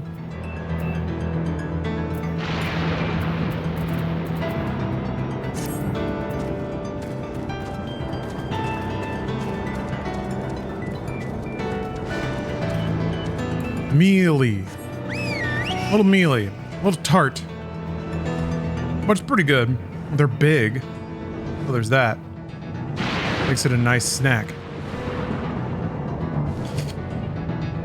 Kind of a waxier skin, too.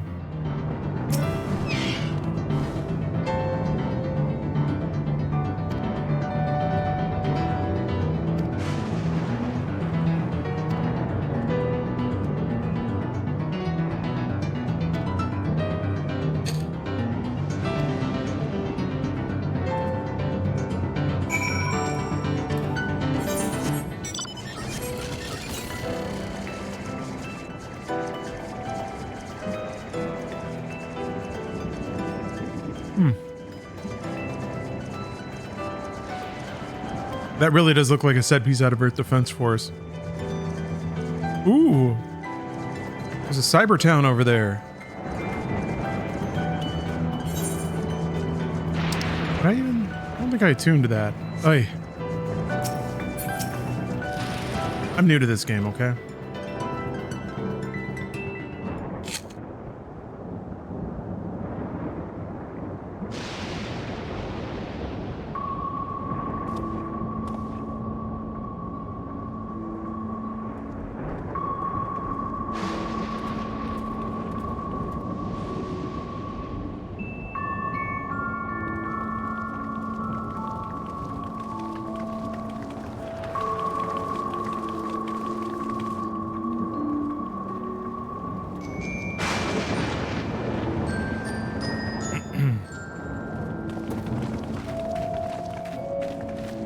What are your thoughts on the Marvel vs. Capcom Fighting Collection? I'm just glad that everyone's glad. I didn't really think about it or realize that those games were kind of trapped. It's in ruins. But why? Capcom wins again. Here?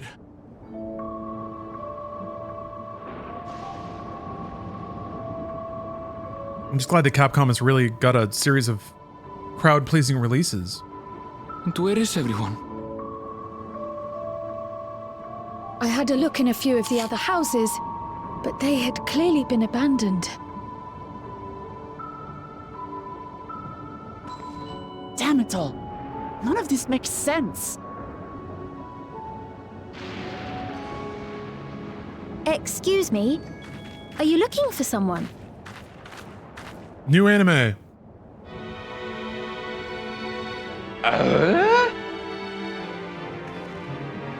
Uh-oh. She's a blemishless porcelain goddess.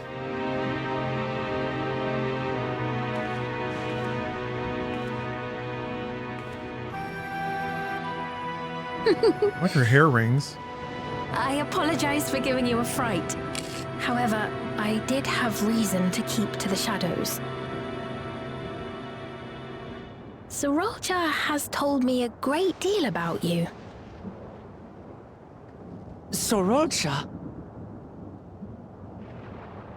Greetings, and welcome to the realm of Alexandria. I am Sphene, the Queen of Reason. Mm-hmm. Queen of Jaunty Reason? music is disarming. If you are the Queen of Reason, is there perhaps a... Is there a Mr. Queen of Reason? Yes, if you mean to ask if there is a King of Resolve. Yeah, I was about to... Sorolja holds that title, and together do we reign.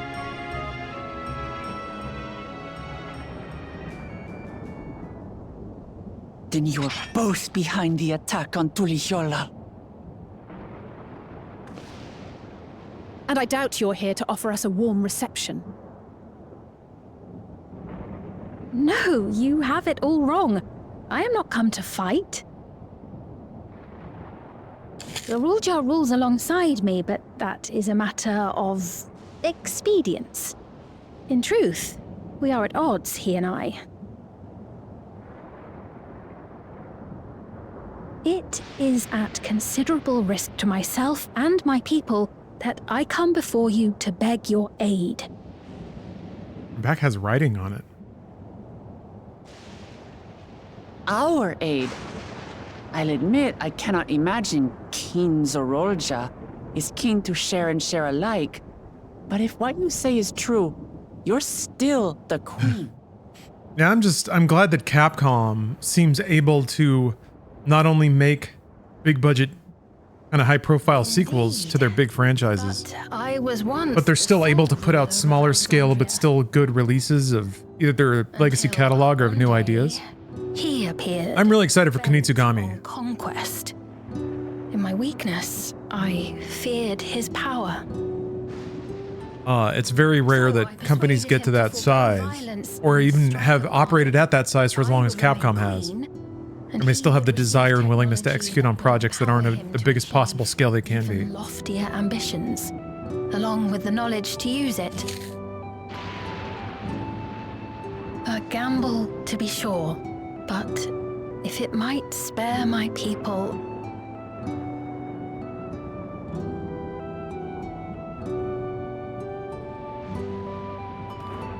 If I may, the dome surrounding these lands was erected but recently.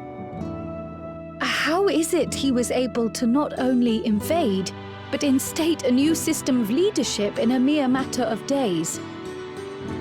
That's a great question.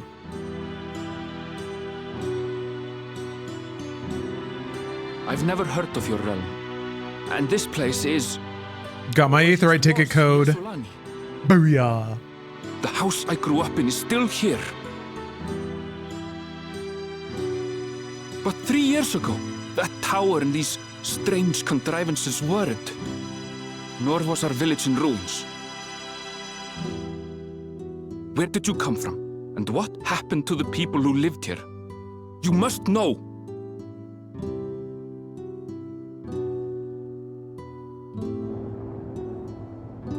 I realize how confusing this all must be. Truth be told, I don't fully understand it myself.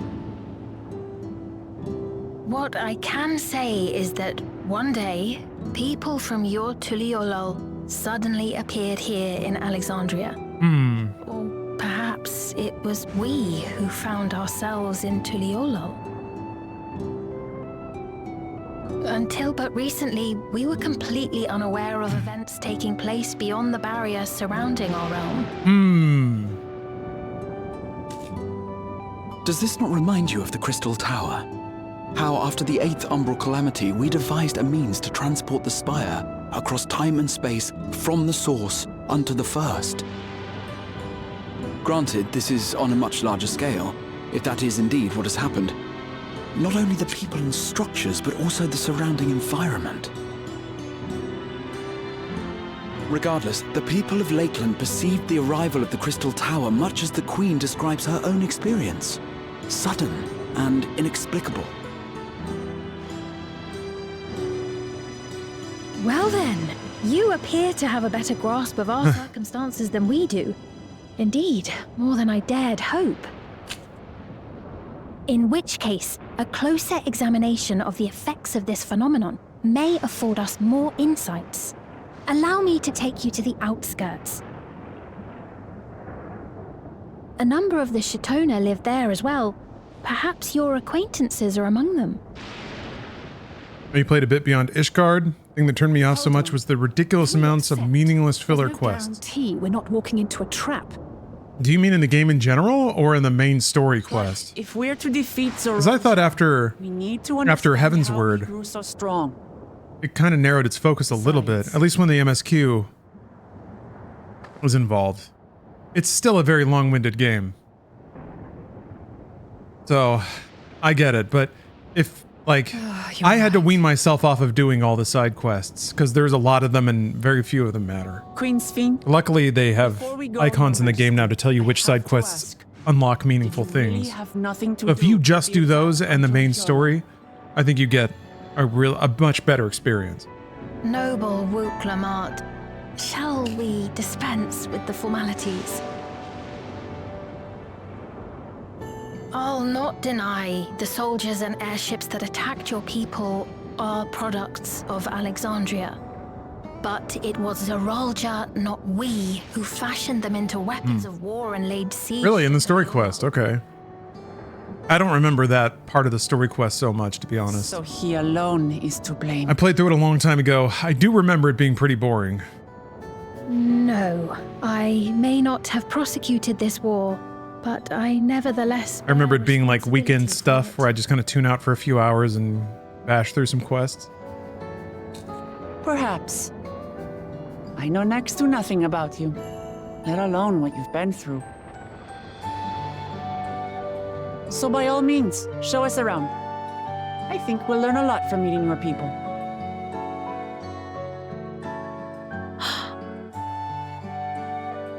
Wonderful. If you would follow me.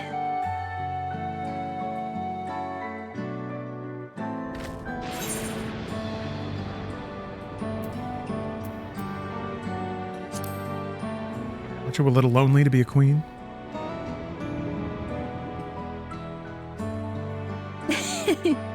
Is that concern or suspicion?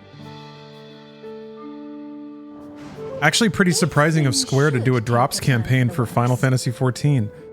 They always seem so austere with their like marketing and game operation efforts. I guess they're starting to branch out more. I guess they're doing the Mountain Dew thing. I jest, of course. But you do strike me as the most capable here.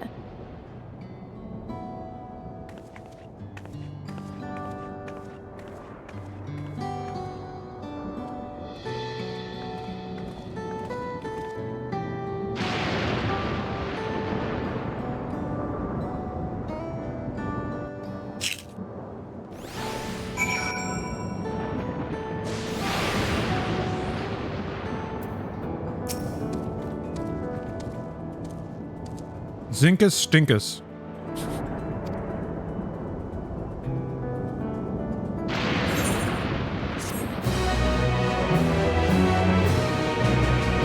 I always appreciate it when somebody's got a troll name that has more power than mine. Damn, level 100. How far we've come.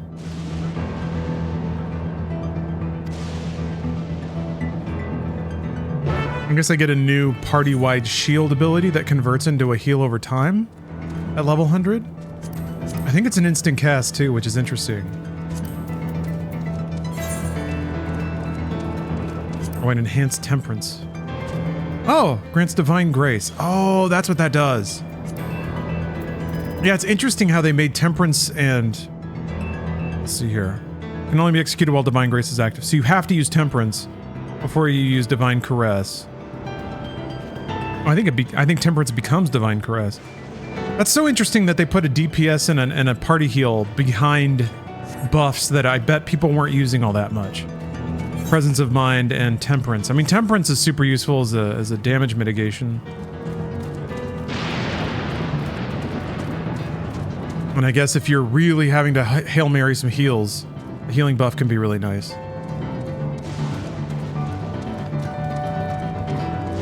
I guess now that I have more instant heals too, the healing buff from temperance is probably more useful.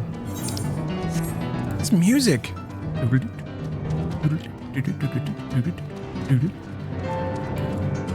just getting really plonky on the piano. I love it.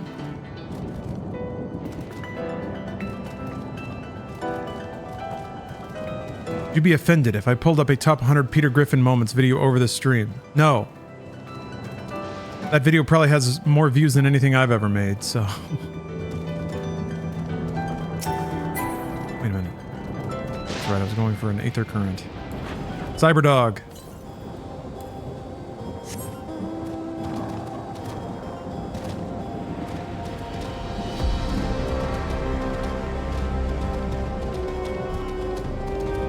Oh, I bet it's up there.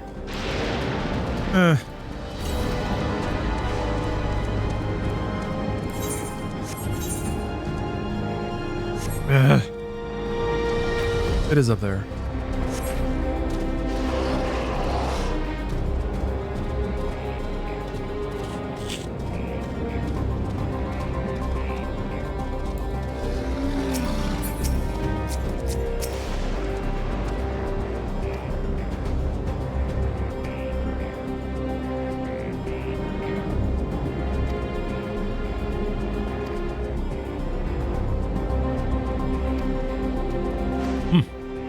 Electrope. I thought it was electrocope for a second. That would have been awesome.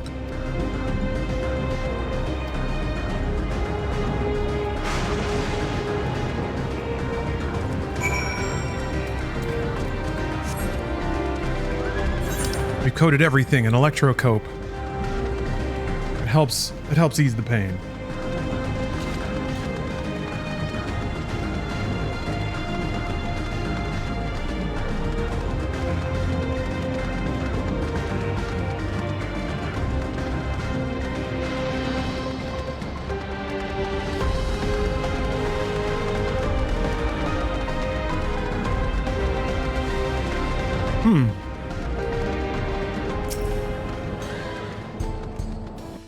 I like those trees. Here we are. Though you'll doubtless find much of what you see in Alexandria strange, the traditional agriculture practiced in this village at least should be familiar.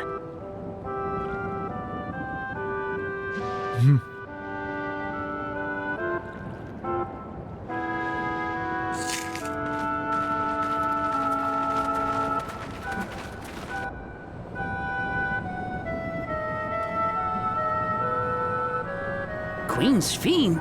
What business brings her here, I wonder? The Queen has come! Hooray!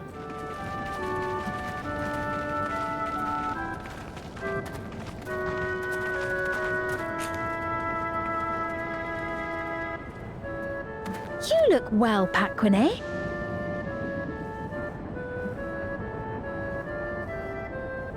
And Katonye, I see you've already taken to your new position.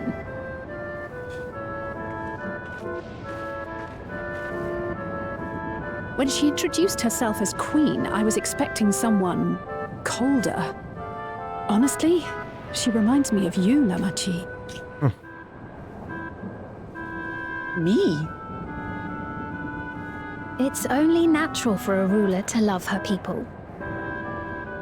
And I should like to know them as best I can, even the most trifling details. Trifling-ass The queen. more you come to know them, the more you grow to love them. Who they are and what they've built. That's it. Beautifully put.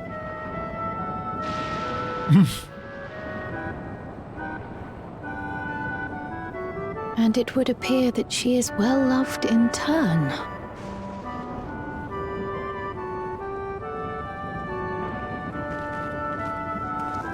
Your Majesty, you honor us with your presence.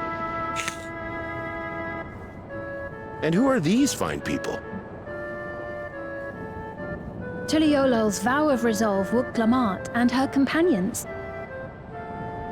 They come from beyond the barrier, but you needn't worry. They are good people and are to be treated as my honored guests. The rumors of a link to the outside are true, then. Wuk-Lamat is still so young. Oh, where are my manners? I am Popone, a leader of sorts of the people living out here. Wacky, you're curious why Adam isn't on social media? He got cancelled. That is a ton of Wautenrig to it. The woke mob came after him. Right. Because I take it you hail dudes on a gay forum catfished a bunch of videos and photos out of him jerking off in the office. I don't suppose you know a woman by the name of Kafkiwa. That's cool. That's real cool. Kafkiwa. Oh yeah. And then after that, somebody else I'm afraid I'm not sure if I've ever met someone with that name. accused him of being sexually inappropriate. You know, like if that weren't enough, but you'd be amazed what people try to excuse. Mother isn't here. When they develop a weird Big Brother attachment with somebody across the internet. At least some of the people of Yasolani are alive. Yeah, Wacky. Your mother, you say? People that only knew him through the camera were pretty surprised by it. Now that you mention it, I do Which I can see the understand. resemblance. You know my mother? I do. Yes. Then tell me, please. Where is she? Oh, this is going to be a sensitive topic. Not the Adam thing, the anime. Huh. I cannot say. Not here, but I promise I will in due time. What the hell is that? Yeah. That would be my expression. I have a question, Pepone. Do you recall what happened the day the dome first appeared? I think there's actually a Reddit thread that kind of compiles everything. Barrier? I did have an Adam command once in a while. I wonder if it still works. I remember fixing a shelf that had collapsed after a terrible earthquake. There it is. Then the ground began... Oops. Forgive me, my recollection of it all is rather poor. You needn't push yourself, Pepone. After 30 years, no one could blame you for not remembering. 30 years? As in 30 years in the past? Absurd though it may sound, there is no doubt in my mind the events that led to the joining of our lands occurred 30 years ago. Which is not to say I understand why our perceptions of 30 years time are so radically different. From whose perspective? We only just became aware of the discrepancy when Zoralja's military base was completed, and we were at last able to venture beyond the barrier. Huh.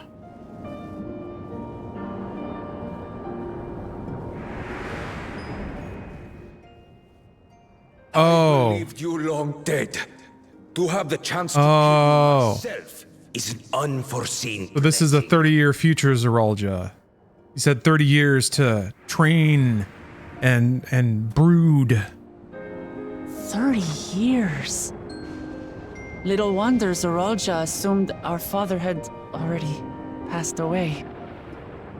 I guess after he flunked out of the trials, yeah, he went to the City of Gold. It's not unlike how went into time this passes dimension. differently in the first and the source. Oh, okay.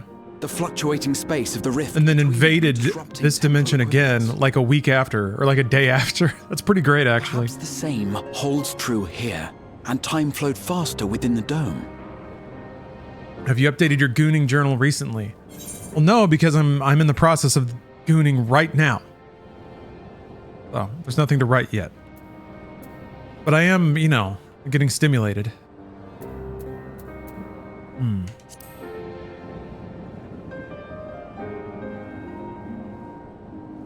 It's a stimulating kind of day. I cannot say for certain, but I strongly suspect that to be the case. And based on the Queen's account, this encampment may have come to serve as a physical bridge between the two planes, after which the dome was forced into the source's temporal flow. Gaming. Thank you, Cannon Go Boom. If we're to be certain of anything, we need more information. For 35 months of gaming. Sveen, would it be all right if we had a look around and spoke with the townspeople? By all means. Time to see what we can see of Alexandria, then. WoW got an expansion coming out in August? Man. Time marches on, huh? And its people. I may yet find familiar faces among the survivors from Yasolani. Even if I don't understand the half of it, I would learn more of this place before we confront Zoralja. Hey, Dirty Rainbows. How you doing? How's life been? You care to see how we make our living? Though we have always prided ourselves on the use of traditional Tonawatan farming methods, the use of electro-fueled technologies has led to countless agricultural innovations. I would join you as well. Ma'am, please, you needn't... Do you want to tour the farm? It's no trouble at all. And I promise not to cause any manner of distraction. We're having a big, wacky fantasy adventure and we're about to check out farming tools. Or they would be had I not heard them countless times before. Very well, but do be careful. Of course. I shall proceed with the utmost care. Now then, If you two would follow me, we can begin the tour. Well, the farming happens on your personal island. I turn plants into animal feed, into cutesy island crafts that I sell for a profit. A great little... I can't say that I trust her yet. Little cycle I got going. I trust that her affection for these people is genuine. And that's enough for me.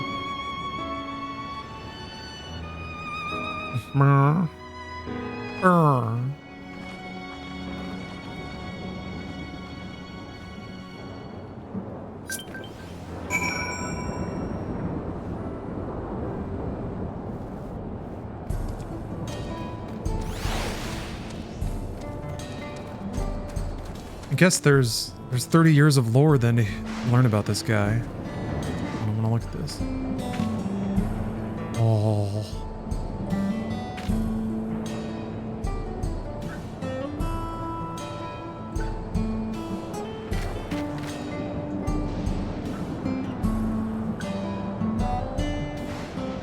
Got a new job. A visual merchandiser. Ooh. That's a title and a half. Somebody earlier in the stream asked me if I ever had difficulty explaining what I do. Shockingly not really. Most people know what streaming is.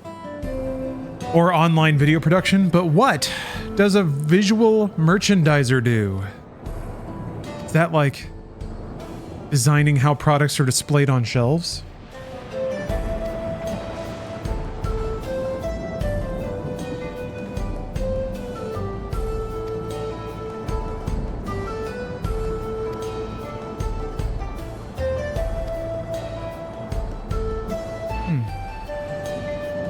Make mannequins look snazzy and the clothing racks visually pleasing. I like it.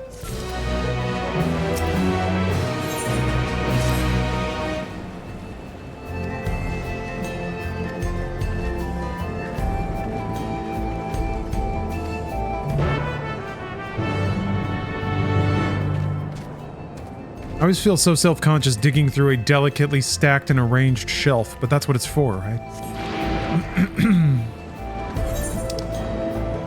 Got a job as a cook? Huh. Kind of dreading starting it, but I need to pay for college books. Think it'll be like high stress? It'll be like the bear in there, everybody screaming at each other, giving each other panic attacks. I've never worked, like I've worked in food service, and I've operated a deep fryer, but I've never been a cook or like a line cook. I do like cooking, so I probably could have done pretty well on that job, but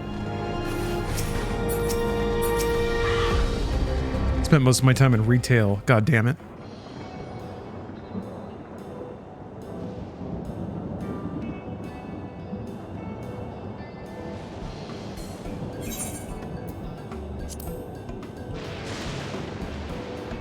Oh, look at her. Look at this cute little farming lady. Ah, only know what it's like to have weekends off and get off at a normal time. Yeah, now you get into the routine. Traffic, 401ks, reruns, plumbing problems.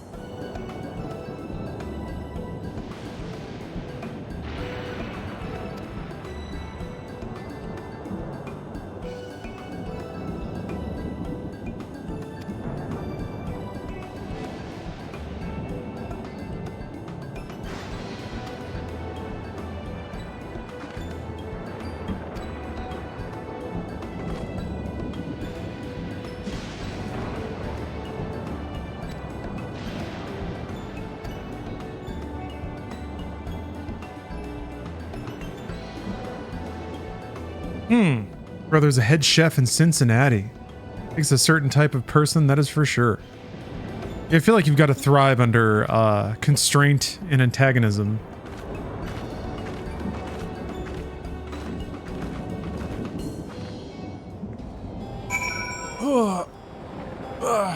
I think working in production can be similar to that. Even though what I do is pretty low stress. But I've definitely had visions and had experiences that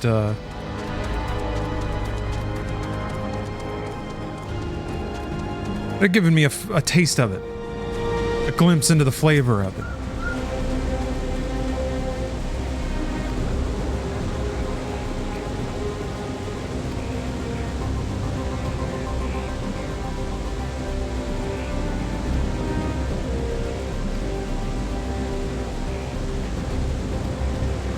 Cool. I get to ask these dudes about the machines that water the plants. I've killed gods. I've killed the concept of entropy. And here I am learning about watering equipment.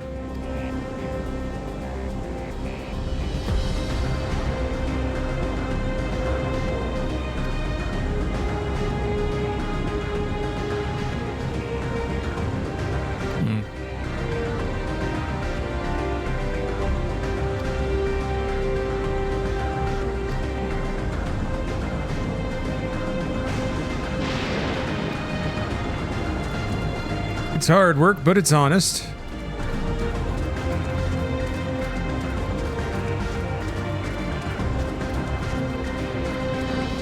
I make it over the fence. Hooah! Tiny legs.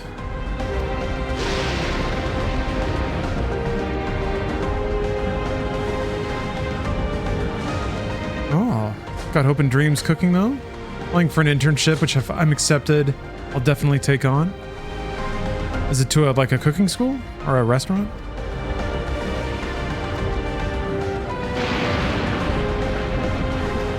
One of the blessings of working from home is that I have a lot more time to cook.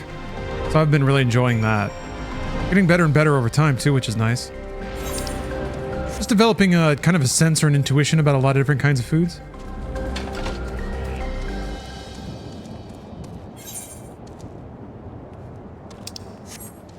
Ain't going yet.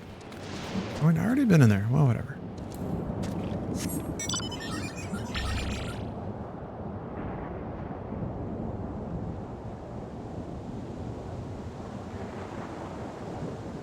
I haven't done a lot of baking. Mostly just pan frying, sauteing, steaming. Toasting. What's your intuition on dump cake? It's delicious, it's easy. Keeps the family happy. Everyone loves dump cake night.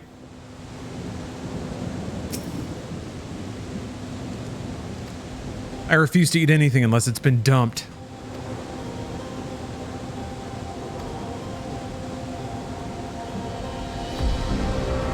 Actually, my most dump cake related intuition. Do you microwave a dump cake? You don't, right? It's just called that because you just pour everything into a bowl and then bake it? Anyway, there's these new kinds of like protein cups where it's essentially like a muffin in a cup, except it's got a lot of protein powder in it, so it's really high protein or fiber. But it's just powder, right? And you just have to put water in it, stir it, and then put it in the microwave and zap it. My dump cake microwave mix intuition is that since we have a low wattage microwave, you have to add like 50% to all the cook times. That's the intuition part, is learning exactly about what the... I go a little bit over, but the extra intuition with the dump microwave thing is that the muffin top has to be dry. If there's wet spots on the muffin top, you got to keep cooking it. There. That's my top tip.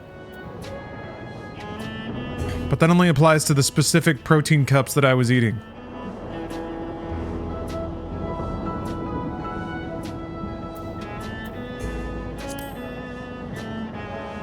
Oh, it's getting hotter. Keep looking back, hoping that Cookie's back there, and she's not. Baking or cooking stream? Not everything needs to be content.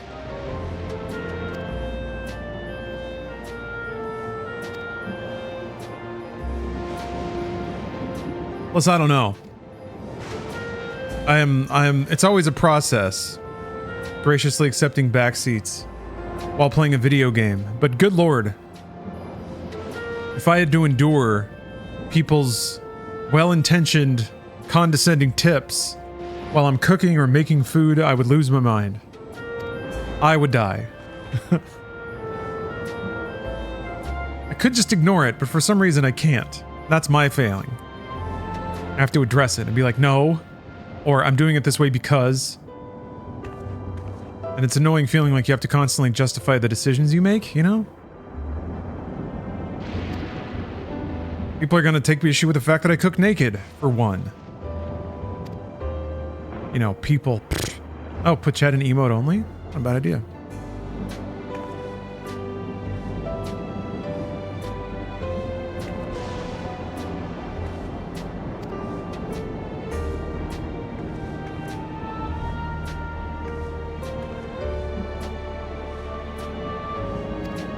Risky business? Is emote only risky?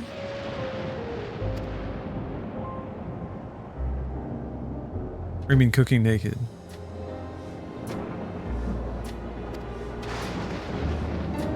You're not worried about burning yourself. Of course, I accept it. Part of the thrill. Oh, to the naked part. Sure, yeah. You ever cooked bacon fully nude? You never know where those spatters are gonna land. Yeah, it's part of the rush. The primal hunt.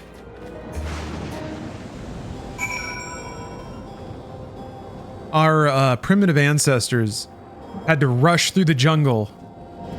Twigs snapping, leaves blapping them in the face. All in the primal pursuit of a meal. And you'll never ever get that sensation unless you cook fully in the nude in your kitchen. You have to deep fry in the nude. The only way. Yeah, I do have some food prep footage in the HelloFresh ad read. I need to reshoot that. It's kind of old at this point. I gotta wait until I get all my corrective surgeries and my new teeth and all that stuff. Once I do, though, I'm gonna move some HelloFresh. More of an investment, really. Once people see the ab implants, then they'll sign up for HelloFresh. I'll get a sign-up bonus, and then I come out money neutral. Has King Aurelius not taught us anything? He hasn't mentioned cooking bacon in the nude yet. He hasn't actually mentioned food at all. I don't think he will. I don't think a stoic is going to dwell over much on hedonism. Yeah, I don't think it's like mathematically the opposite of the belief structure, but it's pretty opposed.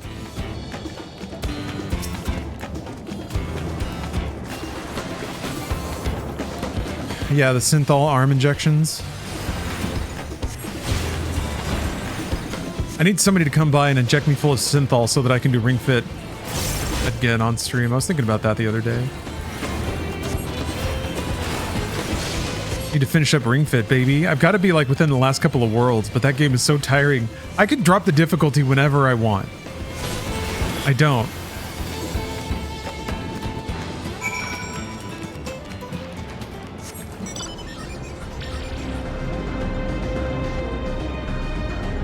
I just don't. I don't know. This is the difference between me and Marcus Aurelius, is I've learned to accept and even celebrate some of my irrational behavior. It's just amino acids. Yeah. It's just a supplement, man. It's just vitamins. Now stick that needle in my ass, bro. Come on. Dudes rock.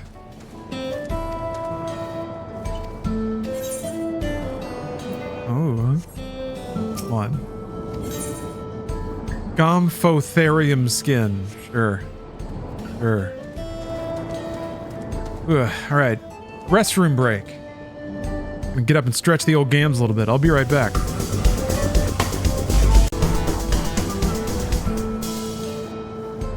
Sure keeps rolling up in the back. Got some more codes dropping in chat. Thank you for your generosity, folks. I like that it generates those codes for everybody and you can just trade them. That's great. Gambler McPoor.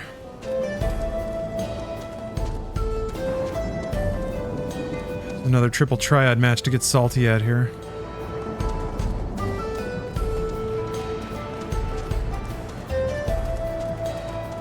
MediaTek needs to have more vintage fishing advertisements.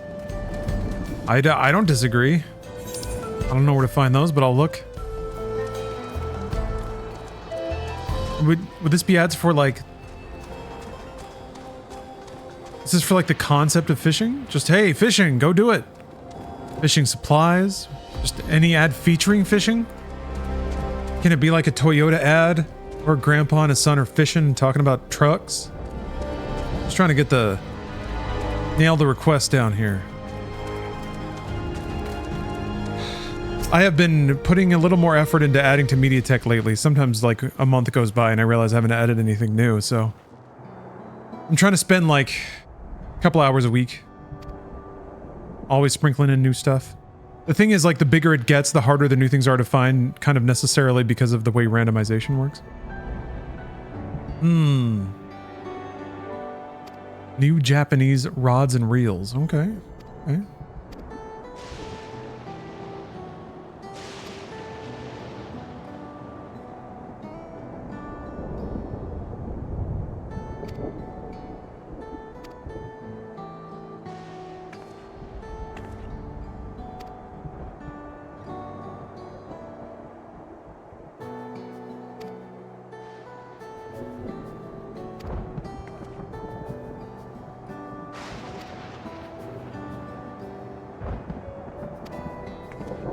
She really cares, guys. That seems a little too saccharine. You're my precious family, all of you. That seems a little on the nose, right?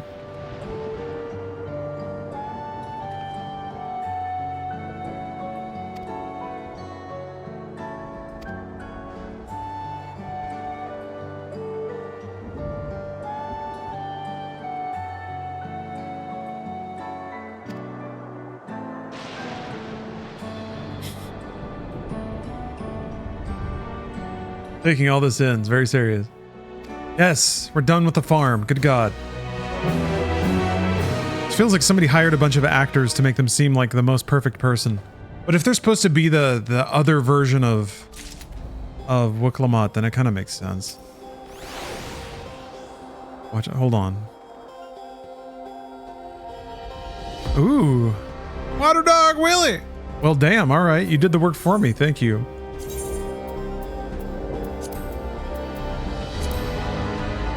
I know. To get laid, I have to get a skidoo. Turns out that's what Steph's been waiting for. And to that I say, well played.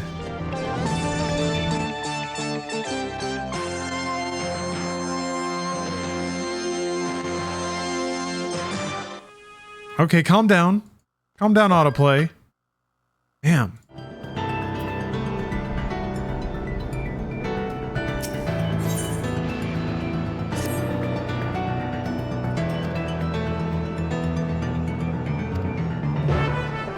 Really aggressive autoplay is one of the weirdest things.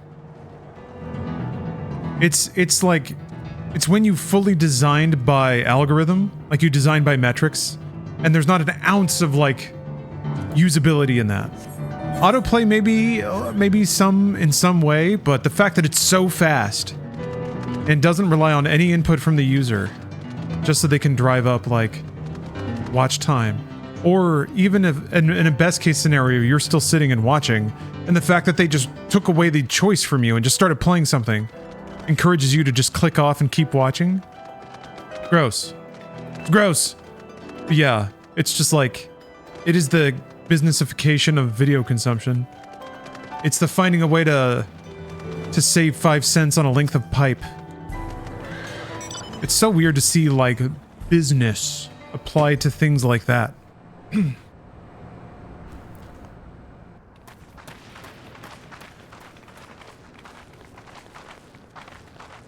That's right, Darth Dong. What's happening over there? Final Fantasy XIV drops. I'm still working on the mount. I got my Mog biscuits, my buttery Mog biscuits, and my Choco Chocos. I also got my sparkling citrus refreshment. I have a handful of Mountain Dew caps that I need to type in to turn into a mount and more soda. I guess I could get dye. You can get like metallic green dye. Oh. I'm glad you could make it. The prospect of dyeing my bondage gear is much more alluring.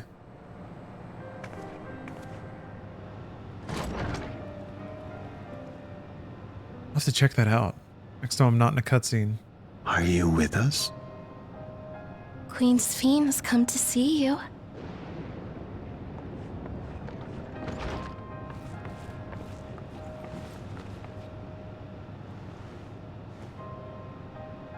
We're here, Namika. Everything is going to be all right. You.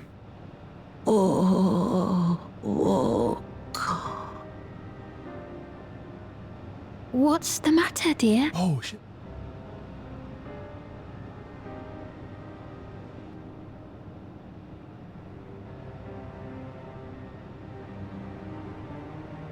It can't be. Is that her mom, Oklamat? What's going on? That's the bangle I gave to Namika. Ooh. Namika tumbled through the portal? Of course I know her. She was like a mother to me. Ooh. She was always willing to lend a kindly ear to others, but My keyboard rarely switch has did she ever arrived. speak of herself. Heavily contemplated getting a PC instead of upgrading to a PS5. I would recommend that heavily myself. She must have arrived shortly before the battle. I think for the equivalent money, you're probably not looking at a machine that can run games quite as well. For her. But the games are much less expensive, and you have access to so many more kinds. I'm afraid her time with us is nearly at an end. Here we go, here we go. All right. I got me some polychroma RGB keycaps. Just translucent. She no more soul. So my keyboard can be even more matrixy than it already is. I got a new mouse pad because the one that I have is a little blorbly. It wouldn't make a difference. About time for a new one, I think. And then I got some Kale switches. Purple Pro with a tactile medium noise level. Tactile bump comes much earlier, a favorite amongst mechanical keyboard elitists. So we'll see. It's a bit different than the switches I'm using now. I don't think I've ever used switches, like I've used blues, like I guess the original sort of clackety clankety Years of friendship. switches. I was gonna go with silvers, and I still might. I'm gonna try this for a while, but it might be a little too aggressive for me. Living on in memory. The giants share a similar belief. Yeah, I had I had the Razer Black Widow keyboard. I got it in like 2010.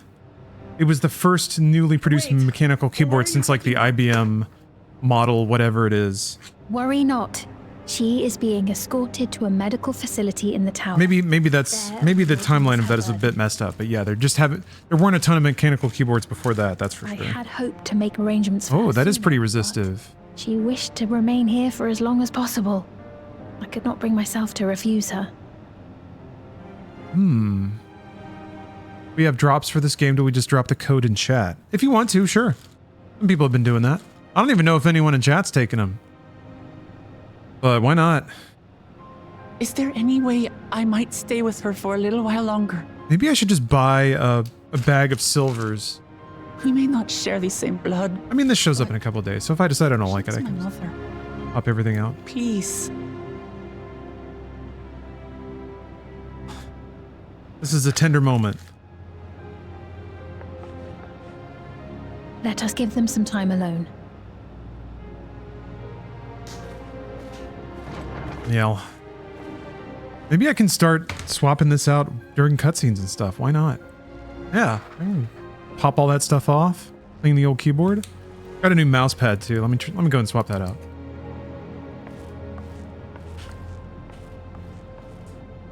You still accepting stuff to be sent to your PO box? Yes. Just don't check it very often. But yeah. Yeah. If you want to send me something, feel free. She didn't speak, Always nice to but get gifts. I'm grateful that I could be with her at the end. Thank you. It's not the end. Okay. Oh, Yeah. nothing. Okay. I was just thinking that we have much to discuss. This is a better mouse pad for my desktop as well. With what It's we smaller. can be reasonably certain of, perhaps. Between what we have witnessed and the testimony of Alexandria's inhabitants, it's safe to say that two distinct lands have indeed become one. Save this for... What's more, having met Namika, there is no denying the divergence in the passage of time. Sure. Taken together, these phenomena strongly suggest that some manner of cross-rift displacement has occurred. Cross-rift displacement. Specifically, the displacement of Alexandria from another reflection to the source. It does seem the most likely explanation.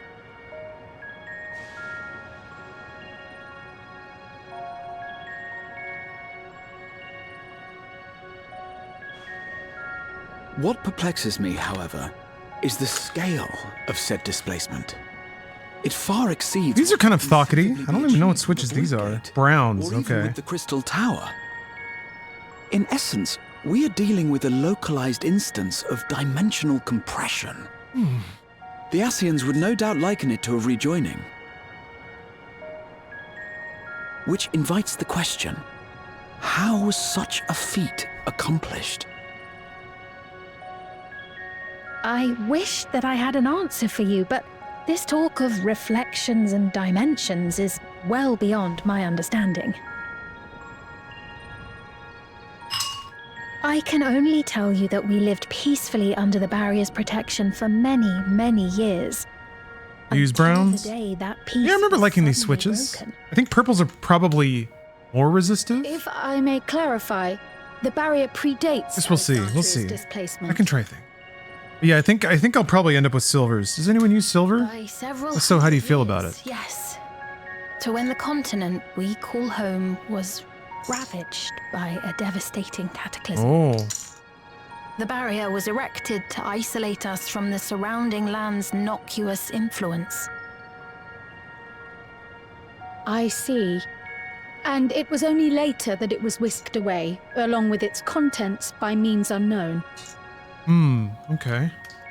In other words, Sven's as lost as the rest of us, right? The Alexandrians didn't mean to end up in Tural. So they had a thunder calamity. And this is how they've managed to like eke out a post-apocalyptic survival in their reality, but then they got whisked away to this one. Ah, but of course, our next stop ought to be Everkeep. That tower over yonder. Once you have been registered as my guests, you will have access to Solution 9 and its residential district, where you will doubtless gain invaluable insight into Alexandria's state of affairs. Unfortunately, Let's see. cannot What was take you your directly favorite to where video you Zorelda filmed? resides. Let's see. That you'd let us in it all goes a long way. There's probably like I don't think I have ready command of everything that I filmed and just, like I'd have We're not to talking about a simple think difference of about it to get an opinion. actual answer, but off the top of my head, I remember I really liked the Reggie video. I've come to avenge my father. That was fun. And to do so, I intend to take Zorelda's life. 1-2 Switch was a really Are cool you willing video. to stand by and allow Thought the Alexandria's king to be energy slain? of that was really nice. Like a good way to, or the drunk Switch launch, basically. Fair question. Very cool way to celebrate the launch of that console. Permit me to answer it thus. I really liked the control video Their that I filmed with welfare is Charlotte paramount. at Inside Gaming. That was a really awesome, I will do really awesome piece. everything in my power to keep them from harm.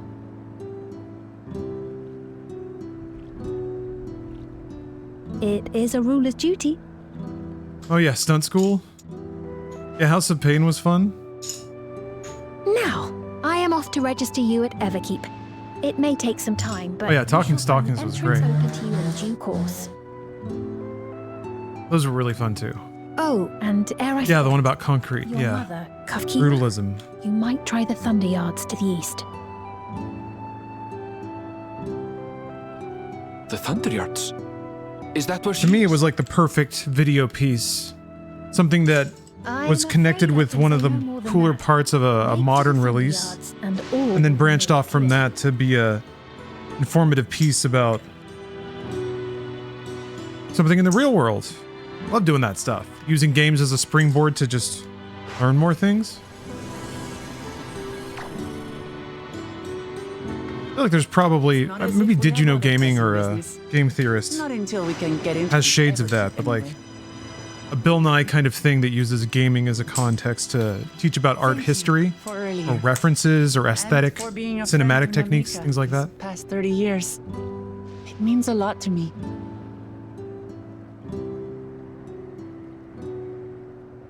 Or silver's tactile like the browns. I don't think so. I'm sorry, but I don't know who you mean. Oh. Wait, what? You go by a different name?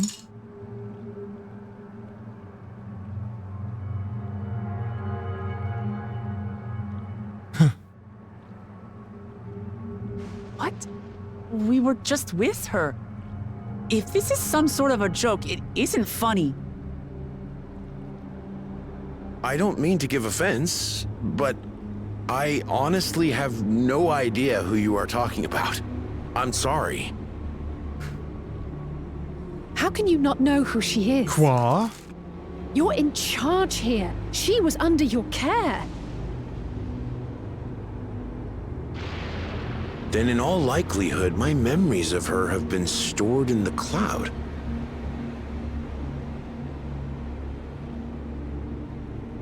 Yeah, so these have a tactile bump that's lower than the brown, it feels like. The brown's bump is right at the Any top. person seemingly forgotten without reason is probably there, in the cloud. Hold on. I really must be getting back to work. If you'll excuse me. Is the cloud robbing us of our humanity? Hold on. I gotta get water.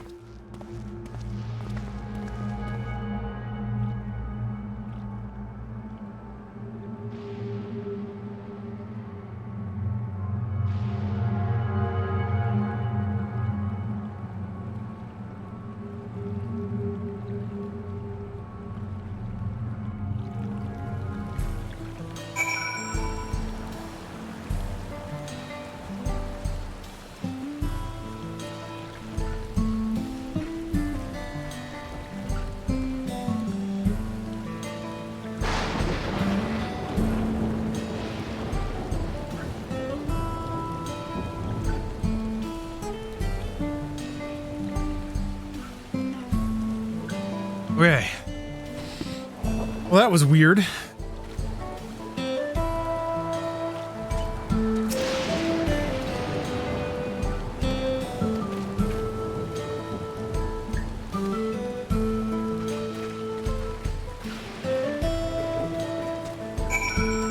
Cloud will take care of it. I gotta start prying the switches off. Luckily, I have a little switch prior. I wonder if I have a few now that I think about it. I wonder which one is better suited for this task. That seems pretty reliable, right? Chomp chomp. Chomp chomp chomp chomp chomp.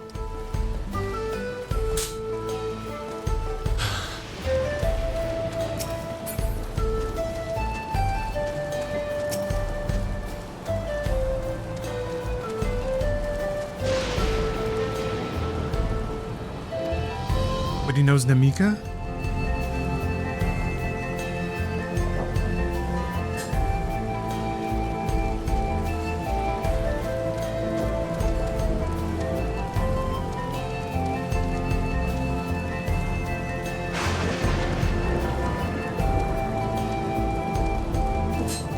I feel like I might scuff my keyboard up more with these.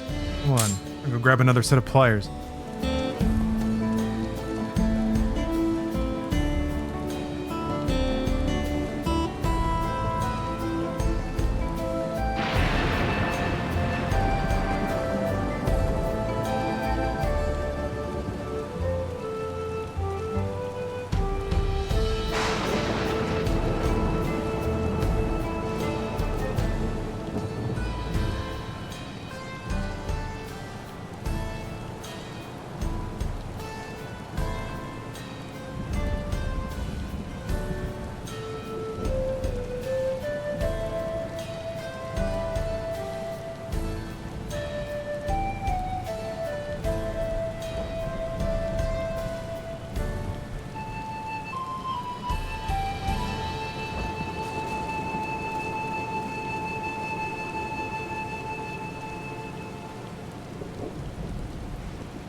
It's too hot to care more about that. Couldn't find it. That's okay.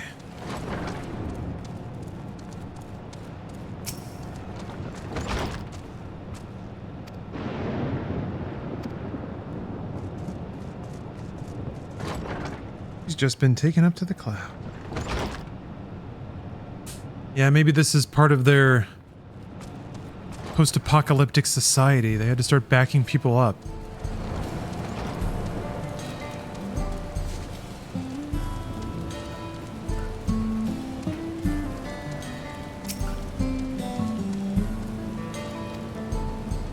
I wonder how many views my cloud-uploaded stream will get in the future.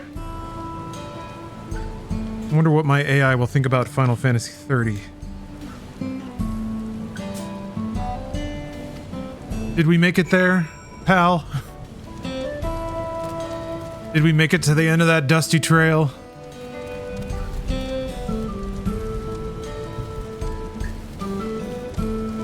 Oh sure, people can play Final Fantasy 14, but can they do it while pulling mechanical switches out of a keyboard?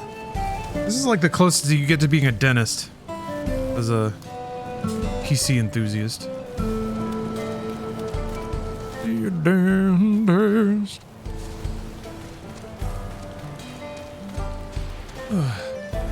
Got a second Chaos stream in a row. Need to get into deep philosophical debates.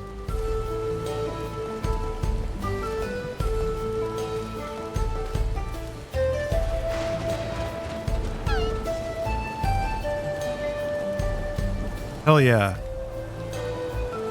Nice outfit. I like that shirt. Cute.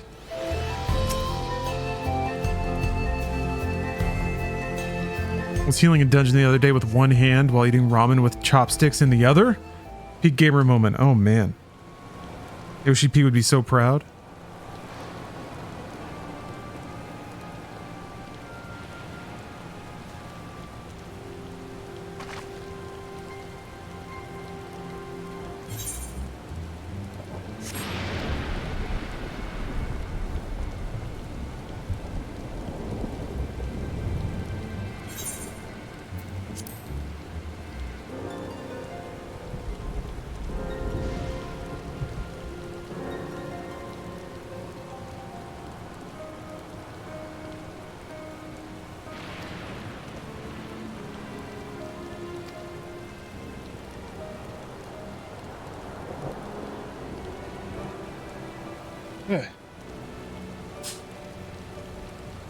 Will AI increase or decrease the quality of games?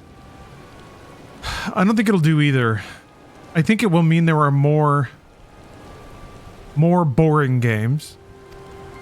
More games will exist. But I don't think they'll all have more human richness put into them.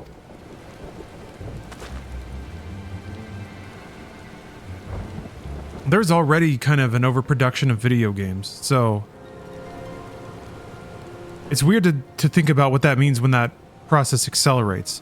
I feel like a lot of Western companies are getting ahead of it by just laying everyone off now, trusting that they can maintain the same level of output due to the, you know, automation and help of AI tools.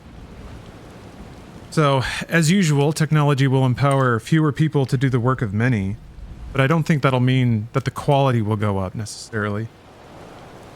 It may allow companies to more precisely target, I guess.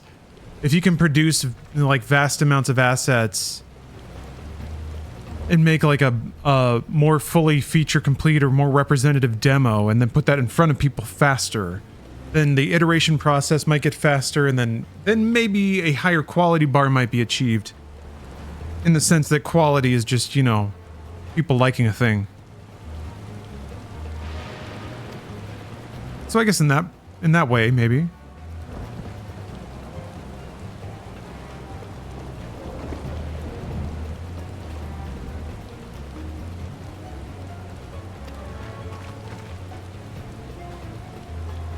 This is going to be our wacky robot friend. I thought it was going to be the deactivated sex bot from earlier.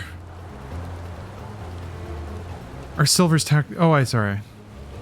Oh, solipsist. Funny you're here. We were speaking about solipsism earlier today. I think it might be a slightly different word, but still. An uncanny resemblance.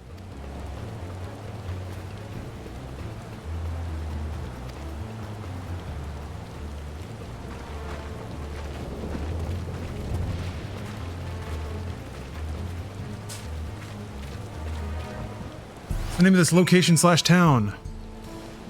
I don't know. The outskirts. Everkeep Ward?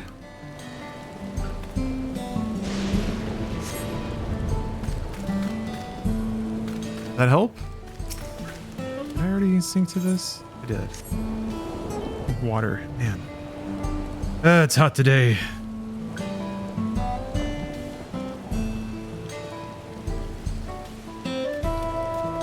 Got kind of a Cosmo Canyon energy to it.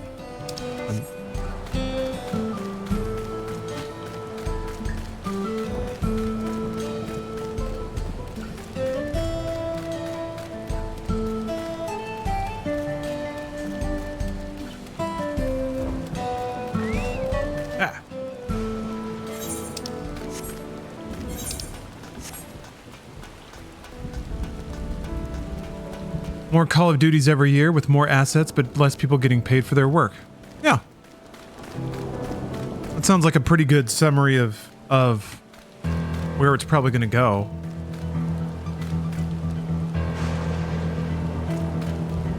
I mean, think about how technology changes broadcasting.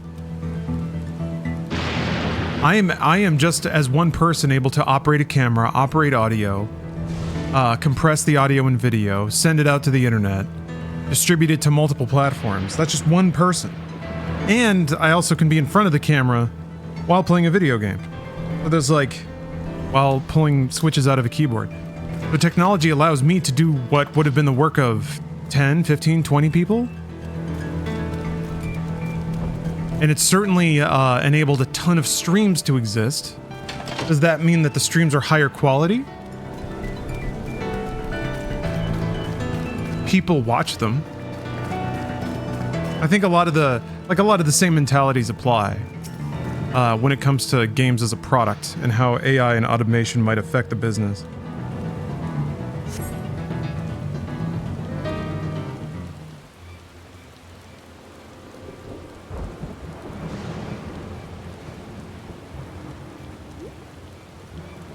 Also, what's interesting is people still make premium television and film. So it's like somehow the business has grown to expand and support all of this, or maybe just less extreme amounts of money are concentrated in fewer, or like maybe it's democratizing the wealth a little bit. So hard to say. Maybe the Call of Duty slice of the pie can get smaller while 100 AI enhanced indie games can take its place. Or like divide that slice. Who knows? Who knows? It'll be really interesting.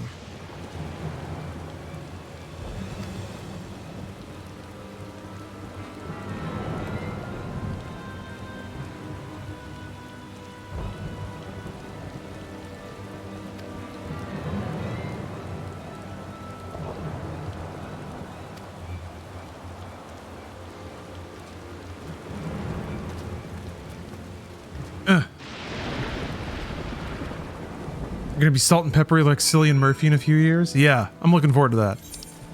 I was always hoping to get, you know, I feel like I've been very lucky with my genes, so I don't feel like I have a whole lot of reasons to ask for any favors.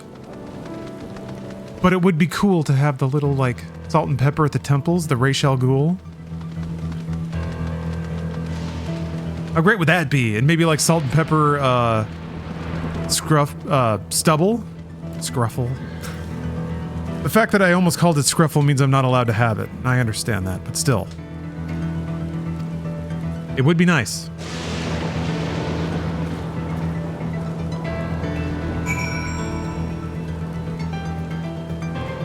Kinda surprised my camera's soldering on. Yeah, Wacky Tobacco. It'll make it easier for indie studios to make quality games they couldn't before. That'd be really nice to see. I think that is going to be the greatest virtue of it. I mean, just things like Unreal Engine 5, the visuals that like Ninja Theory did in Hellblade 2. That doesn't exist without the technology. If they had to build all that technology themselves, you know? So it does allow smaller teams to make grander and grander things. It affords more possibilities, I guess. People are limited less by their logistics and more by their creativity, which is you'd think would be a good thing. But there's, I'm a believer in, also I've worked in this format for so long that's like, sometimes the coolest things happen when you do have to accommodate for constraint. A lot of genius happens because people have to solve problems or compromise. They have to compromise their ideal vision with constraint, and in that compromise somehow a better vision is created, or one that's more evocative for the viewer, or one that just ends up having more artistic value, incidentally. So I don't know, to just tell AI whatever you're thinking and have it spit it back at you. I think there's some sandpaper grit that has to be introduced. And I guess, yeah, you could just find a way to make AI do that for you too. But that's dumb. I feel like the human process is still important. And people making decisions and investing their time and energy into something is what gives it life, gives it meaning. An AI can guess what the result of that is, but I don't think an AI will ever be able to match the unpredictability and chaos of just the general world. So something that is crafted by people in the chaos of the world, I think will always be more inexplicably spontaneous.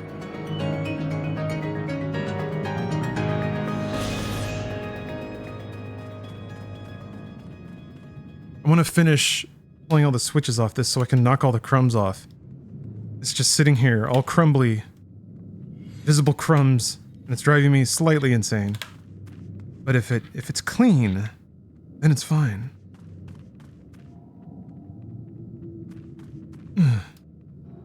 Alright, one more. Maybe they'll talk more this time.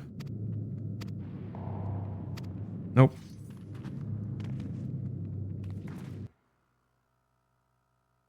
Maybe.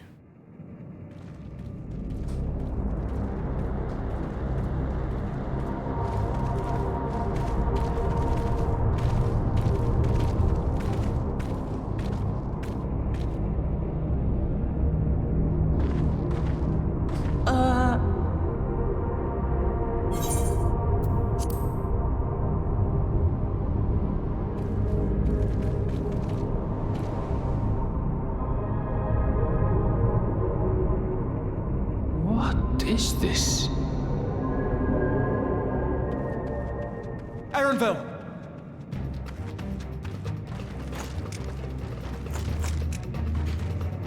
A trap?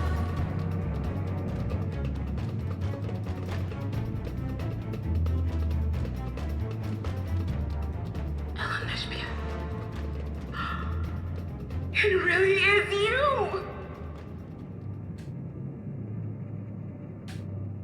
Huh? Who?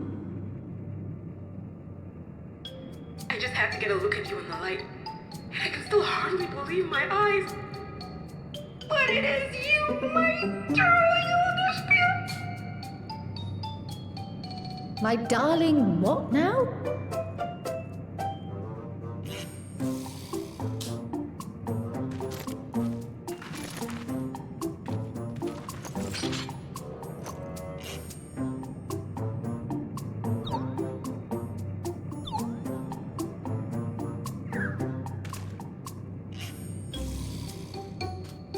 Oh, it's so good to see you, my fussy little bun bun.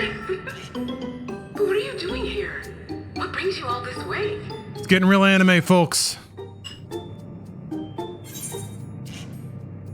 Fussy little bun bun.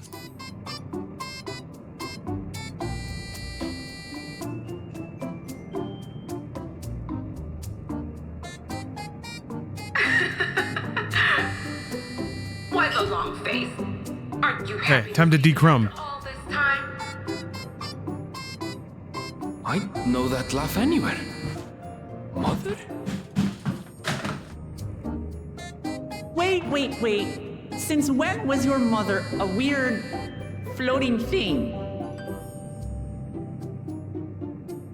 And what have we here? Say, aren't you Galul Jaja's kitten? I knew I recognized that adorable fuzzy face. Elenespir was always so excited whenever you invited him over to play. You remember me, I hope? I can't say that I do, but you know my father?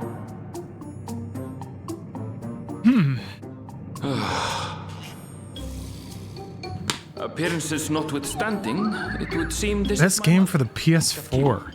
Huh. That's actually a tough question. I'm sorry? Oh, but this won't do. Come in! Friends of my Elenespir are always welcome. Maybe like Witcher 3? All I ask is GTA 5? forewarning, but no.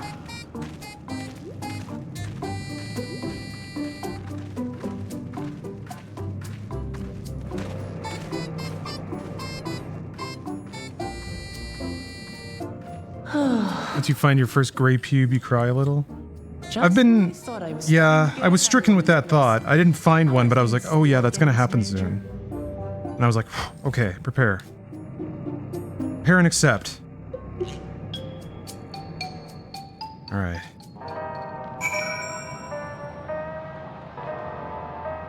Fully looked down the front of the keyboard. That's where the other...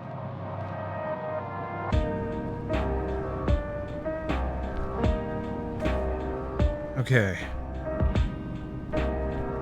Now that is a schlorped up keyboard. Fully cleaned. Ready for the next generation of gaming.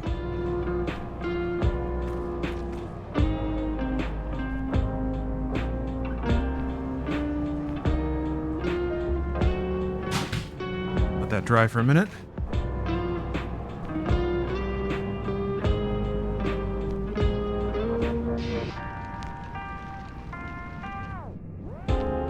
Got a bowl full of keycaps and a bowl full of switches now.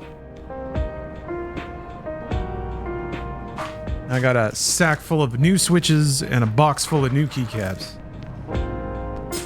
Okay. That there. All right.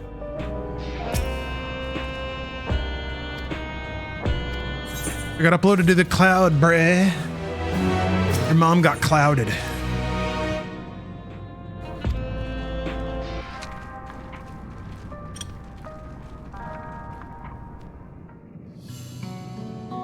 Is Xbox Live still down? Damn, bro. Luckily, Yoshi P made sure that the servers were ironclad. So my online gaming is still beaten. That's nuts. Wonder why it's down. There been any update about that? Maybe we gotta speed out an Inside Games report. Ah, Captain Toshiro, thanks for sharing your code. I would say I could stockpile those Aetherite codes, but I still have like 80 tickets, and I'm not using them that fast. And then yeah, pretty soon I guess the biscuits, the food is gonna be good for leveling alts, which I'm gonna do more of. Yeah, this finally came out on Xbox. I guess that's a good point. Probably can't play it on Xbox at the moment.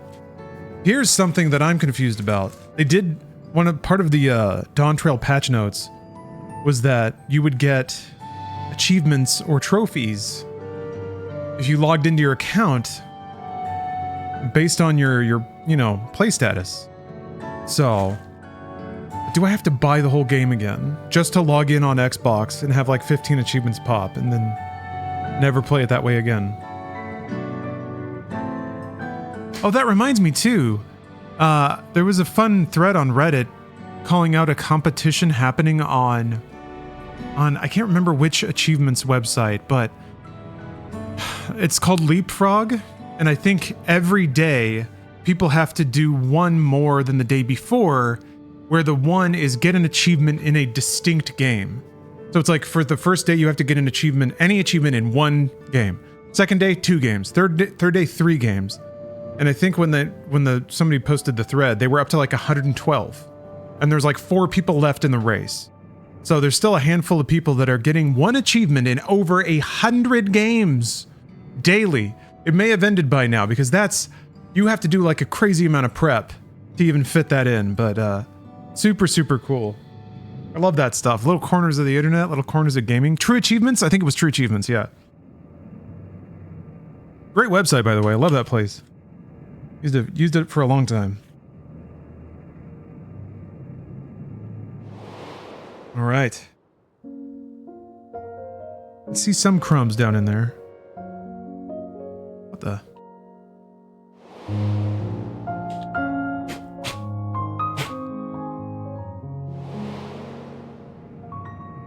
Oh, you're on Xbox, not running into any problems? Okay, so you can still play 14 with live being down?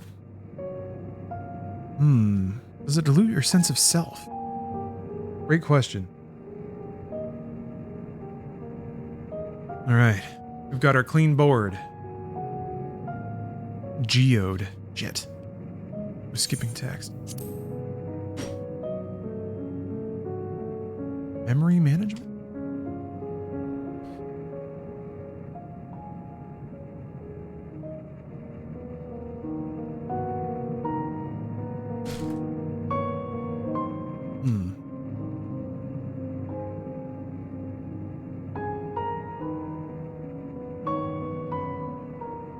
Did I miss a line of dialogue of them saying more critically why everybody's using these?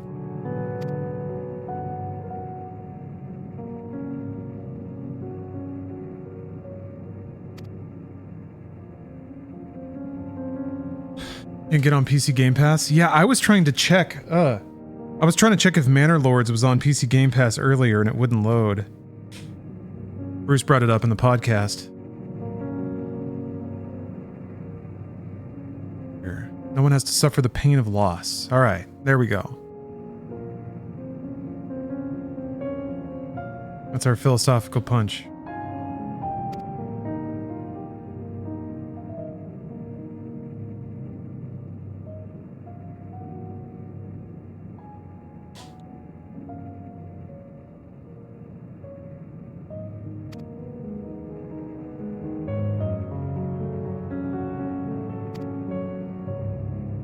Soul cell production.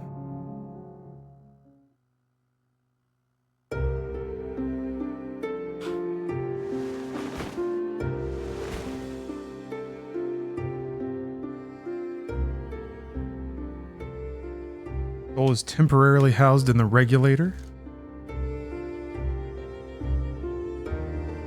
I wanted to no life Elden Ring today, but it just wouldn't be the same without seeing all the messages about edging everywhere.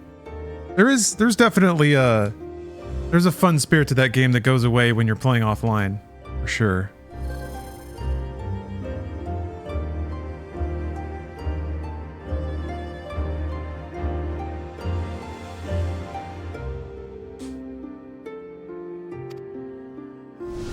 Memories are separated from the soul. Oh, that's what the orbs were.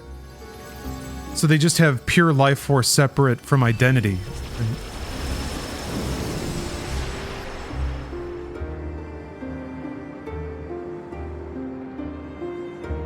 The result is a fresh soul cell, free of impurities, ready for distribution and consumption. But it tastes like coconut.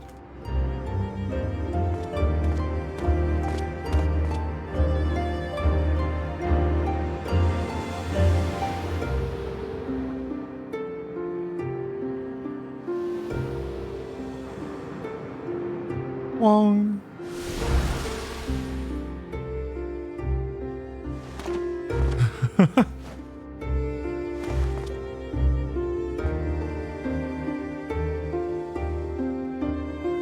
Bet Elon Musk loves this part.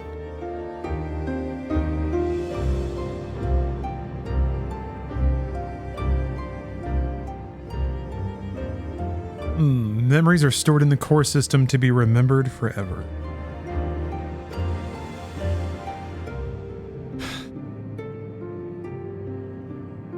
Why people are happy here.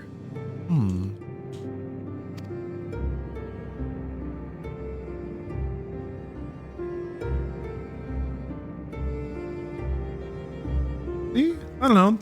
This is one of those stories that could, like, whether or not it's science fiction or fantasy, is just kind of aesthetic. But it is there to ask an interesting question about the human condition, because theoretically that doesn't change.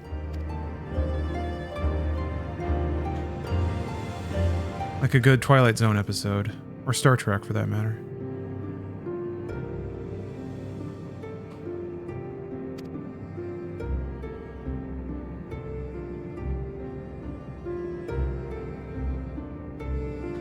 A society that learned to use technology to survive in the post-apocalypse.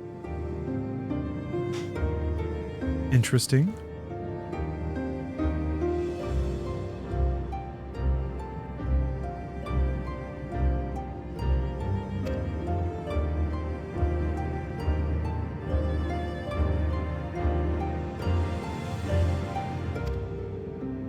We're making progress here.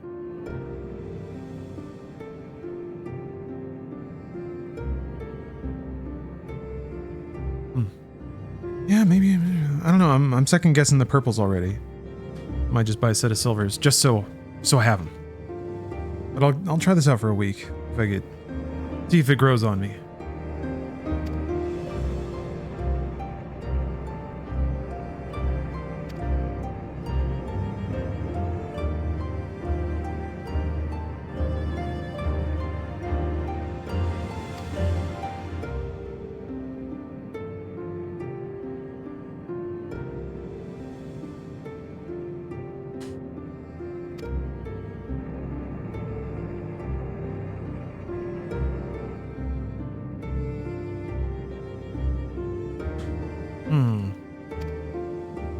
The people chose safety over risk.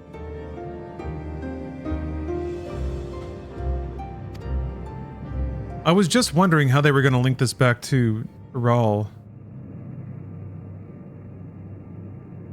And I guess, I don't know if it seems like they're kind of teeing this up. She said like the people of Tural wouldn't stand to live like this. If it's like that, no, you have to live life to the core. Life is meaningless without death. About eating tacos and getting drunk and partying. Whereas these people are all kind of reserved. The more conservative, like, no, hard work. Eating oatmeal every day. That's life.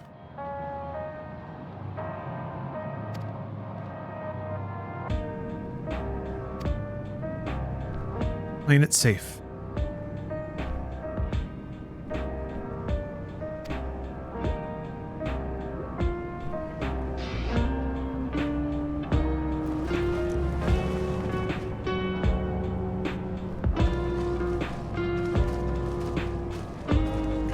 Love this soundtrack.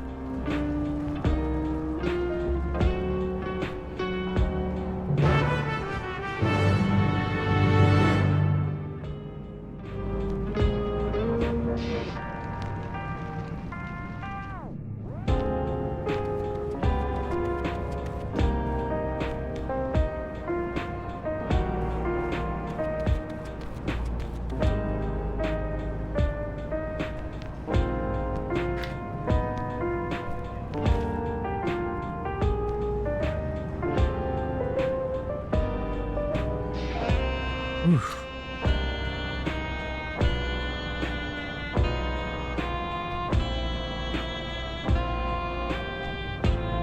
I like the little warble on it. Like a record that's not playing smoothly. Old phonograph. Like some vaporwave kind of energy.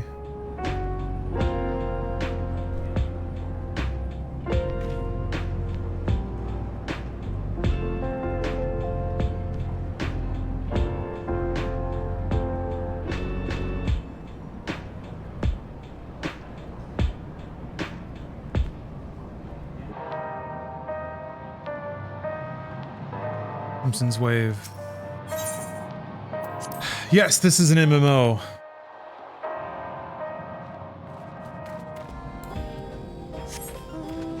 Not all the Final Fantasies are. 2 of them specifically are. All the other ones are big anime adventures. With a lot of sparkly boys, friendship,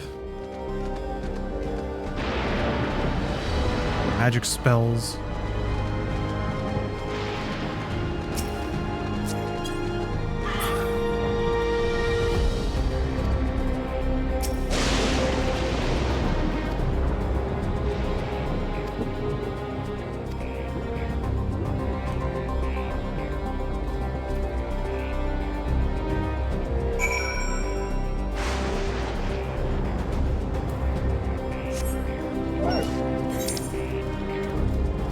Yeah, damn, I keep forgetting about aether currents in this new zone. Feels like I'm in a wacky place, so there wouldn't be aether currents here.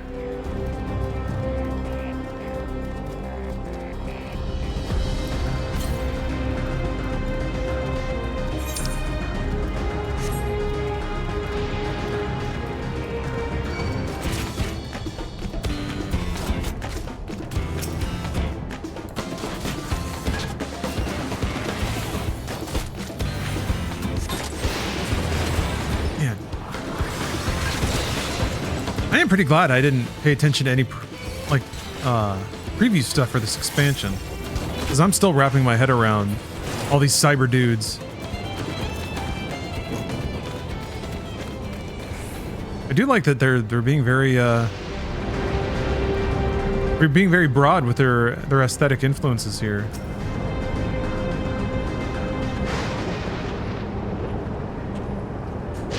And how difficult must that be? Like 5 expansions deep. Yep, it's another civilization. Another impossible magical cyber town.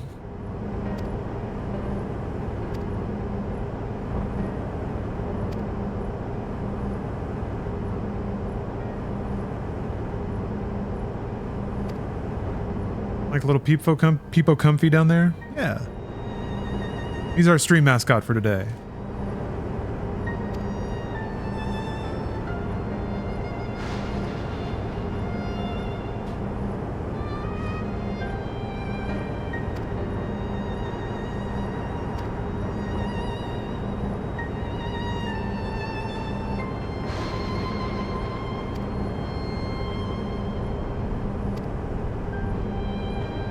I think we'll do media share again tomorrow.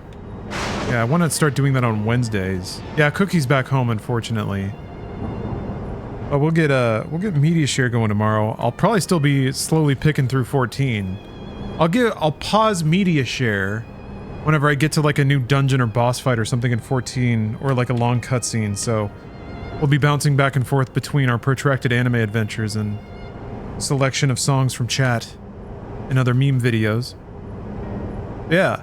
And we've worked out all the kinks. That's the great thing. As last time we worked out all the little what's its and doodads in the system. Completely worked out.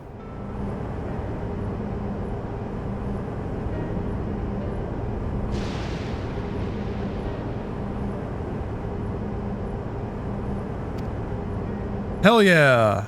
I earned my Chokor Pro Poker mount. I just saw the pop-up. Hell yeah. Hell yeah.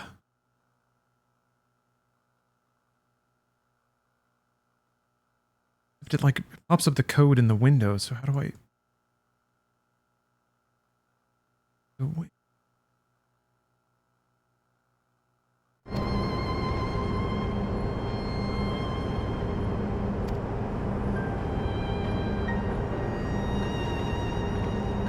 Hold on, I'm excited to get my little fuzzball guy.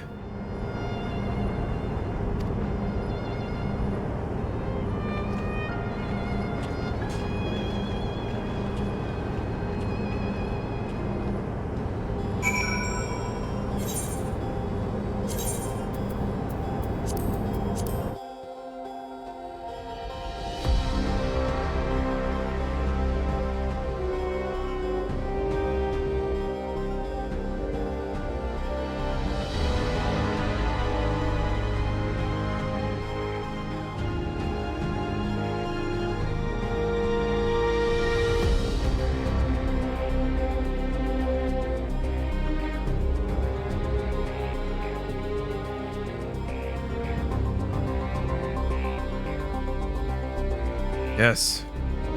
Item registration complete. Code fully harvested. Feels good. Feels real good. Getting a lot done today. Learning about the culture of Alexandria.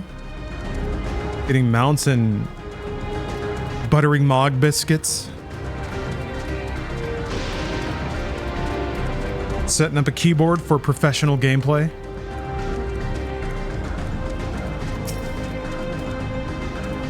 Also, at some point before Doom: The Dark Ages comes out, I'm gonna have to do a back-to-back playthrough of 2016 and Eternal. It would. We could do the entire run. Doom 1, Doom 2, Doom 64. But there's really nothing in 1, 2, or 64 that matters all that much. I mean, I guess they're cool games. Who doesn't love Doom?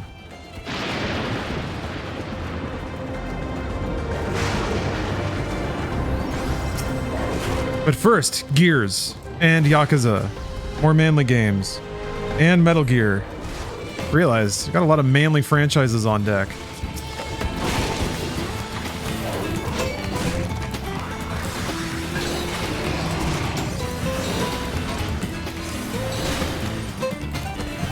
You could get ready for Indiana Jones by playing Wolfenstein, but I feel like it would just set the bar higher than that game's going to get.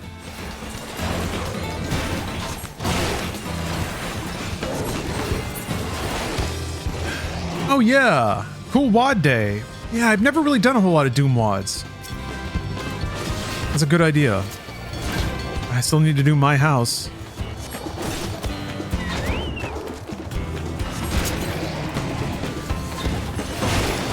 Or my home.wad, yeah. I've been able to keep that a secret. I don't know. Yeah, I don't know anything about it.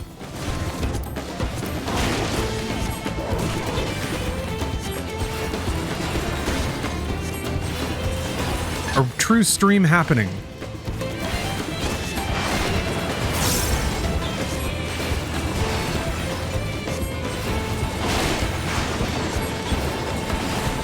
So many cool WADs. So many games. I love it. And it genuinely makes me happy to think about the vibrance of online communities like that. People to just make and share cool stuff with shared tool sets.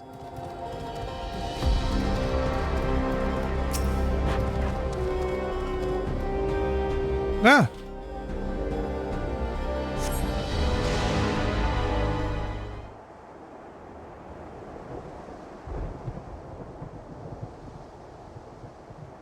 I don't know. There truly was like a bit of hippie Texas culture back when hippie Texas culture existed, and it didn't get obliterated by like Trumpism, basically. Oh, but like whole online community forming around something like Doom and just sharing cool maps of stuff. What do you think of the story so far? I like it, but it's definitely taken a turn.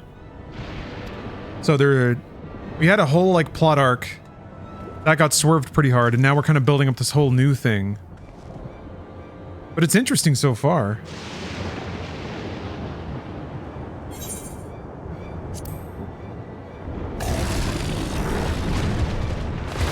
I'm always impressed with like the amount of story content. And everything has like nothing has felt entirely superfluous. It's all pretty smooth storytelling. I really like the format. I'm gonna get downloaded. I really like the format of the like Dawn Servant procession.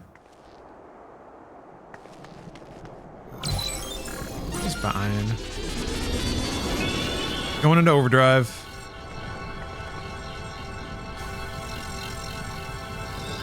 The turbo.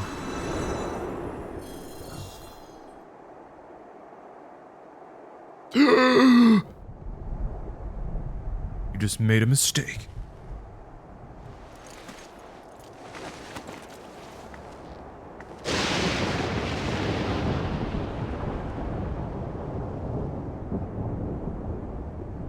They've seen this happen before. I don't know why they're still acting like this is unbelievable.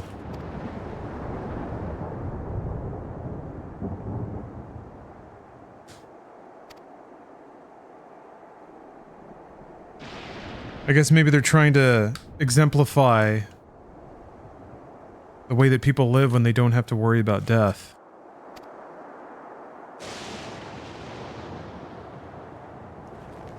They have no survival instinct.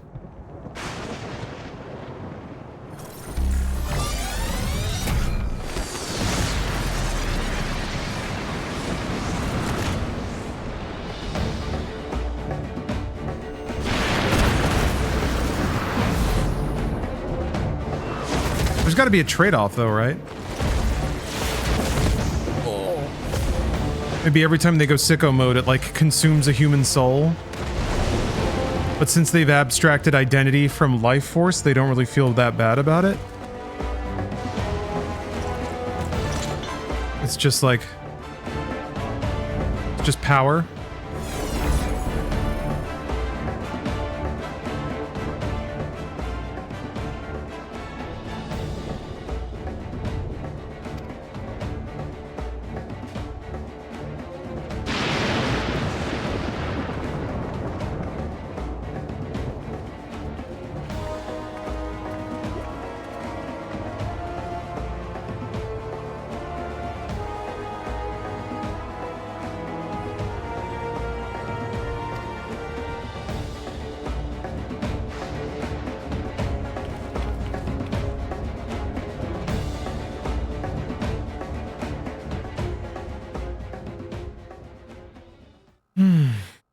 Almost there.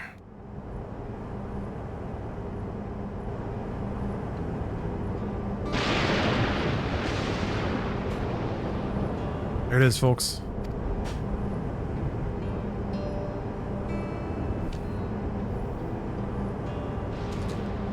A fully purpled up keyboard. Now the hard part. This is always an interesting challenge. It's like a jigsaw puzzle for nerds. Trying to put all the keys on without looking up a reference.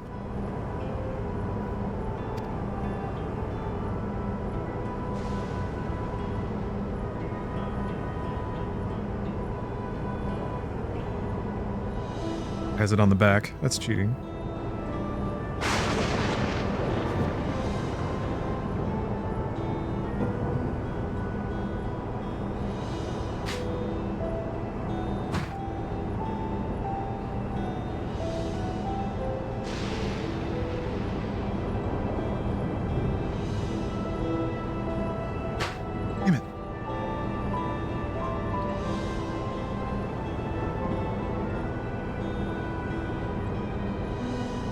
Understand. Oops. All right. Oh, that's quite nice. Oh, they come all trayed up and ready, like all arranged in clusters of keys. Very nice. Very nice. Very nice.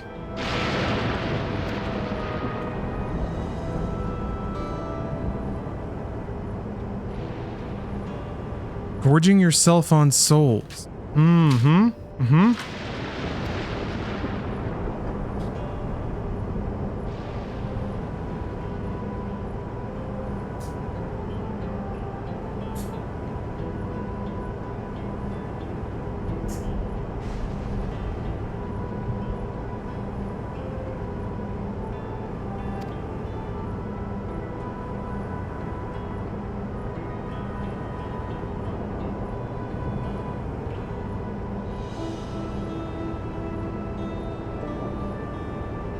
Kind of want to do a keyboard, but that's a rabbit hole I'm not ready for. It's not that bad, I guess. I mean, I'm already thinking about buying a new set of switches, so that's one of the things that I think has been really cool about the renaissance of enthusiast PC is all the like keyboard customization options. Okay, that's pretty thockety.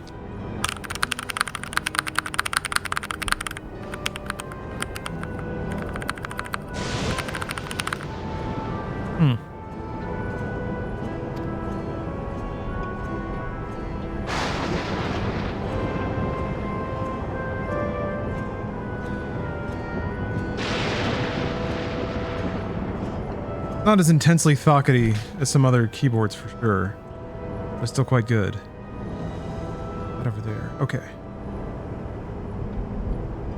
We had any foam or filler? No. No, I type raw. This is the instrument that I strike back at the Video Game Elite. Take down those fat cat game developers with my scathing inside game scripts.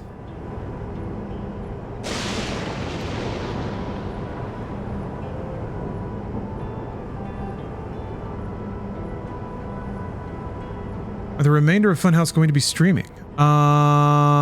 Let's see. Well, I don't know if you're aware, but Bruce and I have a edited gameplay channel called Brought You This Thing that we do with Kasim G. That's extremely similar to old Funhouse style content. Charlotte, Patrick, and Jacob have a channel called Astro Goblin that is also quite similar to Funhouse content. So if you want content that's more similar to that kind of thing, definitely check out those channels.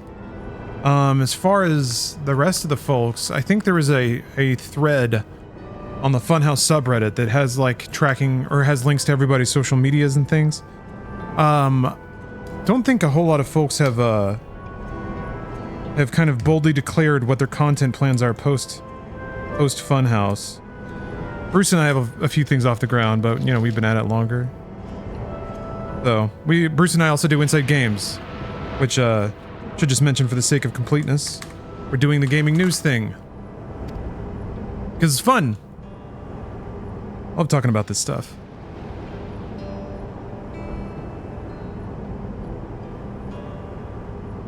Oh.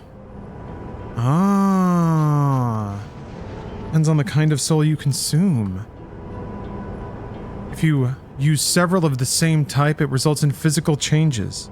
That's why he turned into a snake man. More beast than man. Okay. Oh yeah, Ryan's been streaming. Ryan Plus. Ryan brings a lot of Ryan signature chaos. Charlotte and Patrick have always streamed on What a Show. Twitch TV/What a Show. No spaces. What a Show. Every Wednesday. They just kind of have a variety stream where they sort of riff and make fun of the internet, and it's fantastic. You always know what's going on in Duluth on the What a Show.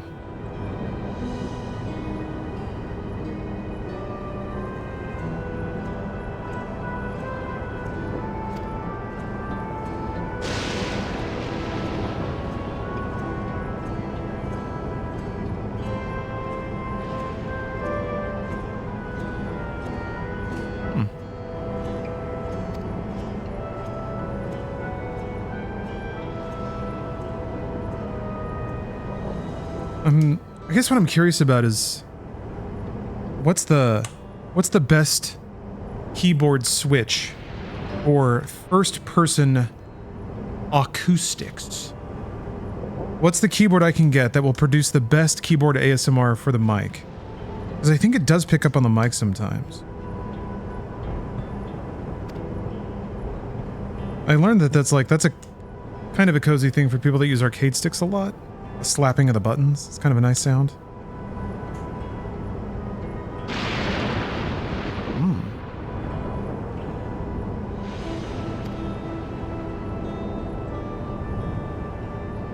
Okay. So, Khalil Jaja fell into a time portal. Fell into this dimension, spent 30 years using its technology to get strong, and then decided to invade Tulialal to get revenge. I don't know why inviting Wuk Lamont to attack him, prove her strength. I don't know where that factors in, but he's an anime villain. They all have their quirks.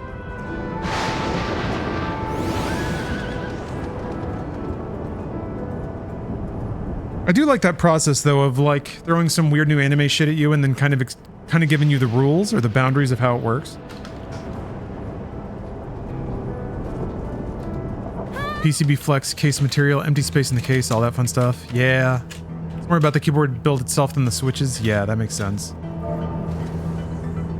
Yeah, this other keyboard I have, the Ducky, has like an empty space in the board for a more resonant thunk. But it also doesn't really have loud switches, so it's an interesting mix. This one's much more immediate. But it's still got a little bit of resonance to it. But it's not like... They almost like build them like drums now, where they have resonance chambers that kind of lower the pitch.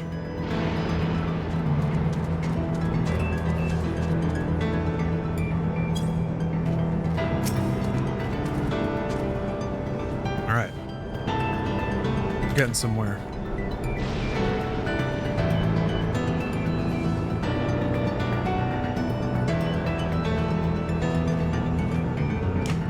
I feel like I'd have to go to a showroom and like type on a ton of different kinds within like 10 minutes of each other to really lock in the exact parameters I would want.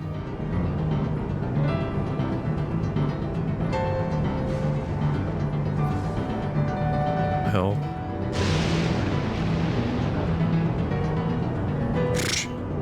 The enter button says ascend. How dumb is that? And they laid this out kind of weird. Oh, I think I see what they're doing.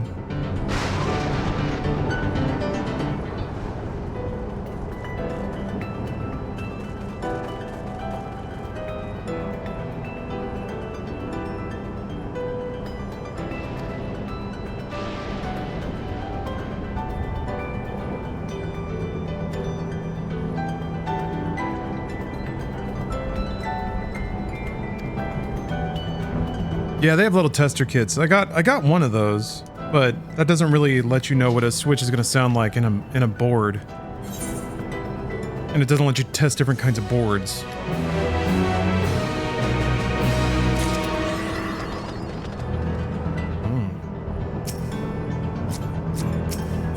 The unending codex.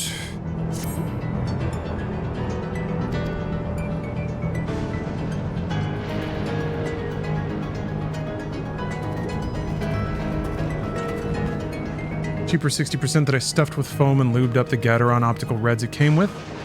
Because it's all plastic, it still isn't very bassy, but better.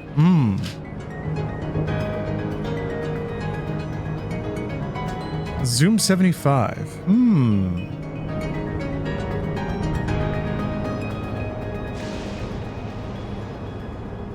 I'm kind of interested, though. I think I do want the function keys.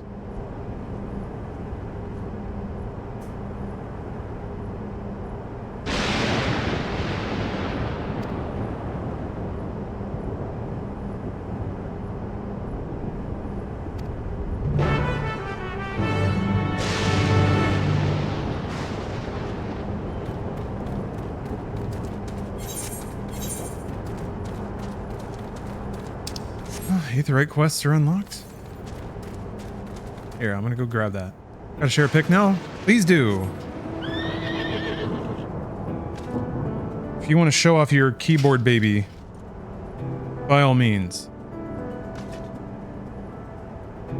Yeah, this is a GMMK board with Kale switches, Kale Pro purples, and then these are going to be translucent keycaps.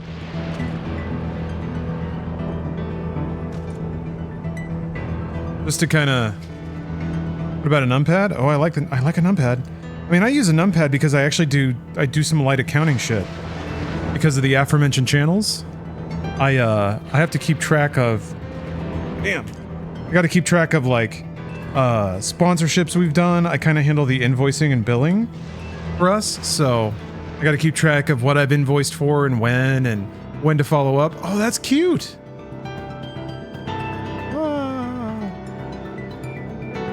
That's nice.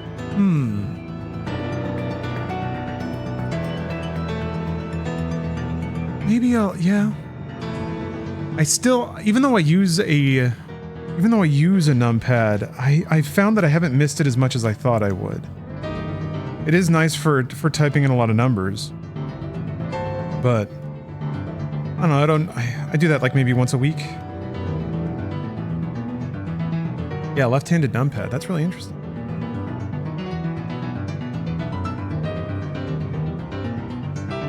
I do like the little floating numpads. That's really cool. That might actually work on my desk. That way I could just shove it out of the way when I'm not doing accounting stuff and then just yank it down whenever I need it.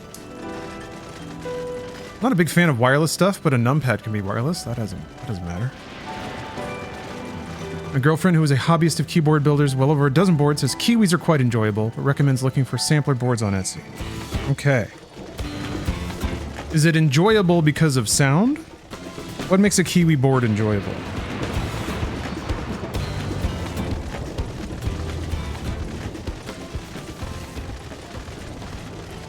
Ah, shucks. Whatever, I'll just keep doing this. I can go grab all the aetherites at some point.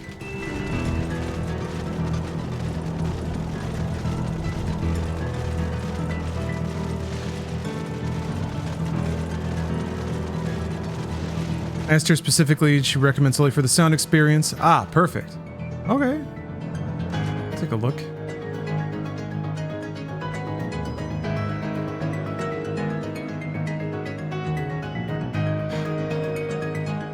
I see switches.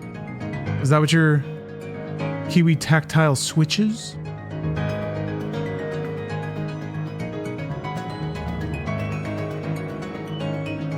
Or is that a board? It's on Thok King. That's awesome.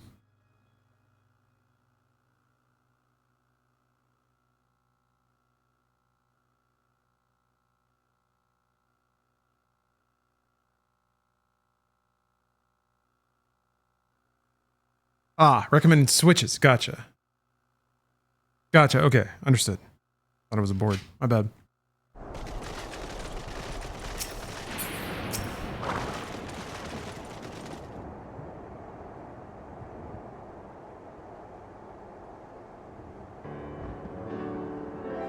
Come on down to Thought King.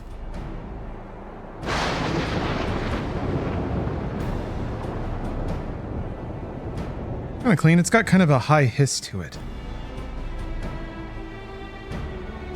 A lot of treble on these keys. Maybe they just got to get broken in.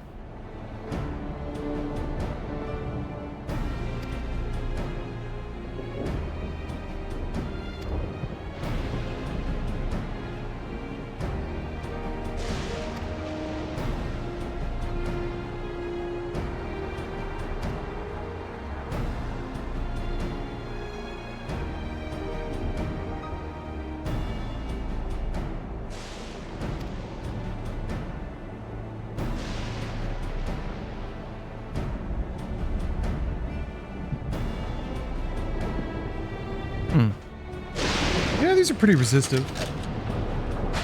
That just means I can be a little more antagonistic when I type. It'll make my inside game scripts angrier.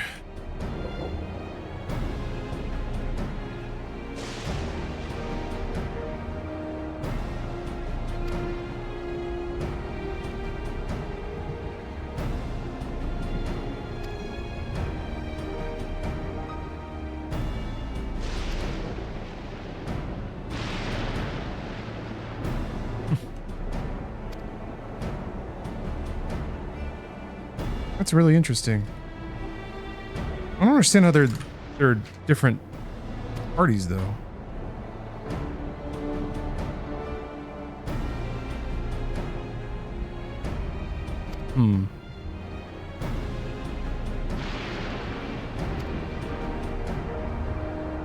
I do kind of like the setup of this place, though. Reminds me of the Yulmore. I like it whenever you discover sort of established, if not bizarre societies. And you're like, wow, this place is weird. Eventually you get implicated in its goings on. Like we are here just because we've been invaded.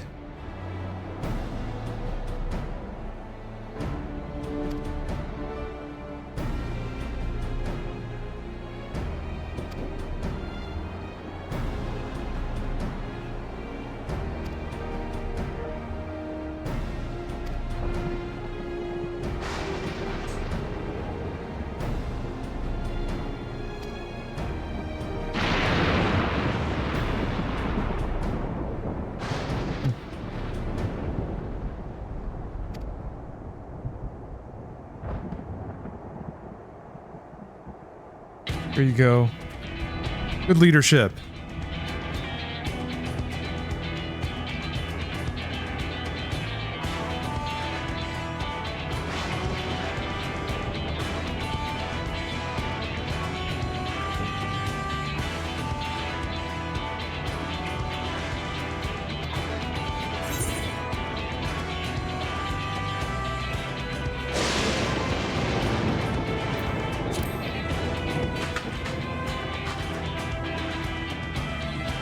All right.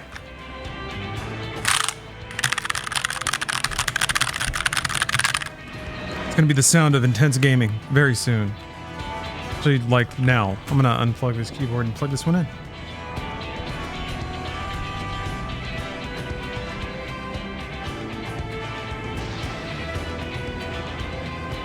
Now I just need a rip-roaring dungeon to break it in.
I'm really into Wooting for their rapid trigger innovation, which other brands have started implementing as well.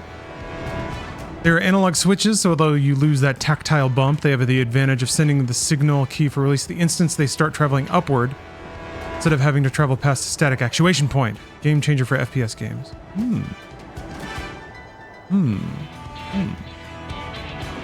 Alright. The old...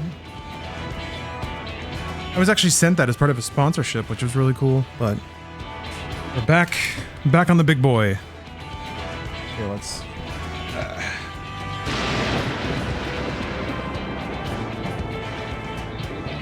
me...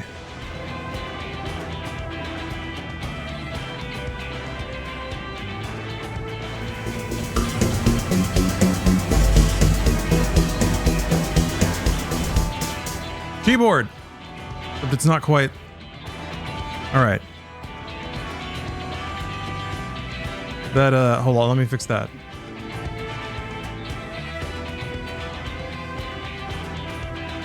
Right now it's just on a, like a matrix pattern, same color as my desktop.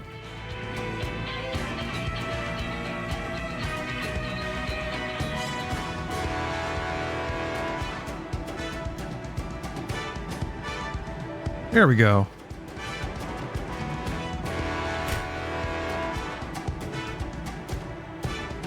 Clean and icy. No, don't take my Mountain Dew code.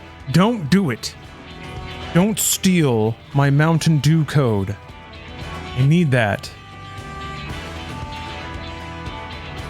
It's pretty colorful.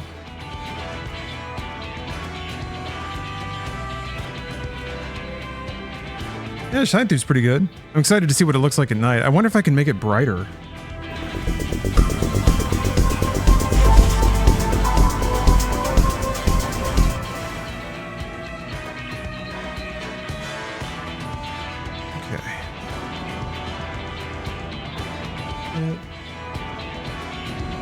Alright. Back to playing with the controller.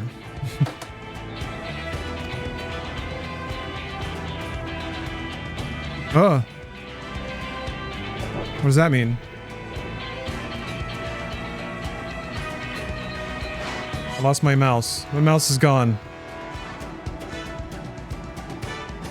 Why did it do that? House is back.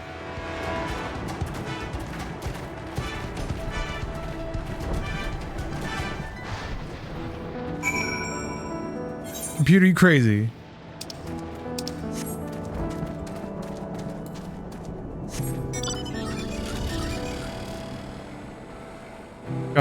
Got my mug that says, "Don't talk to me until I've had my Mountain Dew."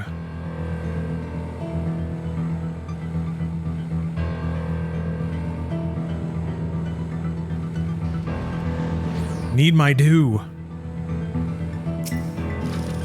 Milk, I haven't gotten to the Final Fantasy IX parts of the MSQ. How dare you spoil it? How dare you? But yes, I am. But also, how dare you?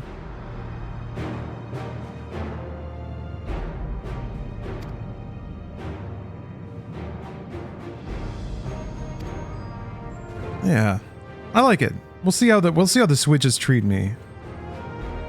How resistive are these Kiwis? Doc King.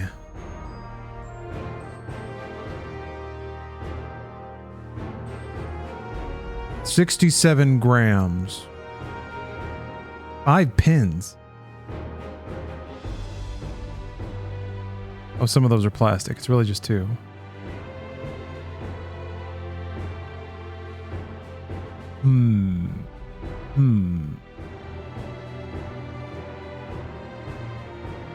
Doc King.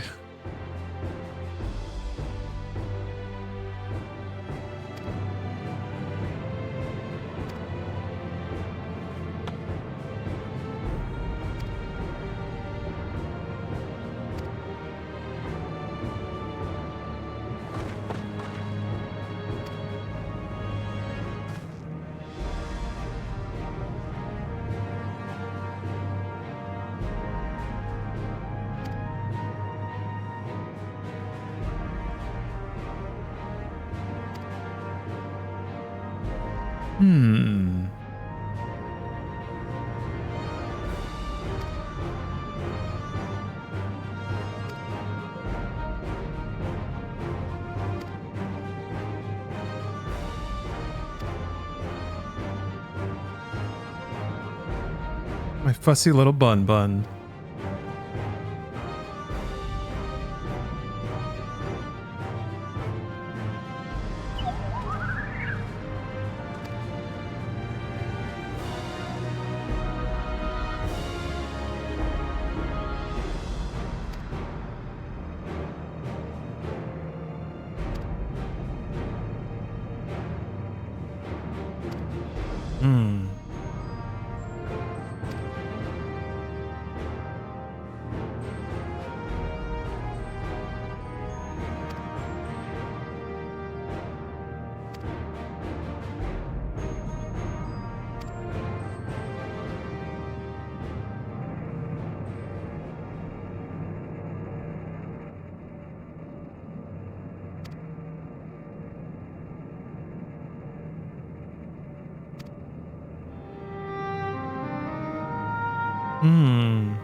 She's sizing him up. Reading him like a book.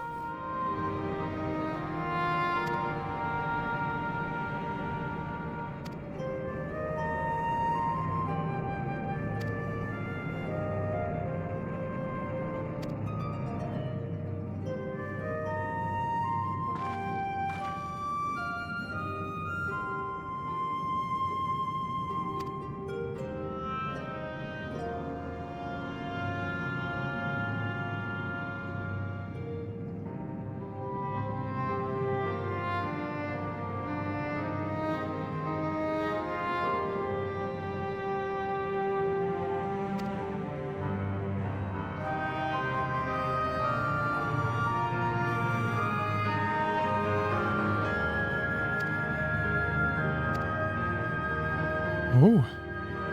Nimble walrus potatoes. Indeed. Oh, I was just thinking I could eat a potato. I have some creamer potatoes. Maybe I can try to make wedges with them. And the air fur. Ooh, I have an influencer opportunity in my inbox.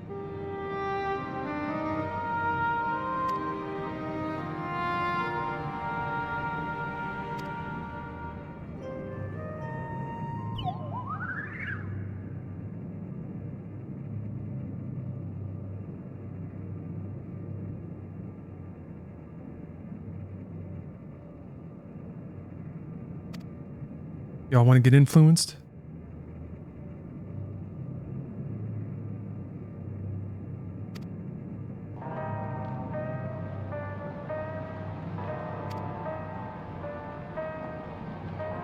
Did you ever watch that Leprechaun news story on YouTube? Yes. When you bring that up, that actually that played on MediaTek earlier. I want the gold. Give me the gold. And he really does speak for all of us.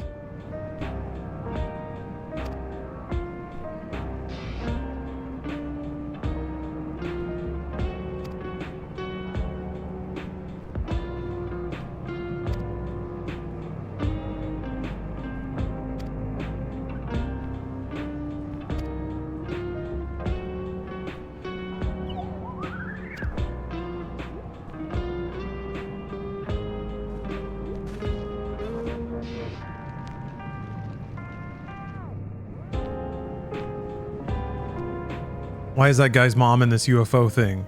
Where's she at? I guess she died and her consciousness was put in there? I don't know. I think I may have missed that line of dialogue. But yeah, she's a weird little bubbly UFO person now.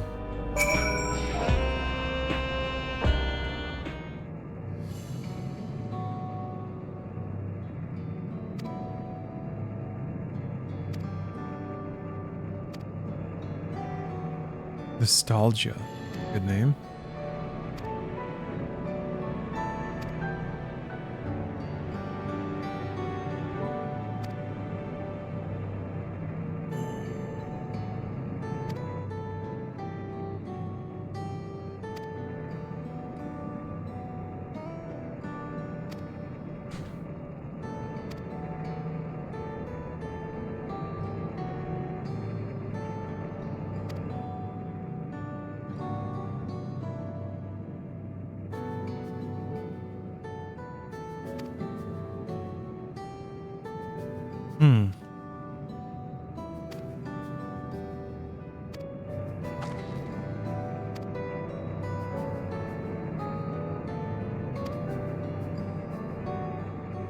Part of the resistance.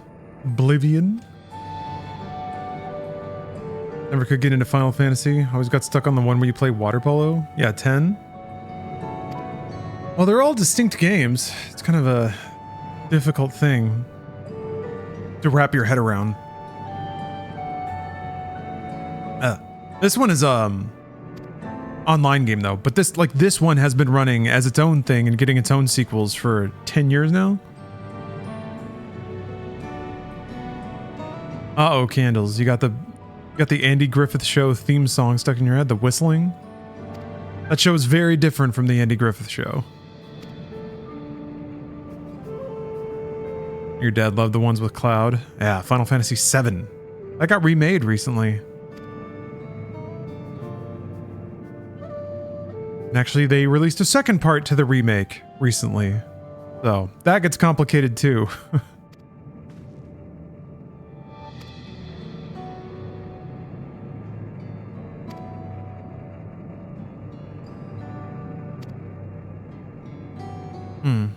Be good to your mother while you still can.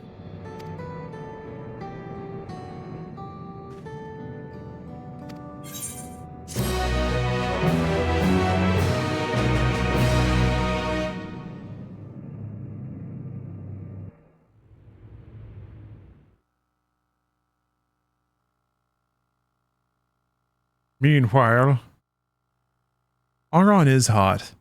Kinda hoped Aron would have more of a personality by the end of the game, but it's fine. I'm not complaining.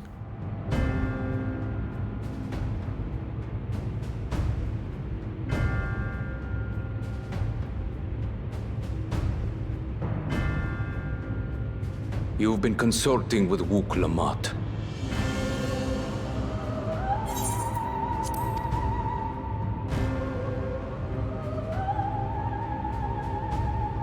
No matter. I do not know what you are scheming. But when your realm lay on the brink, you were powerless. You had no choice but to turn to me. Whatever sentiment you may feel for her, it is my power you require, is it not?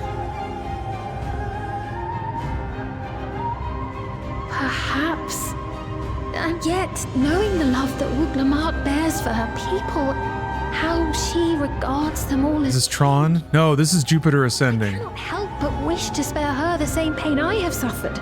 Like, kind of creepily similar to Jupiter Ascending, actually. Her friends possess new knowledge.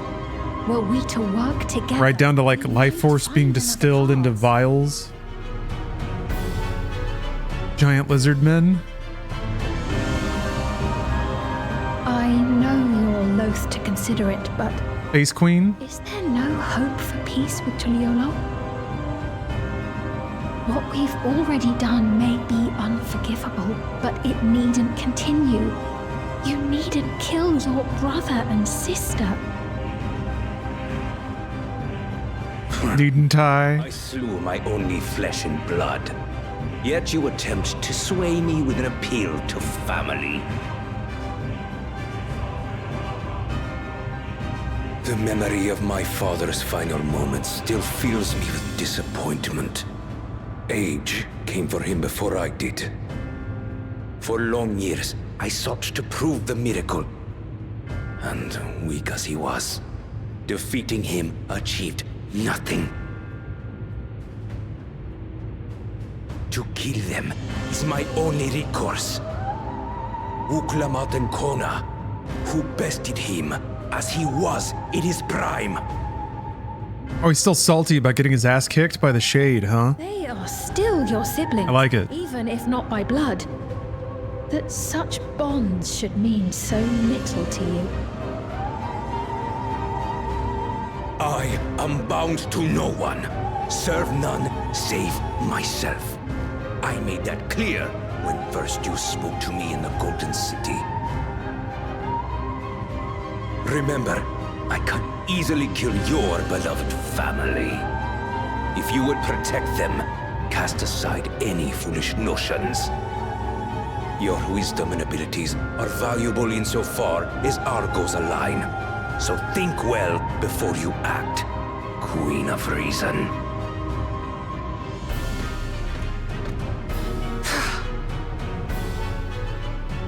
Wooglamat, if you are father's worthy successor, then you will find your way to me.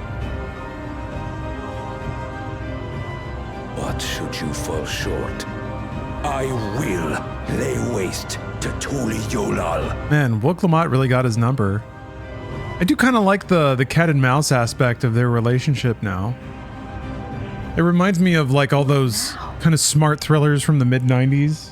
Everything that basically flowed in the wake of Die Hard, where it's like mind games, speed. Final Fantasy XIV is finally like Speed.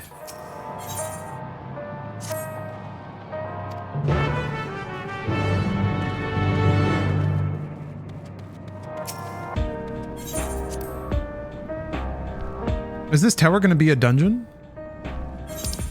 That'd be nice. Does anyone know?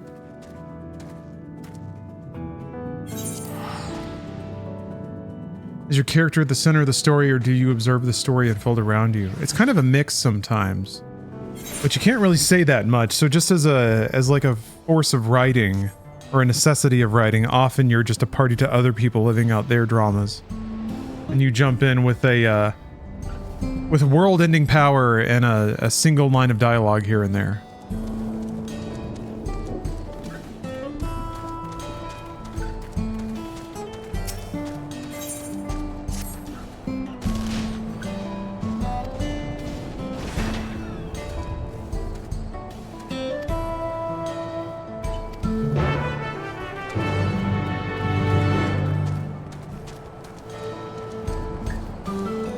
Yeah, a head nod, a smile.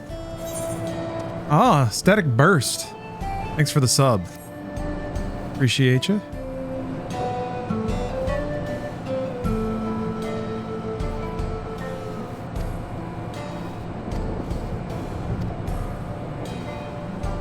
Ooh, I gotta be honest, folks, it's getting a little too toasty.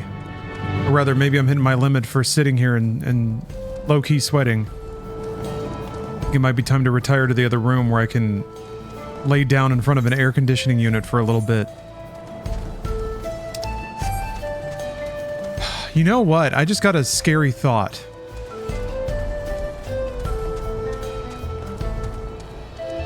I think audio... no, that would work.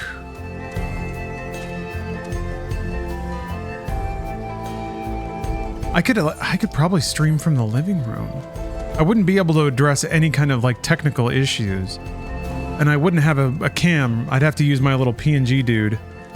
But everything else should just work. Because when I stream to the TV in there, it displays it on this PC. And then there's also a setting to make it just play audio from this PC, so that's it. That's all I need. I just have to well, anyway, I'm thinking. I'm getting lounging thoughts. Maybe that's the way to bust the like 8 to 10 hour time limit that I typically have for sitting in one place. That's just when it starts to get uncomfortable, you know? I'll think about it.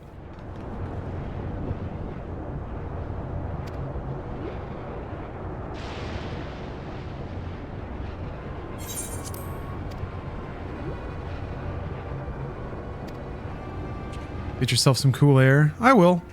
I'm just curious if this next thing is a dungeon. Because I'd definitely like to play that before I wrap it up. Yeah, I like the little PNG guy too. Very cute. Very expressive. It is amazing how little it takes to add a lot of personality.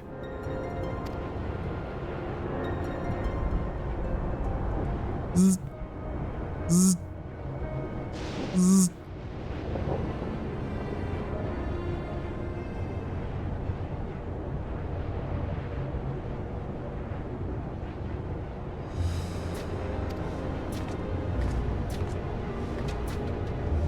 Oh, I guess they're just letting us in. Okay.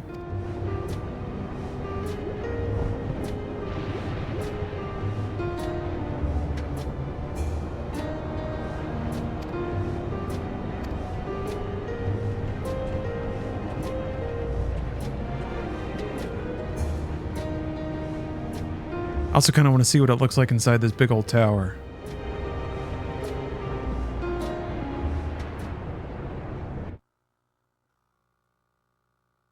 Got 2 letters waiting for me now.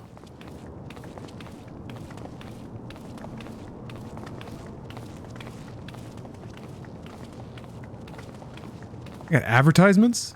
Is this a mall? Everkeep. A tower of electrope. Whoa! A perpetual shroud of storm clouds. Occupying the 9th level of this 12-tiered structure is a residential district called Solution 9. In so naming their home, what hopes did its founders have? Everybody's wearing like cyber streetwear? That's awesome. Did it prove the answer they sought?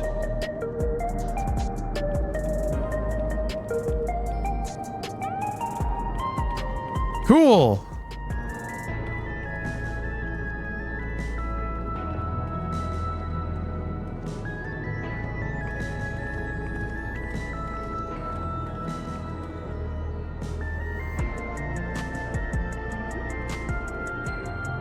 Spectacular, isn't it? There are more districts throughout the tower, including industrial ones, but Solution 9 is the largest. Just being here makes my head spin. Perfectly natural reaction. A city of shimmering electrope, replete with strange technologies that cater to every conceivable need. We never dreamed the life back home in Tuliolo.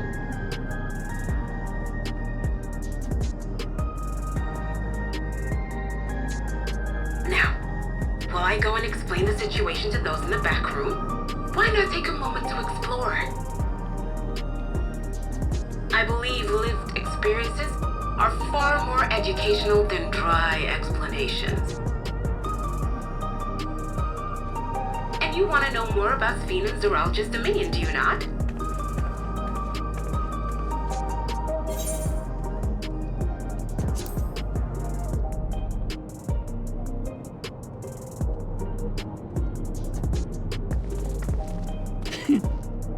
I had a feeling you'd be keen. Just to confirm, while we have been allowed inside, are we also permitted to roam? Absolutely. As Bean's registered guest, you'll find you're exempt from the sentry scrutiny. I love the angry toddler stomp that Lalafell do. It looks even funnier when they're wearing like I wouldn't go near that. street cyber fashion. Be fine provided you act like you belong. All right. There it is. We'll show ourselves around. Yes. Familiarizing ourselves with the technology here will help us prepare for the battles to come. Try not to enjoy yourselves. Going to the cyber sex parlor. Bye. To attract attention. I'm gonna put crystals all over my junk. Once you've explored to your satisfaction, come to the entrance to True View in the eastern sector. Sure. The way from there is a little complicated, so I'll send someone to guide you. Understood. We'll see you later. You blushing? Oh no, it's just cyber light. I shall speak with the residents. Perhaps one of them will recognize the earring. Yeah, this is Dawntrail.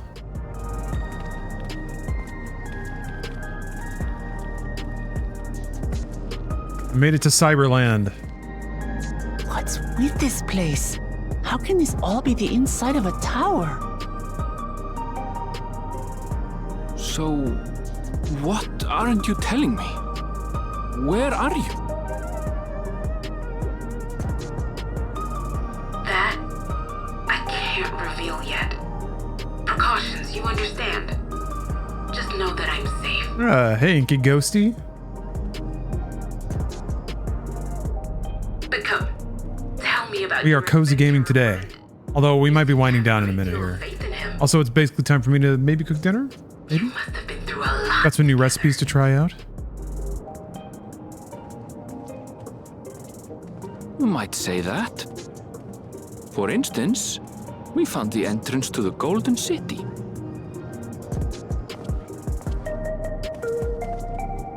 Wait, what? You did? Why didn't you mention this sooner?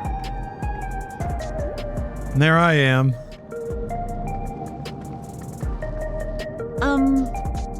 You want to explore together? It's not that I'm scared or anything. Everything is just so different from home is all.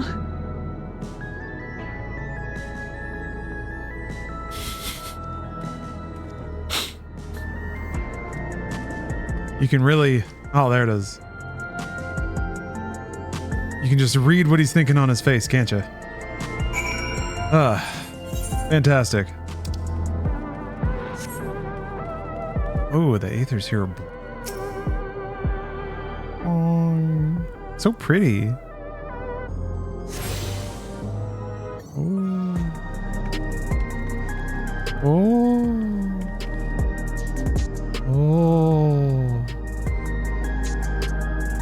One of those in my living room. It's twirling.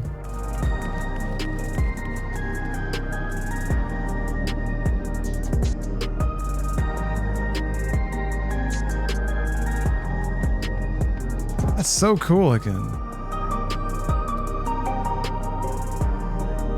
I remember thinking it was weird that there weren't more landscapes in games that were just like cyber cities with cyber cars flying all over the place.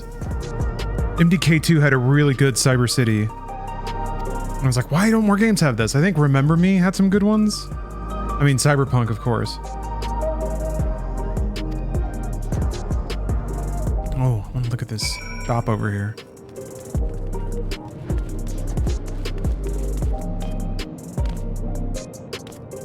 Good, I can't crawl in there.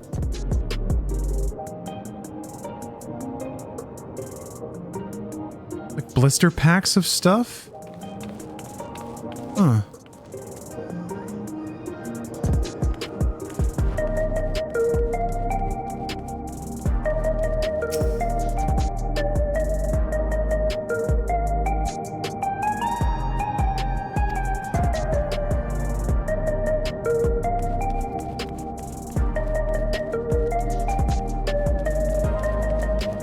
Damn, that's cool. Cyber benches.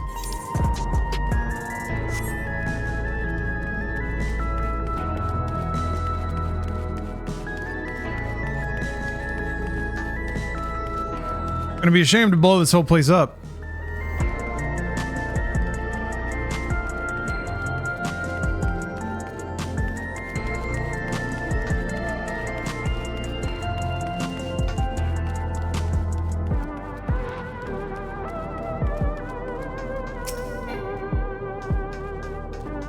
Whoa. Whoa.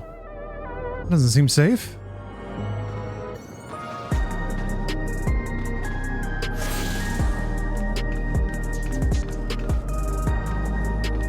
I think Rockstar will nail GTA 6.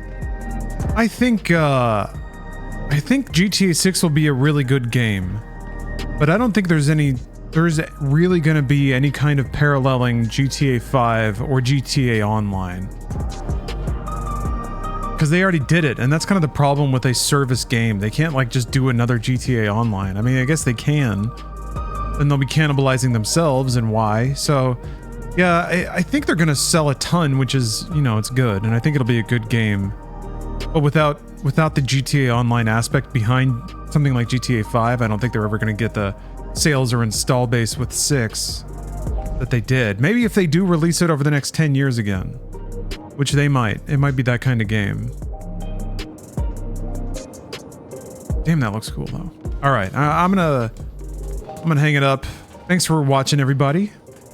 I know that this isn't usually there's a little more action, a little more speed and velocity on the stream, but I had a good time. A little cozy emote helps a lot. A little comfy guy sets the mood correct. So, oh yeah, tomorrow, same thing. I'm going to be playing more 14. Still marching my way through Dawntrail story quests. But we're going to do media share on top of it. So, whenever I get into cutscenes or whatever where that aren't voiced, or areas we've been in a while and know the music already, things like that, I'll load up some videos from the queue. Defiant Stance. And play through them. Kind of like what I did today, cutting away to random fishing commercials and stuff. Just a little more directed. Thanks for watching, everybody. I'm looking forward to tomorrow's stream, because I always love learning new random things on YouTube, and I'll see you all then. Have a great night.